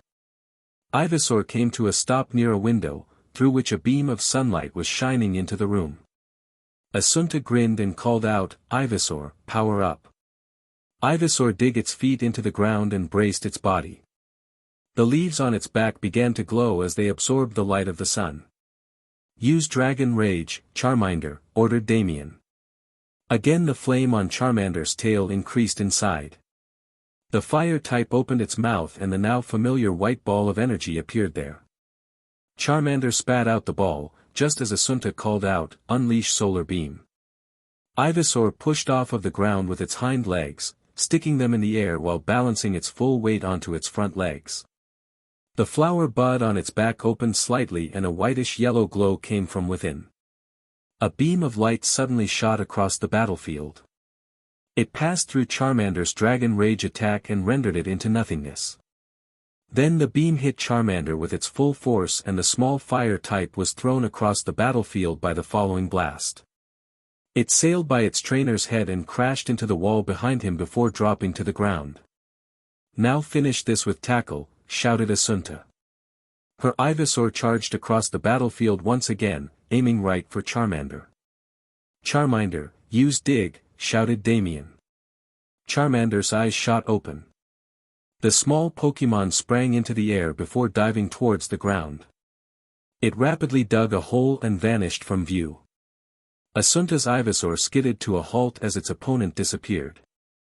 Moments later the ground beneath Ivysaur broke apart and Charmander forced its way out of the ground, knocking Ivysaur back. "Now use Slash," ordered Damien. The claws on Charmander's right hand elongated and it swiped at Ivysaur, landing a nasty blow on its side. As the grass type staggered backwards, Damien called out, "Now finish this with Ember." Once more Charmander grabbed its tail and waved it about, creating a cloud of fiery embers which quickly enveloped Ivysaur. The grass-type Pokémon cried out in pain before collapsing. Don George called out, "Asunta's Ivysaur is no longer able to continue battling. Therefore this round and the battle as a whole go to Damien and his Charmander." In the cafeteria, Damien's friends were whooping and cheering loudly. "He didn't lose a single Pokémon throughout the entire battle," said Ash in disbelief. "He certainly understood when to call for a move and when to switch his Pokémon out for another," commented Misty. By now Damien's friends were leaving the room to go and congratulate him. Asunta's friends were leaving as well, presumably to go and offer their condolences. Richie stood up suddenly and announced, "Excuse me, but I think I have some serious training to get back to." "Me too," said Robin, getting up and leaving. Watching their 2 friends leave, Ash and Misty could not help noticing when both Richie and Robin took out the Pokeball that contained their respective starter Pokémon. Misty sighed before getting up and saying, "I guess we'd better get down to some training as well." "You go on ahead," said Ash, "I've got some thinking to do." "Okay," said Misty, sounding a little worried about him, "I'll be in the pool with my Pokémon." Ash watched her leave before he got up and made his way over to a large set of windows that led out onto a balcony which overlooked one of the lawns outside. He leaned up against the railings and took a deep breath of fresh air. Looking down he could see 2 children playing about with a Rattata as a pair of caterpie crawled about between the stalks of the flowers. Pikachu hopped up onto his shoulder and stayed there. Ash reached for his belt and took off the 4 Pokeballs stored there. He held them out before him and thought carefully. "Pikachu, Nidoran, Mankey, Butterfree and Pidgeotto. We sure are a long way off from the skill level shown by those 2 trainers and their Pokémon. So young Ash, did you enjoy the battle? A voice interrupted his thoughts. Ash turned and saw that Don George was standing next to him. I did, replied Ash, but it's just got me thinking. He trailed off, unsure of what to say. You're wondering about your own strengths as a trainer and how to improve upon them, and well as your weak points, said Don George. Yeah, said Ash, it's just, that Damien guy. Don George nodded and said, he is a strong one. I'll give him that much. And he trains hard to get there, but don't put him up on a pedestal. But he won, said Ash, and Asunta didn't defeat a single one of his Pokémon. So whatever he is doing must be working. It is, replied Don George, but I've seen Damien's training style for myself and it's rather, well, I suppose that intense is the best way to put it. I'm really not supposed to say this to anyone, but even though she lost today, Asunta is the better trainer of the two. How come? Asked Ash. Don George pointed a group of people who were walking away from the building and said, that's her over there, with her friends. She's taking her Pokémon to the Pokémon Center. Damien on the other hand with bragged to his friends for a bit and then set his Pokémon to work in the gymnasium once again. Ash looked shocked at that, but his Pokémon. Weepinbell especially. It was paralyzed. Don George gave a simple nod in reply, and now you see what I mean. To some Pokémon are their friends and partners. To others they are just tools to battle with. Which kind do you want to be? The first, answered Ash without preamble, definitely the first kind. Then you and I are going to get on just fine, said the manager of the battle club. Now then, why don't you show me what Pokémon you have aside from this Pikachu and we can go about setting them set up on the appropriate equipment. Ash opened the 4 Pokeballs in his hand and out came his Nidoran, Mankey, Butterfree, and Pidgeotto. Don George nodded thoughtfully and said, quite a varied collection you have already. For now I would suggest a warm-up for each of them. Pikachu, Nidoran and Mankey should do some gentle jogging on the treadmills just to start building up some muscle. And we have an aerial agility course that would do wonders for Butterfree and Pidgeotto's flying skills. After getting Pikachu, Nidoran and Mankey running on the treadmills alongside Robin's Bulbasaur and Nidoran and Richie's Charmander and Pikachu, Ash followed Don George over to another room. Inside that room, hanging from the ceiling were a collection of hoops, some large and some small, and they in a variety of colors as well, some red, some blue, some green and the rest yellow. The purpose of this room is pretty simple, explained Don George. Your flying-type Pokémon go around flying through the hoops in order to increase their aerial agility. Obviously the smaller the hoop the more accurate your Pokémon has to be, though I will point out that only Pokémon smaller than your Pidgeotto and Butterfree will fit through the green hoops. Ash looked up and saw a trainer's Spearow tuck its wing in and swoop through a green hoop. A pair of Pidgey were also doing the same. Suddenly Richie's Beedrill buzzed by, flying through a blue hoop, and a moment later another Pokémon, this one a Butterfree, flew through one of the red hoops. Whose Butterfree is that? Asked Ash. That would be mine, said Robin stepping forward. Why is it pink? I thought that all Butterfree have blue bodies, said Ash. Robin gave a shrug and said, I don't know. I thought it might be because mine's a girl, but when I got here I found out that Butterfree are all usually the same color. Ash's Butterfree flapped past him and followed after Robin's one. Don George chuckled and said, looks like your Butterfree's got its sights set on getting itself a girlfriend, Ash. Robin's cheeks flamed red, but Ash didn't notice. Instead he just said, maybe. Or maybe it just wants to make a new friend. Boys and girls can be friends, right Robin? Yes, replied Robin, though she did not look at him as she answered. Don George broke out into a full laugh and said, oh, to be young and innocent again. Right, said Ash, sounding unsure. He turned to Pidgeotto, how about you, Pidgeotto? You want to show the other birds here how it should be done? Pidgeotto puffed itself up proudly and took flight. She looped around the room and successfully passed through every single hoop she came across. Except the small green ones, of course. Episode 10, The Club Battle Tournament begins. Mankey. Ash shouted out to his fighting-type Pokemon, "You'll have to jump for this one." He threw a red-colored clay disc into the air. Mankey sprang into the air and broke the disc apart with a scratch attack. "Nice going." Ash cheered his Pokemon. "Alright, Pikachu. Heads up." He threw another disc into the air and Pikachu eagerly jumped after it. The little electric-type Pokemon twisted in mid-air and swung his lightning bolt-shaped tail with everything that he had. The disc shattered with the blow. Well, said Don George coming over to them, "it looks like your Pikachu has just begun perfecting the slam attack." "Really?" asked Ash. "That's so cool, Pikachu. You learned a new move." Pikachu," replied his starter Pokemon happily. "How about you, Mankey? Are you ready to learn a new move?" "Man," replied Mankey, eagerly. "Okay," said Ash, throwing another disc, "let's see what you've got." Mankey jumped up into the air and this time instead of swiping at the disc with his paw, he struck it with a downwards blow with the side of his opened hand.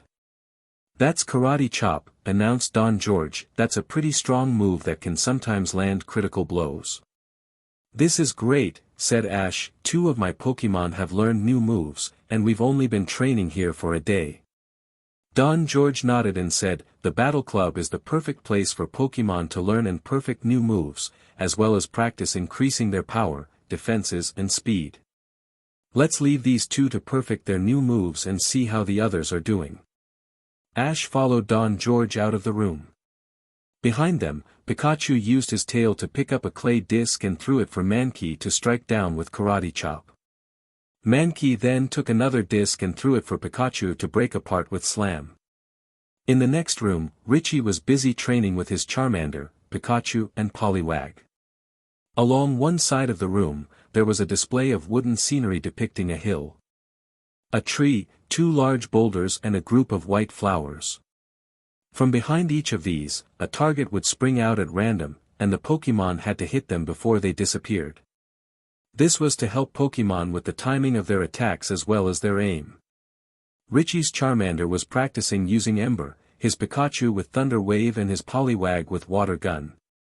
Every time one of the Pokemon landed a blow, a bell would sound and the machine in the corner tallied up the total score by each Pokemon.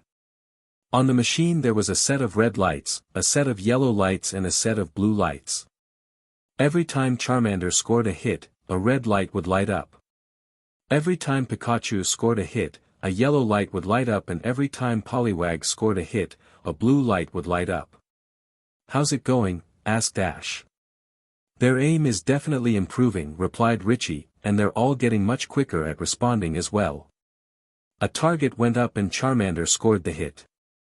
"Wow," said Ash, "that was fast." "It certainly was," agreed Richie. "Poliwag's the one who's winning the game, though." "And who has won the most games?" asked Don George. "That would be Pikachu," said Richie. "He's won 4 games.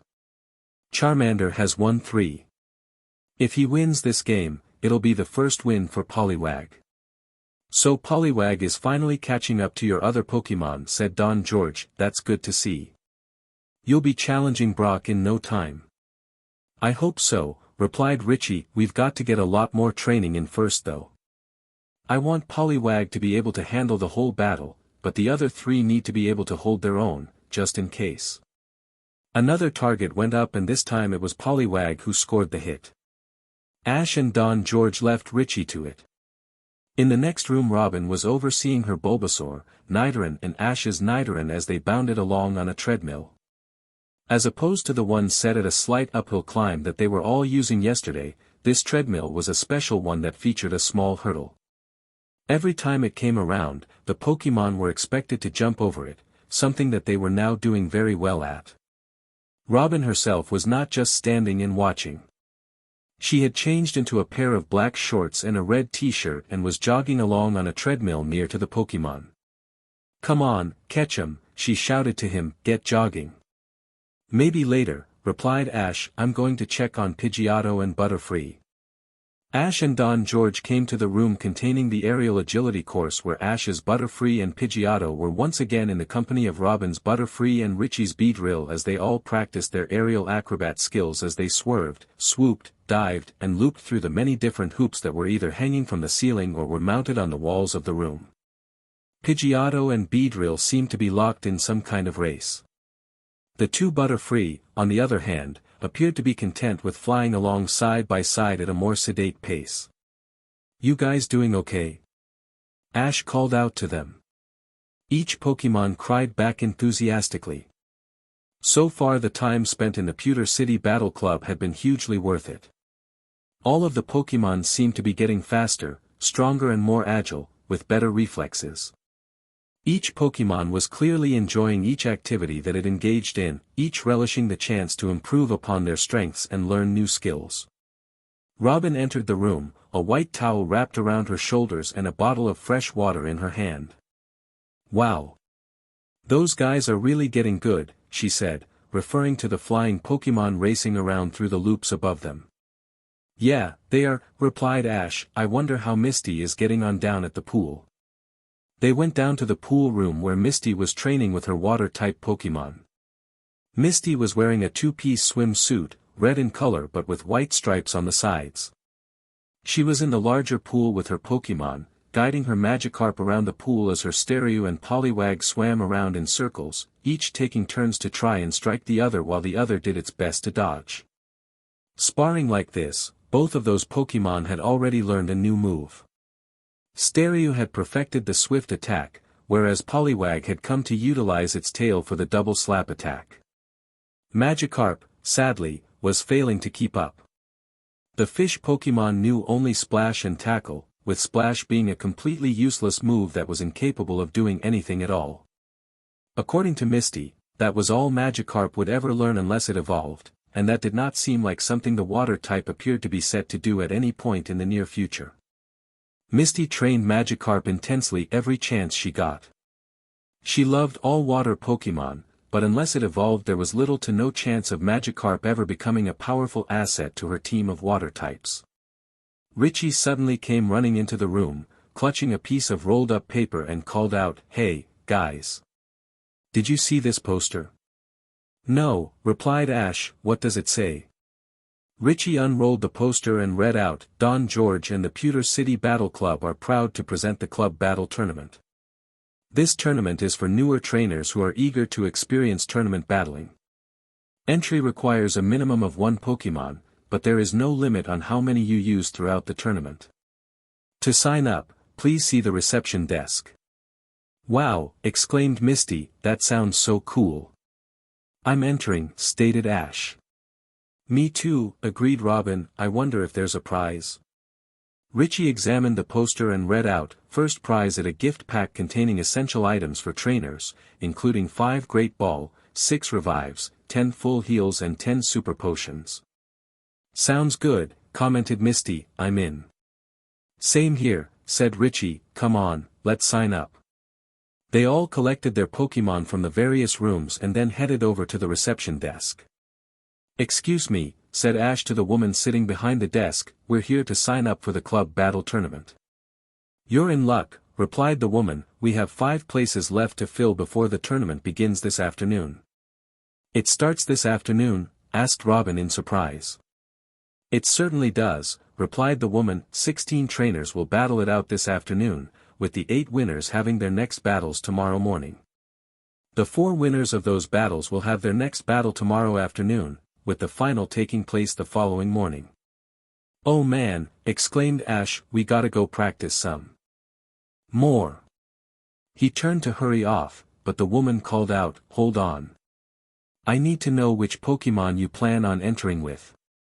Although there would only be 4 rounds of one-on-one battles, Ash chose to register all 5 of his Pokémon so that he was free to pick and choose which one he wanted to use in which situation. Robin registered all 3 of her Pokémon and Richie registered all 4 of his. Misty contemplated not including Magikarp in her lineup, but in the end she registered it anyway, figuring that this would be as good a chance as any to try and make some form of improvement to its battle prowess. Just as they were leaving the reception room, the main doors to the building opened and a voice called out, "Oi, you. Reception lady. I want to register for the tournament this afternoon." The group turned around and saw that the trainer who had just entered was Damien. The receptionist was clearly not impressed by his referring to her in such a way, but registered him anyway. "I thought that this tournament was going to be for beginning trainers," Misty said quietly. "Not necessarily," said Don George, who had just come up behind them. "While most of those participating will be newer trainers, there will be some more experienced trainers there as well. They're permitted to enter so long as they use weaker Pokemon, perhaps ones that they've only just caught and begun to train. I would imagine that Damien would want to make use of his Charmander after what he considered to be a poor performance from it against Asunta yesterday. And he may well have other newer Pokemon to enter with as well. He'll be a tough opponent," observed Robin, "especially with that Charmander on his side." Ash frowned. He didn't like his chances against Damien. He'd have to figure out which of his Pokemon would put up the best fight if he and Damien were to ever meet in battle. That afternoon the tournament began. Instead of taking place on one of the indoor battlefields which were regularly used by trainers, this tournament was taking place in an outdoor arena located at the rear of the Battle Club. The battlefield at the center was a plain dirt area with the usual white markings in place.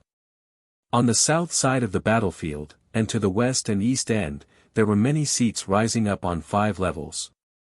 All of these seats were full, and it appeared as if everyone in Pewter City and the surrounding area had gathered there to watch the battles that would take place there.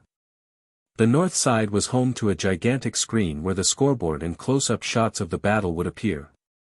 Below that was a table with seats for 2 match commentators to sit at. Both seats were currently empty. Ash, Misty, Robin and Richie were all gathered with the other trainers to the right of the commentators' table. Ash was disappointed to find that Gary had apparently decided to not bother with entering the tournament. They might have been rivals, but Ash would have liked to have seen what Pokemon Gary had caught since their last encounter. All around the battlefield there stood cameramen with their cameras, accompanied by audio technicians holding boom microphones. Apparently this was going to be broadcast on television. Ash wondered if his mother would be watching. "Ladies and gentlemen," came the unmistakable voice of Don George. Ash turned and saw that the commentators' seats had been filled. "Allow me," Don George continued, "to welcome you all to the Pewter City Club Battle Tournament. My name is Don George and I will be commentating for this tournament. And I am here with Brock, the leader of the Pewter City Gym, who has kindly consented to join us here today." "Thank you," came Brock's voice. "It's a pleasure to be here to observe some of the new talent coming through. I'm sure that today we will get a glimpse of just some of the great trainers of tomorrow in action." A huge cheer went up from the crowd as the audience made their appreciation of their local gym leader known. Don George picked up the thread. "Today's tournament will begin with 16 trainers facing off against one another for the right to compete in the top 8 rounds, which will take place tomorrow morning. If you would like to direct your attention to the screen above us, the matchups for this first round are about to be announced." All eyes turned to the large screen where the faces of each of the participating trainers were shown. A computer then randomly switched the pictures around before moving them into pairs. "Okay then," announced Don George, "it looks like our first battle will be Ash versus Travis." "I'm up first," muttered Ash as he took his eyes off of the scoreboard and looked over at the real Travis, who was a boy slightly older than him and was wearing an outfit that would suit a fisherman. "Next," continued Don George, "we will have Calvin against Warren, followed by Misty against Marty." Misty glanced over to her opponent, who for some inexplicable reason was dressed as a sailor. "What the dash?" she wondered aloud, though only so the other 3 could hear her. The 4th battle will see Lewis battling AJ, with the 5th battle featuring Richie against Rita. Richie turned to look at his opponent, a girl in a Girl Guides costume. The 6th battle will be Damien against Clark. Damien didn't even acknowledge his opponent, a small boy who was dressed in his school uniform, apparently having come directly from there to compete. The 7th battle will see Giles battling Becky. And the 8th and final battle of the round will see Robin face off against Molly. "I'm last up," said Robin, turning to look as Molly, a girl with brown hair and who wore an orange blouse with a red ribbon and a green skirt. Now, will the first two trainers please make their way onto the battlefield, said Brock. The other three wished Ash luck as he and Travis both made their way onto the battlefield. A male referee in an orange shirt met them and directed them to take their positions on different sides of the battlefield, with Ash being classed as the red trainer and Travis as the green trainer. Once both were in position, the referee announced, "This battle is about to begin. Will both trainers please send out the Pokémon that they wish to battle with?" Ash took out a Pokeball and threw it, calling out, "Nidoran, I choose you." On the opposite side of the battlefield, Travis too threw out a Pokeball with a shout of, "Krabby, you're up." Both Pokeballs snapped open and the two Pokémon appeared on the battlefield. Krabby was a small, crab-like Pokémon with a red body and claws, and a cream-colored underside and legs. On the sidelines, Robin took out her Pokédex in order to find out more about Ash and Nidoran's opponent. Krabby, the river crab Pokémon. They live on sandy beaches in burrows that they dig themselves. Krabby can grow back its pincers should they ever break off in battle. The pincers are powerful weapons, and are also used by Krabby for balance. So Ash has chosen to go for Nidoran while Travis has gone for Krabby. Two interesting choices, don't you think, Brock? Asked Don George. Very interesting, agreed Brock. Neither Pokémon has any particular advantage over the other in terms of type, so this battle will be all about the skill of battle. If we could all turn our attention to the screen where the coin flip will determine which trainer gets to go first, said Don George. On the screen a large golden coin with an image of a Magikarp on the front and a Pokeball on the back appeared on a black backdrop. The coin flipped and landed with the image of the Magikarp facing upwards. At the same time, the black backdrop turned red. "There it is," said Don George, "the red trainer gets the first move." "Are both trainers ready?" asked the referee. Ash and Travis both nodded. "Begin." Ash wasted no time in getting things started. "All right, Nidoran, use horn attack." Nidoran reared up onto his hind legs and cried out as the horn on his head took on a white glow and elongated. Then Nidoran landed back down on all fours and charged towards Krabby. Travis was more than prepared for this, however, and he called out for a counter move. "Krabby, use bubble." From its mouth Krabby spat a stream of bubbles that spread out across the battlefield in a wide arc. Nidoran tried to stop itself from charging into the flurry of bubbles, but was quickly surrounded by them. The poison pin Pokémon slipped and crashed to the ground where the bubbles enveloped it quickly, hiding it from view. "That was a good first move by Travis and his Krabby," commented Brock. Ash and Nidoran went for a full-scale physical blow, and Krabby's bubble attack was able to put a complete stop to it. Some of the bubbles popped out of existence, revealing both of Nidoran's long ears. "Now Krabby, use Vice Grip," ordered Travis. Krabby jumped towards Nidoran and trapped one of its ears in one of its sharp pincers. Nidoran gave a yelp of pain and began frantically trying to throw Krabby off by flailing about wildly, popping most of the remaining bubbles in the process. Oh," said Misty, "that's not good for Ash. Vice Grip is a pretty strong move and Nidoran shaking about like that can only be doing more harm than good." "Ash will think of a way to get Krabby to let go," said Robin confidently. "Nidoran." Ash called out to his Pokémon, "Use Tackle." Nidoran stopped flailing about and instead put his full force into a sudden sideways movement that delivered a heavy blow to Krabby. The river crab Pokémon was slightly stunned by the blow and its hold on Nidoran's ear slipped a little, but it did not let go. However, it was more than enough for Ash to call out his next move. "Nidoran, jump up and use Double Kick." The poison-type Pokémon put a great effort into jumping above Krabby. Then, once the water-type Pokémon was directly below it, Nidoran swung his back legs violently, landing first one and then two kicks to Krabby's shell-covered body.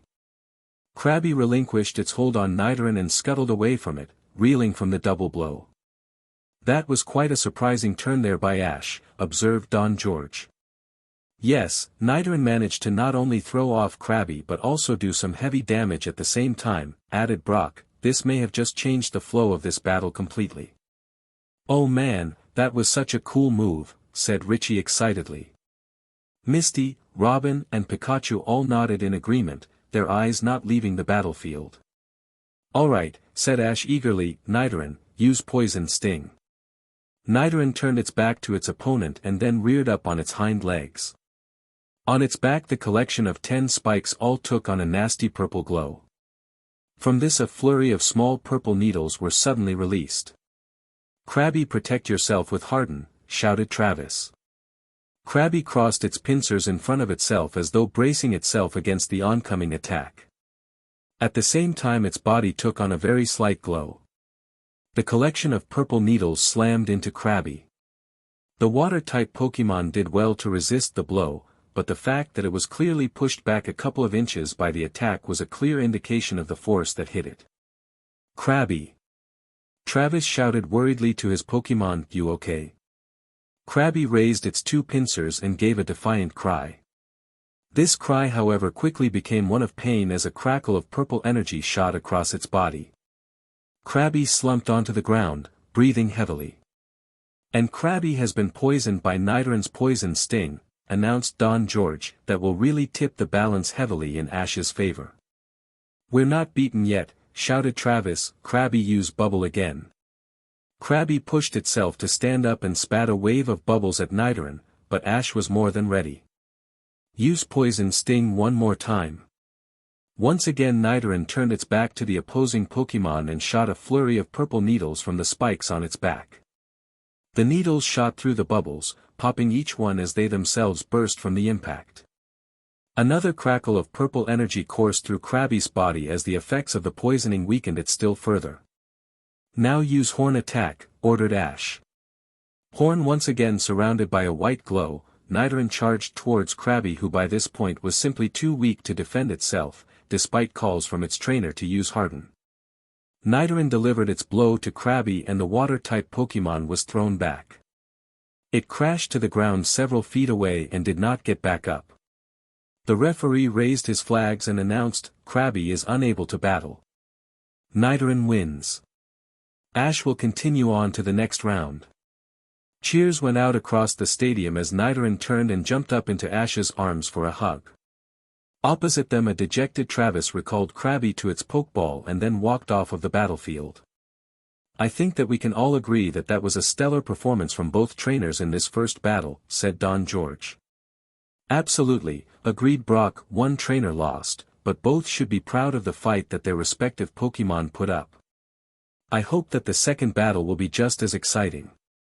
Will the next 2 trainers please step onto the battlefield," said Don George. "Wow, Ash, that was amazing," exclaimed Robin as Ash and Nidoran joined her and the others on the sidelines. "Thanks," said Ash, "that Krabby was a tough opponent, but I knew that Nidoran would come through for me." He patted Nidoran on the head and the small poison-type Pokémon practically purred with affection. There was the sound of someone chuckling nearby and they all turned to see that it was Damien. "If you've got something to say then say it," demanded Ash. Damien smirked at him and said, "It ain't nothin' really. Just that if you found that weak lil Krabby to be tough then you oughta just drop out of this tournament right now. 'Cause there ain't no way you're gettin' to the final round with that kinda performance." "What?" asked Ash heatedly, but a hand on each shoulder stopped him. "Cool it, Ash," said Misty.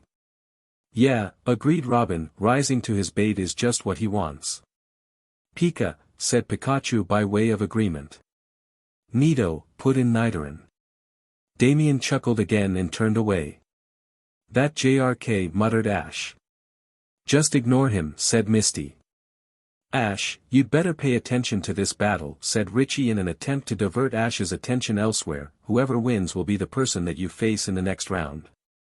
"Yeah," agreed Ash turning towards the battlefield, "you're right." Out on the battlefield Calvin and Warren had taken up their positions, Calvin at the red end and Warren at the green end. The referee again called for both trainers to send out their Pokémon. Calvin, a small boy in blue shorts, a white t-shirt and a blue baseball cap, chose a Spearow, a Pokémon that Ash was by now more than familiar with.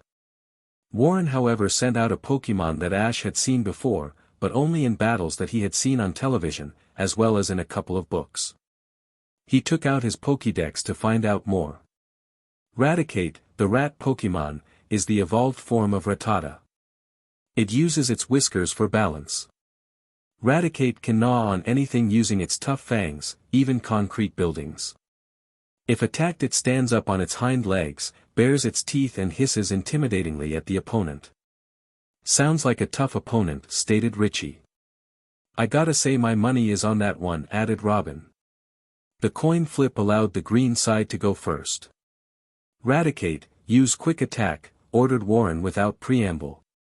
Raticate, a large, light brown, rat-like Pokemon hissed and charged across the battlefield, leaving a silvery white trail behind it. Calvin called out to his Spearow, use double team.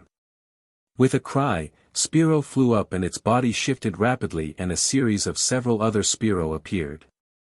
Raticate shot straight at one of these and it vanished. The other fakes and the real one flew about, hiding the real one from view. Now use Fury attack, said Calvin. The real Spearow and its doubles all dive-bombed onto Raticate and began to inflict repeated pecks on Raticate's body, although only the real one was actually doing any damage. Feel out the real one and use Hyper Fong, ordered Warren. Raticate stood its ground, bracing itself against the repeated blows being inflicted upon it. Then, quite suddenly, it turned and lunged at one of the Spearow. All of the others disappeared as the real Spearow was caught between Raticate's large teeth. It flailed about, trying to break free, but Raticate's jaws were too strong and the rat Pokemon simply bit down harder. After a few moments Spearow stopped moving. Raticate opened its mouth wide and the flying-type Pokemon fell to the floor. The referee raised his flags and announced, Spearow is unable to battle. Raticate wins.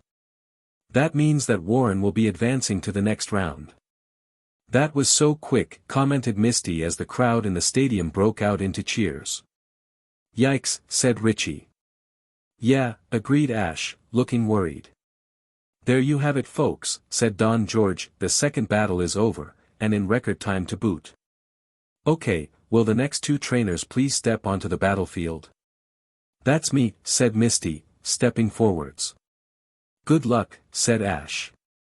Misty quickly took up her position in the red corner as her opponent, Marty, took up his position opposite her. I wonder what her opponent's Pokemon will be. Robin pondered aloud. We'll soon find out, said Ash. Trainers, choose your Pokemon, the referee called out. Misty took out a Pokeball and kissed the top of it before throwing it out onto the battlefield. Surprisingly it was Magikarp. What the dash, exclaimed Richie. Why go with Magikarp, asked Robin, she didn't even want to register it in the tournament in the first place.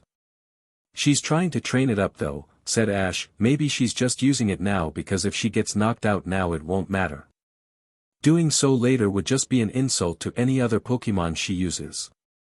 Misty's opponent, Marty, threw out a Pokeball of his own and his choice of Pokemon appeared on the battlefield. It was a jellyfish-like creature, with a large blue body, with two large red crystals on either side of its body, and one in the middle at the front. It had two small eyes and was balancing itself on two brown-gray colored tentacles. That's a tentacle, said Robin, they're meant to be dangerous. She looked to Ash and Richie, do you remember summer last year when we couldn't go down to the beach and swim? Yeah, said Ash, it was because of a bunch of tentacle, right? Robin nodded and said, for some reason they swarmed together and came much closer to land than is normal. When they're in the water, you usually don't know that they're there until you get stung by one. Ash took out his Pokédex. Tentacle, the jellyfish Pokemon. Tentacle usually drift along in the sea, and deliver poisonous stings to any potential prey that swims by. They often poison fishermen who catch them by mistake, and have been known to sting careless swimmers. 99% of its body is made up of water. So it's a water type and a poison type, said Ash, lowering his Pokédex and looking back out onto the battlefield. I wonder how well Magikarp will do against it. The coin flip determined that Marty would get the first move, and he wasted no time in calling out, all right, Tentacle. Let's see a water gun attack. From below its blue body, Tentacle shot a jet of water that rocketed over the battlefield and drenched Magikarp. It looked like it had been a powerful blow, but Magikarp simply flopped about lamely on the ground, almost looking as if it had been completely unaffected by the attack, even though it must have been. Magikarp seems to have shrugged that. Attack off completely, observed Don George. Though we could be wrong, added Brock, it can be hard to tell with Magikarp. And that's how you take an attack, said Misty confidently. Okay Magikarp, now use Tackle. Magikarp seemed to put a bit more effort into its flopping about and struggled across the battlefield towards Tentacle. Marty was ready though and called out, Tentacle, use Constrict. Once Magikarp came within reach of it, Tentacle reached out with its 2 tentacles, wrapped them around Magikarp and began to squeeze. That's not good, said Ash. Magikarp's attack was stopped completely, said Robin. Misty seemed unperturbed, however, and simply called out, Magikarp keep trying to use Tackle. Keep constricting it Tentacle, ordered Marty. Tentacle kept its tentacles wrapped firmly around Magikarp and continued to squeeze as Magikarp flopped about trying to attack. And there seems to be a problem with Misty's battling style, observed Don George. Her Magikarp seems to be incapable of doing anything at all at the moment. With only Tackle and Splash in its arsenal, any Magikarp would find this situation tricky, added Brock. Nothing's working, said Richie. It's not over yet, said Ash. Magikarp can still do something. It just needs to get into the right position. Magikarp was still flopping about, with Tentacle refusing to let go. Come on Magikarp. Misty shouted encouragingly, you can do it. And miraculously, it did. Magikarp's tail hit the ground at just the right angle and with just the right amount of force to give Tentacle a violent shove. The jellyfish Pokémon overbalanced and toppled into its back. Its tentacles flipped upwards and loosened their grip on Magikarp, launching the fish Pokémon into the air. Unbelievable, shouted Don George. Magikarp has successfully worked itself free of Tentacle's grasp and taken to the air. I don't think any of us saw that coming, added Brock. That's perfect Magikarp. Misty shouted, now use Tackle. Using its tail to twist its body in the air, Magikarp turned so that it was facing downwards and plummeted towards Tentacle, who moments later got a face full of red scales. Keep going like we practiced, shouted Misty. With seemingly renewed vigor, Magikarp thrashed its tail down hard against the ground in order to become airborne again. Then it once again crashed down on top of Tentacle before repeating the process again. Whoa, exclaimed Ash and Richie together. I didn't think Magikarp had that in it, said Robin. Clearly Misty has trained her Magikarp well, said Don George. That's 4 consecutive tackle attacks in a row, now it's 5, 6. Marty had better think up something quick before his tentacle gets hammered into the ground, observed Brock. A 7th tackle attack landed on Tentacle, followed by an 8th before Marty managed to pull himself together and call out, Poison Sting, Tentacle. As Magikarp went airborne again, Tentacle twisted itself around and shot a series of purple needles from its tentacles at Magikarp. The poisonous needles hit their mark and Magikarp was thrown away from Tentacle. And there it is, said Brock, the counter-strike. Has Magikarp been poisoned though? Asked Don George. Magikarp was once again flopping about seemingly aimlessly on the ground. Apart from a slight bruise where the poisonous attack had landed, Magikarp appeared to be fine. It seems that Magikarp's scales were able to protect it from that side effect, said Brock. One cannot help but wonder just what Misty plans on doing now that her Magikarp is no longer close enough to Tentacle to make good use of its tackle attack, said Don George. Tentacle, use water gun, ordered Marty. Once again Tentacle shot a powerful spray of water towards Magikarp. Dodge it, ordered Misty. Magikarp managed to flop out of the way of the attack, causing it to splash harmlessly onto the dirt battlefield, leaving a patch of mud. Tentacle, try a poison sting, shouted Marty. Tentacle raised its tentacles and shot another collection of purple needles at Magikarp. Misty had a plan in mind though and called out, Magikarp, get into the mud and use Splash. Magikarp flopped its body into the muddy patch of ground and began to flop about with extra vigor. Although the Splash attack was famous worldwide for doing absolutely nothing at all, in this case it produced a surprising and highly useful side effect.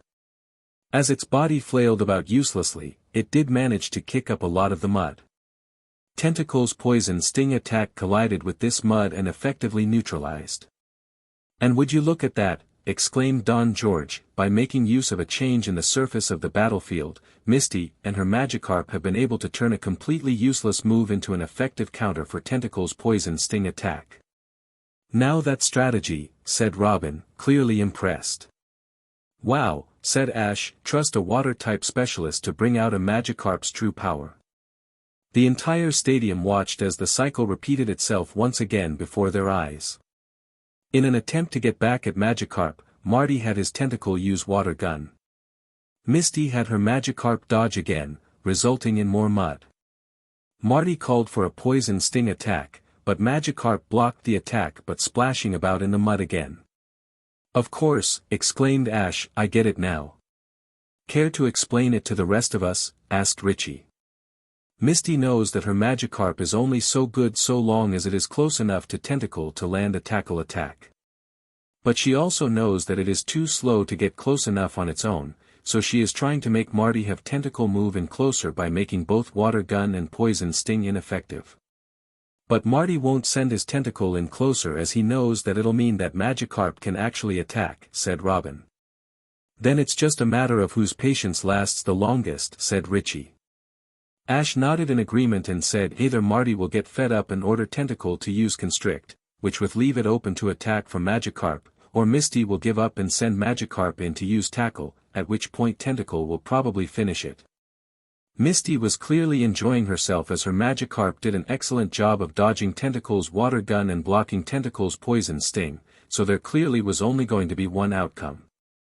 With two of Tentacle's attacks being rendered completely useless by Magikarp's antics, it wasn't long before Marty gave in and decided to just hope that using Constrict would pay off before Magikarp could get in a tackle attack. However, it was not to be. Whereas Magikarp's body allowed it to be perfectly at home wallowing about in the soaking wet mud, Tentacle's tentacles, capable of allowing it to swim in the sea or crawl across dry land, simply slipped out from beneath it in the mud, causing the water and poison-type Pokémon to fall face down into the mud. Misty saw her chance and she took it. "Alright Magikarp, it's time to end this. Use Tackle now." The mud allowing it to hold itself upright, Magikarp swished its tail from side to side. The slippery surface allowed Magikarp to speed up greatly, and it collided heavily with Tentacle, who was knocked clear out of the muddy patch of ground and landed on its back on top of the dirt. "Tentacle is unable to battle, Magikarp wins," announced the referee, raising his flags. "The trainer going through to tomorrow's round is Misty." With an excited cheer, Misty ran out onto the battlefield, where she picked up her Magikarp and hugged it tightly to her.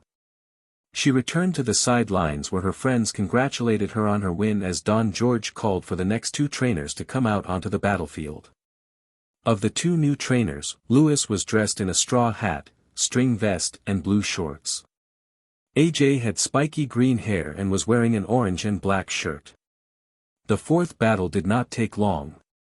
Lewis and his Paras put in a good effort, but despite suffering from a paralysis caused by Para's stun spore attack, A.J's Sandshrew managed to get in a game-changing move.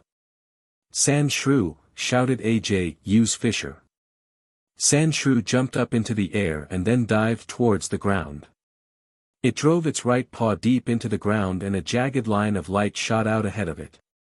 From this line the battlefield literally tore apart, creating a massive fissure in the ground. Paras disappeared into the fissure and was completely lost from view. After a few moments of silence, the referee approached the fissure to look in. One of the cameramen followed him. On the large screen an image showed the inside of the fissure. Paras was lying on a rocky ledge at least 20 feet below, completely out of it. The referee raised his flags and announced, "Paras is unable to battle, Sandshrew wins. AJ advances to the next round." "And we're going to take a short break here in order to allow the battlefield to be put back together," announced Don George. "Well, that was terrifying," stated Robin. "You think that was terrifying?" asked Misty. "I'm the one who has to face him in the next round." Sandshrew is a ground-type Pokemon though, said Ash. Your Staryu or Poliwag should handle it with ease, so long as you can strike it first. Knowing that you are a water-type trainer might make him choose to not use Sandshrew at all, added Robin. The battlefield was quickly put right by the tournament officials, and then Richie and his opponent were called out onto the battlefield. Trainers, send out your Pokemon, said the referee. Richie took a Pokeball and called out, Beedrill, let's go. Opposite him Rita, still in her Girl Guide's costume, took out a Pokeball and threw it, calling out, Squirtle, you're up. The small blue tiny turtle Pokemon appeared opposite Richie's Beedrill. That'll be a tricky opponent, said Misty. I wonder who will win, said Ash. Episode 11, Frenzied Fighting at the Battle Tournament. So for this battle Richie has decided to go with Beedrill whereas Rita has chosen Squirtle, commented Don George. This should prove to be an interesting battle, wouldn't you agree, Brock? It certainly looks that way, replied Brock. Neither Pokemon has a type advantage here, but I'm thinking that Beedrill's ability to fly around the battlefield may just give it the upper hand in this battle. Both trainers ready? Asked the referee. Richie and Rita both nodded in confirmation. Begin. Richie wasted no time in getting things started. Alright Beedrill, power up with focus energy. Beedrill raised its front limbs towards the sky and buzzed its wings rapidly. Its red eyes lit up with a blue glow, which quickly spread across its body. And Beedrill has tightened its focus and strength, increasing its chances of landing a critical hit on its opponent, announced Don George. A smart move, added Brock. A critical hit could make all the difference in a battle like this one. Rita wasn't even slightly put off by the display, and shouted to her Pokemon, Squirtle, use water gun. With a gurgled cry Squirtle spat a jet of water from its mouth towards Beedrill. Dodge it, shouted Richie. Beedrill took to the air, and easily rose above the jet of water. Now get in close and use Fury Attack. Beedrill swooped down towards Squirtle and began to rapidly jab the stingers on its two front limbs at Squirtle. Don't let it hit you, shouted Rita. Squirtle worked as quickly as it could, doing its best to duck and dodge every attempted blow from Beedrill, but Beedrill was too fast for Squirtle to avoid them all. Beedrill had managed to land 3 blows when Richie called out, now use Poison Sting. Beedrill pulled its arms back and aimed the stinger on its rear end at Squirtle. The stinger turned from yellow to purple and a drop of poison dripped from the end. Beedrill jabbed its stinger at Squirtle and landed a blow right beneath the tiny turtle Pokemon's chin. A crackle of purple energy shot across Squirtle's body, indicating that it had been poisoned. Wow, what a hit, exclaimed Robin. This could be it, said Misty. That's not gonna stop us, said Rita. Squirtle, use Mega Punch. Blocking the pain from its poisoning from its mind, Squirtle raised its fist. The fist became surrounded by a white light and Squirtle swung with all its might, and landed a powerful blow against Beedrill, who was thrown backwards from the force of the strike. Once again a crackle of purple energy shot across Squirtle's body as the poison did its job, but Rita ignored it. Instead she shouted out, now Squirtle, it's time for a tackle attack. Squirtle charged across the battlefield with surprising speed towards the downed Beedrill. Get up and dodge it Beedrill, shouted Richie. Beedrill struggled into an upright position, but it was too late. Squirtle rammed its entire body forcefully into Beedrill's side, knocking the bug-type Pokemon down into the dirt again. Richie had better think of something fast, said Ash, otherwise Beedrill isn't going to last much longer. Nor is Squirtle if that poison keeps up, observed Misty. She was right. Even as Rita's Squirtle stood tall, proud of its strength, another purple crackle passed over its body, the poison doing even more damage to it. Folks, this battle is coming down to the wire, commented Don George. Squirtle has landed several strong blows against Beedrill, but Beedrill managed to poison Squirtle early on. Now neither Pokemon appears to have much health left. This next move might just be the one to decide the final outcome, added Brock. Both trainers were well aware of that, and both were thinking on how best to end things in their favor. Rita shouted, Squirtle, finish this with water gun. Once more Squirtle opened its mouth and spat a powerful spray of water at Beedrill. "Beedrill," shouted Richie, "you have to dodge. Please."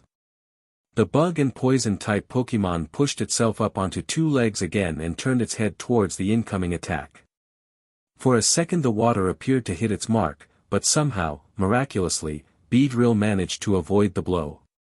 Beating its wings it soared high above the battlefield, battle-worn but not beaten.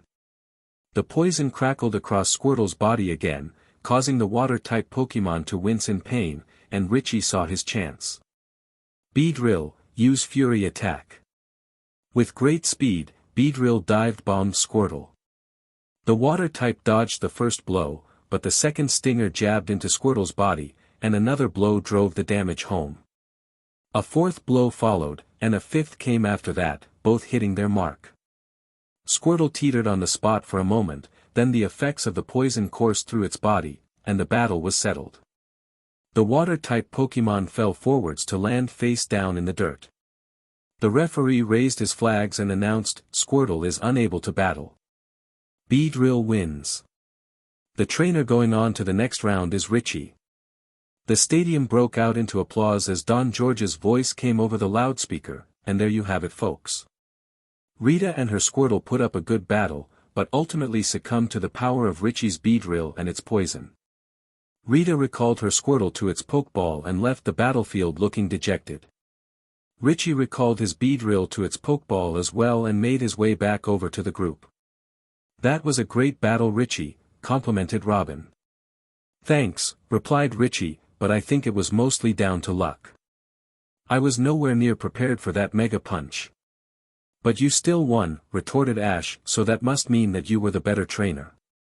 Richie smiled and said, "Thanks Ash."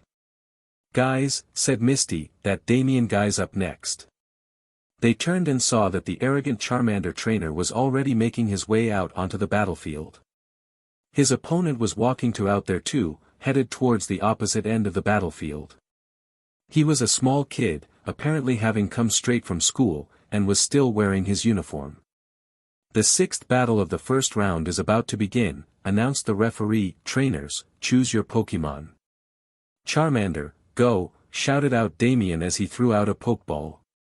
"Zubat, let's battle," shouted the school kid. Two Pokeballs snapped open and the two Pokemon appeared on the battlefield. Charmander's flame was burning intensely, clearly displaying its eagerness to battle. Zubat was a small, blue, bat-like Pokemon with no eyes, two large ears and a wide mouth containing several sharp and pointed teeth. Ash had seen Zubat before he began his journey, as they were a common Pokemon owned by young trainers, and were occasionally to be seen flying through the air over Pallet Town just after sunset, but he had never encountered a wild one face to face. He pulled out his Pokédex to find out more. Zubat, the bat Pokemon. Lacking eyes, Zubat is completely blind and instead relies heavily on its echolocation capabilities to find its way around. They live in caves in vast colonies, and only venture outside to hunt prey at night. It can use its leech-life ability to steal an opponent's health and heal itself. "That doesn't sound very pleasant," said Misty.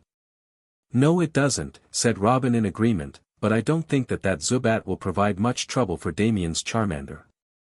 "And there you have it," said Don George, "Damien has chosen Charmander, and Clark has gone for Zubat. How this battle will turn out is something that only time will tell."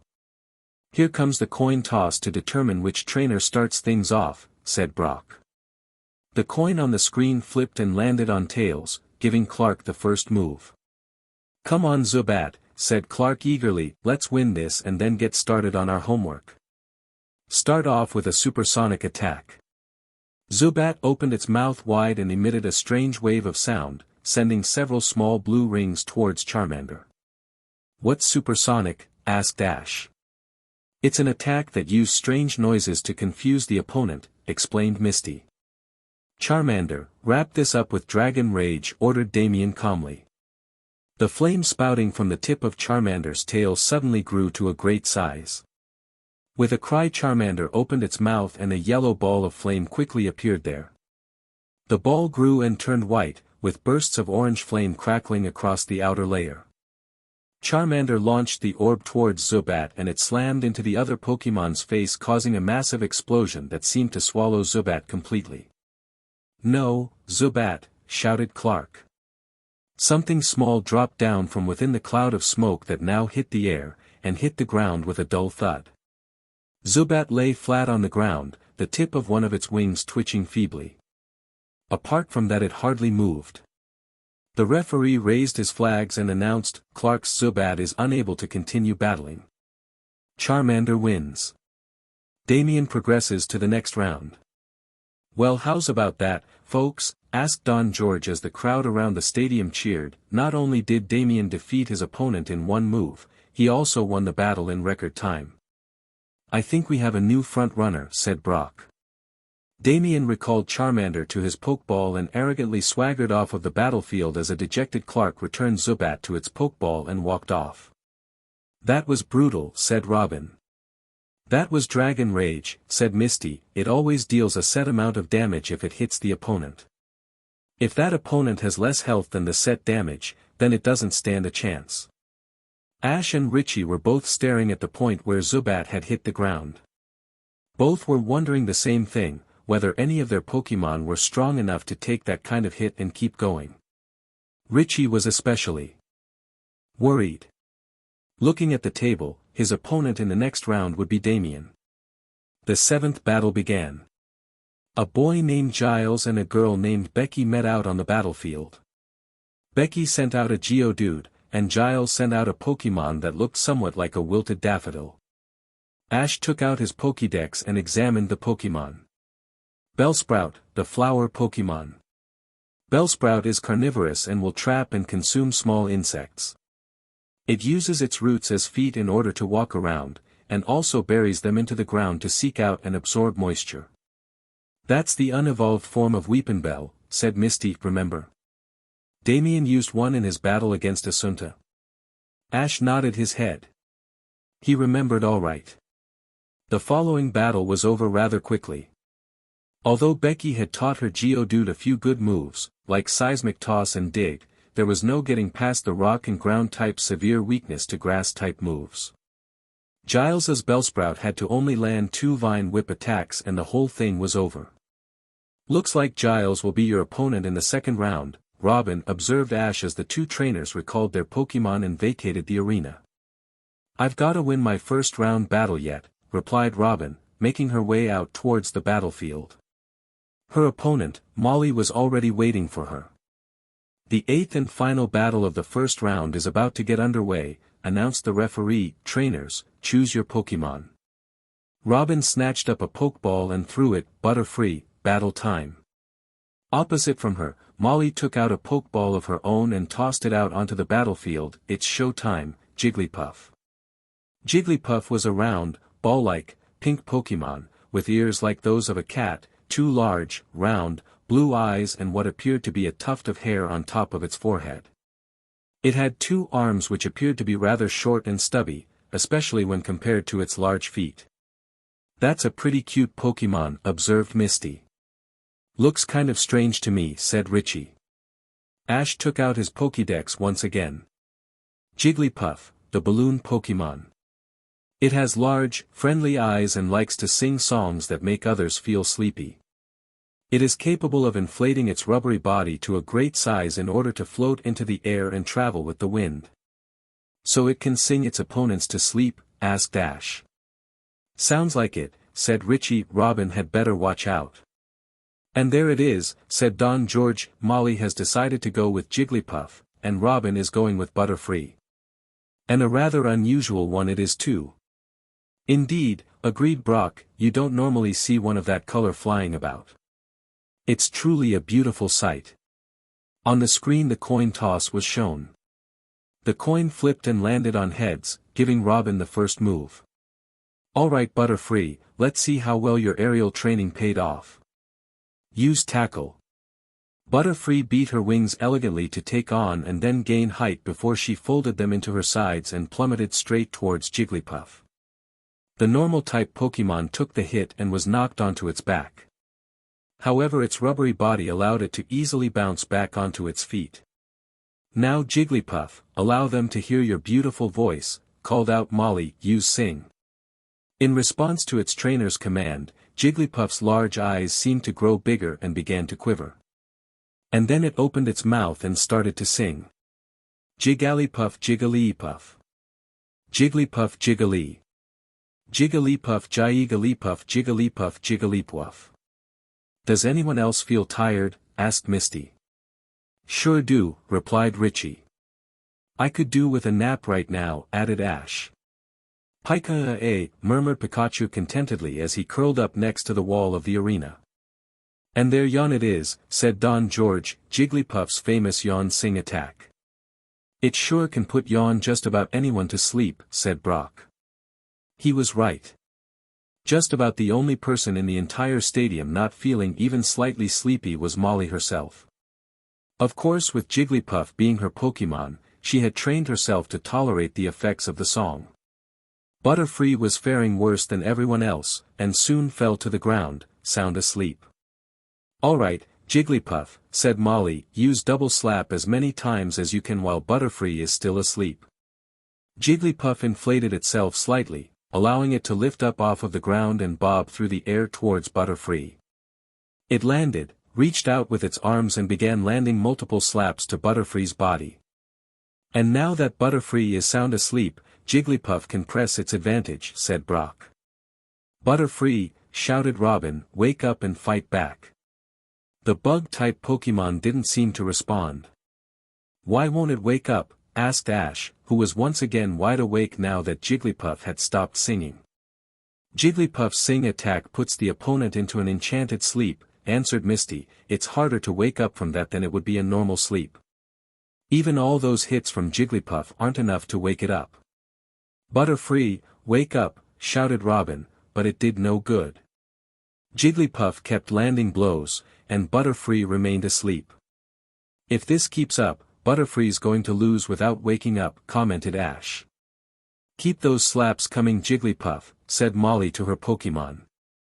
This is an unusual strategy, observed Don George, but clearly it is an effective one. Jigglypuff can land as many hits as it likes, and Butterfree just sleeps through it. Come on Butterfree, please, pleaded Robin. Don't waste your breath, retorted Molly. Butterfree isn't getting back up. Jigglypuff's sing is just too powerful for any Pokémon to wake up from so soon. Robin ignored her and called out again, come on Butterfree, you have to wake up. And miraculously it did just that. Her eyes opened and stretched her wings lazily before turning her attention to her opponent, who had been surprised that Butterfree had awoken and jumped back away from it. Two can play at the sleeping game, said Robin confidently. Butterfree, use sleep powder. Butterfree beat her wings powerfully and repeatedly, releasing a cloud of blue, glittering pollen which filled the air and surrounded Jigglypuff. The balloon Pokémon's huge, round eyes grew heavy and closed.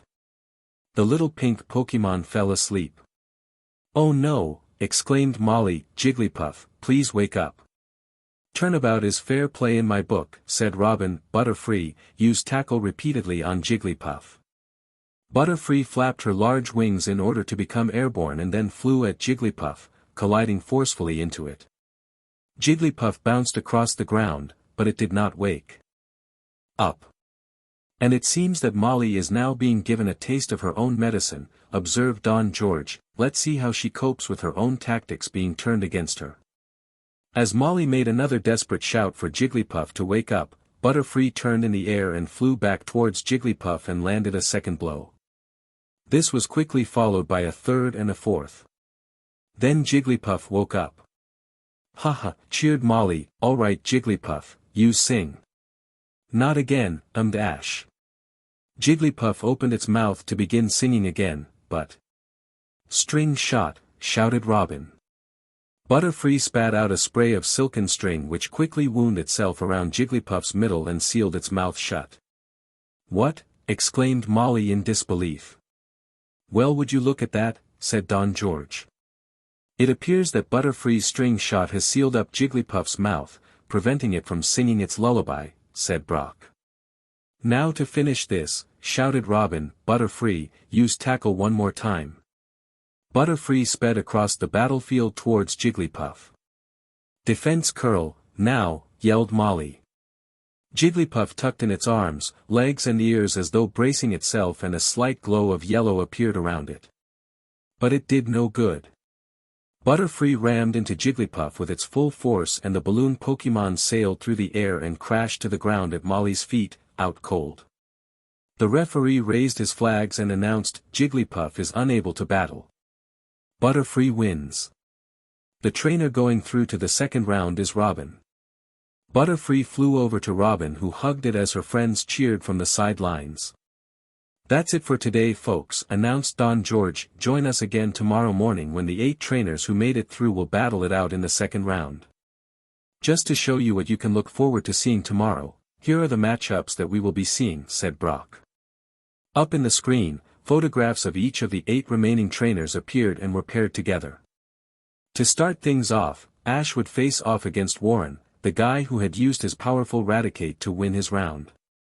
Next, Misty would face AJ, the Sandshrew trainer. Richie would then have to face Damien, and finally Robin would face off against Gavin, the Bellsprout trainer.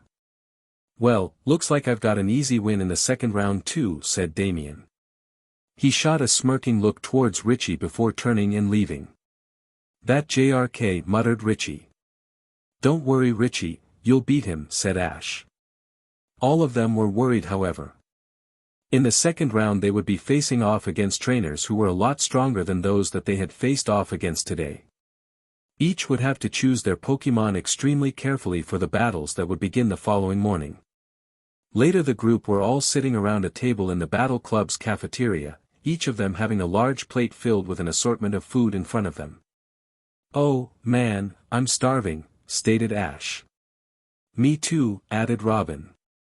Then let's dig in, said Misty, picking up a fork and starting in on her salad.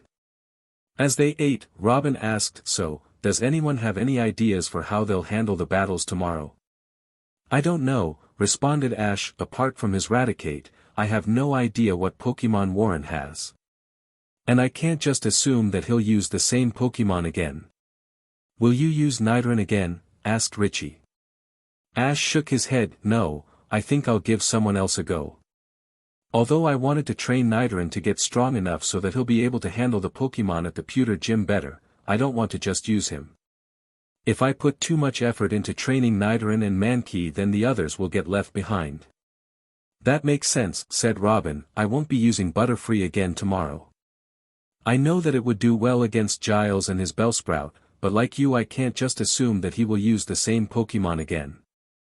As for me, said Misty, I suspect that AJ will know by now that I am a water-type specialist, so if he has any sense he won't be using his Sandshrew for our match.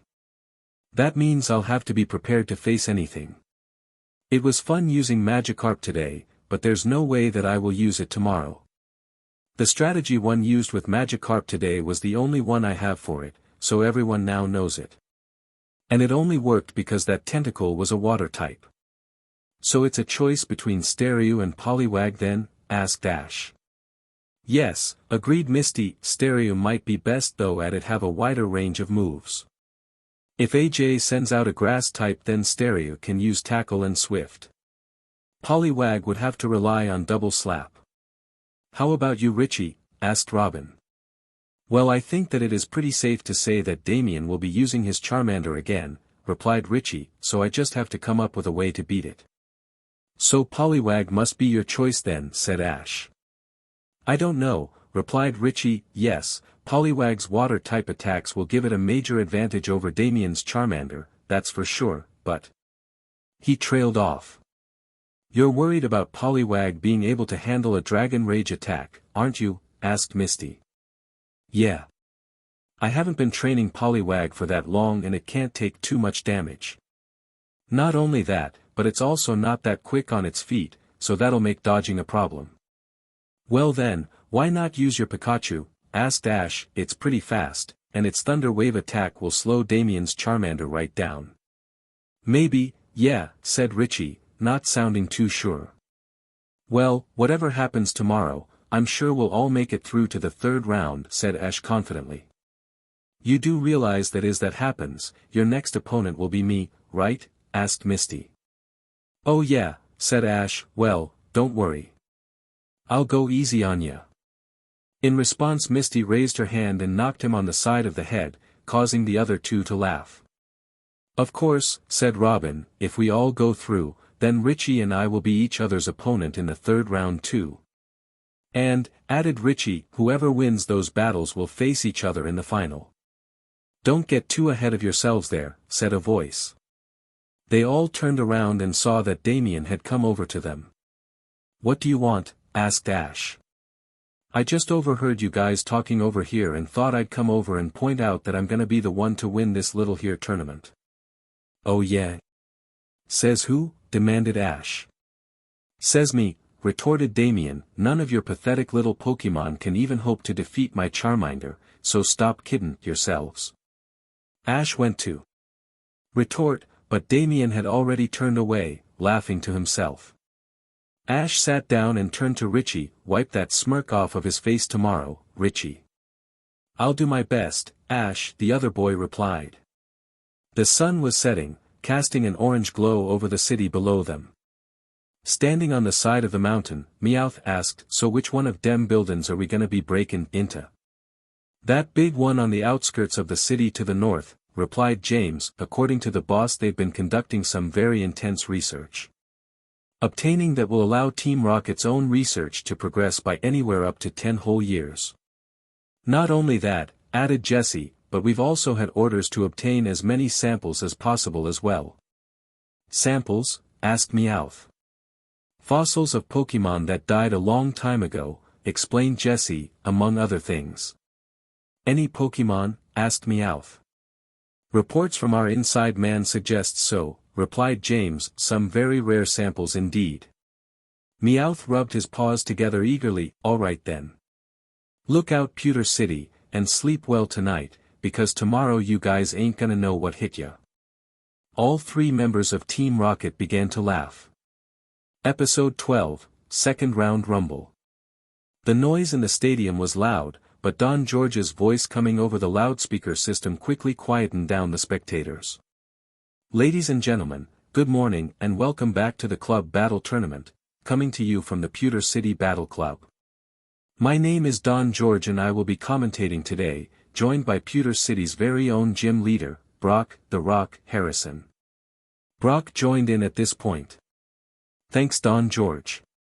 Well, he said it folks, we are back with the Club Battle Tournament. This morning we are beginning the second round of our tournament, and this means that every trainer will be facing opponents that are much tougher than the ones that they faced yesterday. Before we get started," said Don George, "let's have a quick review of yesterday's battles." On the big screen a still shot of two Pokemon battling it out appeared. Don George continued, "The first battle was a spectacular fight in which neither trainer was prepared to give an inch, but eventually the poison moves of Ash's Nidoran won out against Travis's Krabby." The image on the big screen changed to show two more Pokemon battling.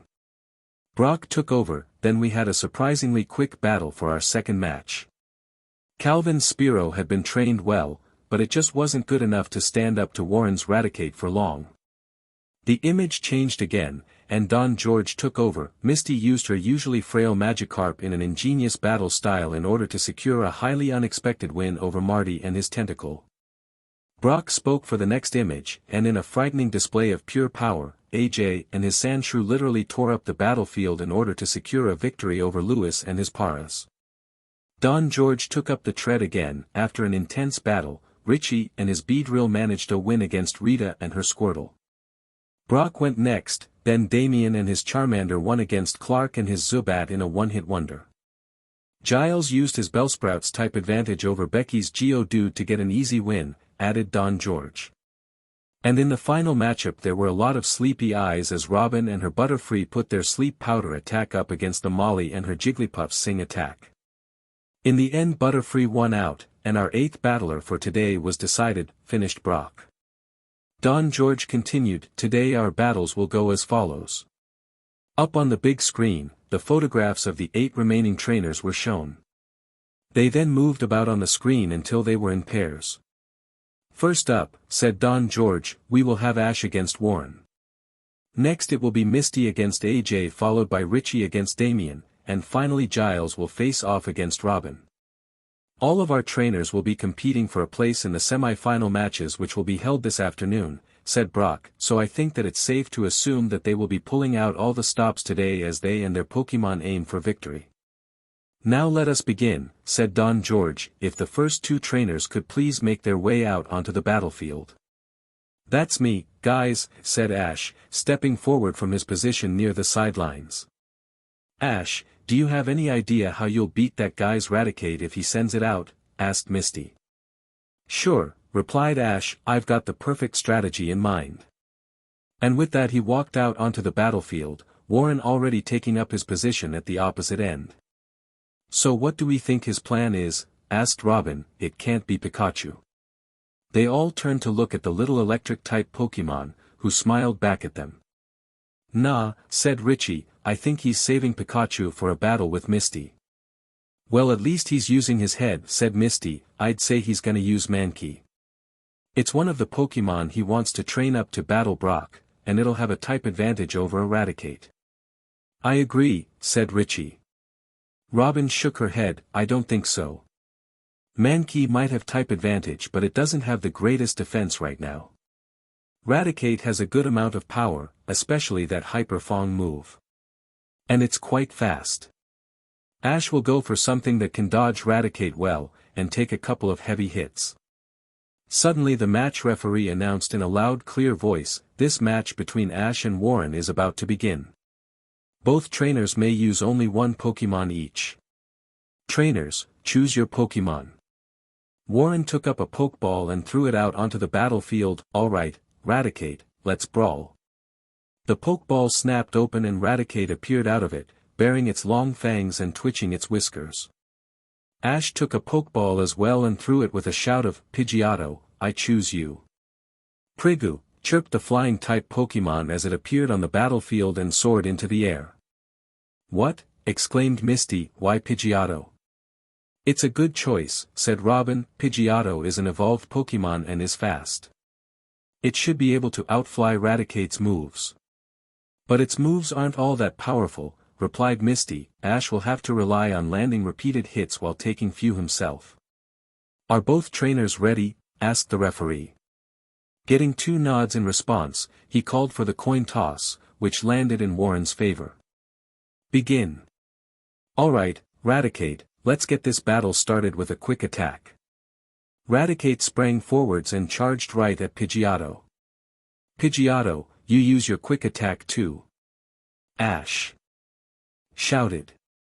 The flying-type Pokémon tucked in its wings and flew towards the oncoming Raticate. Both Pokémon were leaving a faint white trail behind them as they moved at speed. And both trainers have their Pokémon open with a show of speed, said Don George. The two Pokémon sped towards each other until, at almost the last moment, Warren called out, grab it with Hyper Fang. Raticate's mouth opened wide, but Ash shouted out, dodge it. In response, Pidgeotto twisted its body and performed a perfect corkscrew maneuver in order to dodge Raticate completely. Wow, that was so fast, exclaimed Misty. And Warren tried to SCK Ash into a head-on collision that would have surely seen Pidgeotto caught between Raticate's teeth had it now been for Pidgeotto's superior maneuverability, commented Don George. That Raticate is fast, but Pidgeotto clearly had the upper hand there, added Brock. Pretty quick bird you've got there, said Warren, but this'll slow it down. Raticate, use Bubble Beam. Raticate opened its mouth wide and blew out a stream of many bubbles that raced quickly through the air. What's that move do? Asked Richie. It's a powered-up and more focused version of the bubble attack, replied Misty. When a Pokémon gets hit by that attack, not only does it take damage, it also may lose some of its speed. I can see why Warren had his Raticate use it, said Robin. This could be bad for Pidgeotto. Ash was more than prepared for this, however, and shouted out, Pidgeotto, use Gust to blow those bubbles back. Pidgeotto began to frantically flap her wings in rapid and powerful movements, generating a strong breeze. As this wind met with the bubbles, their movement slowed up until they stopped and began moving back towards Raticate. The mixture of the two attacks slammed into Raticate and knocked the normal-type Pokémon over onto its back.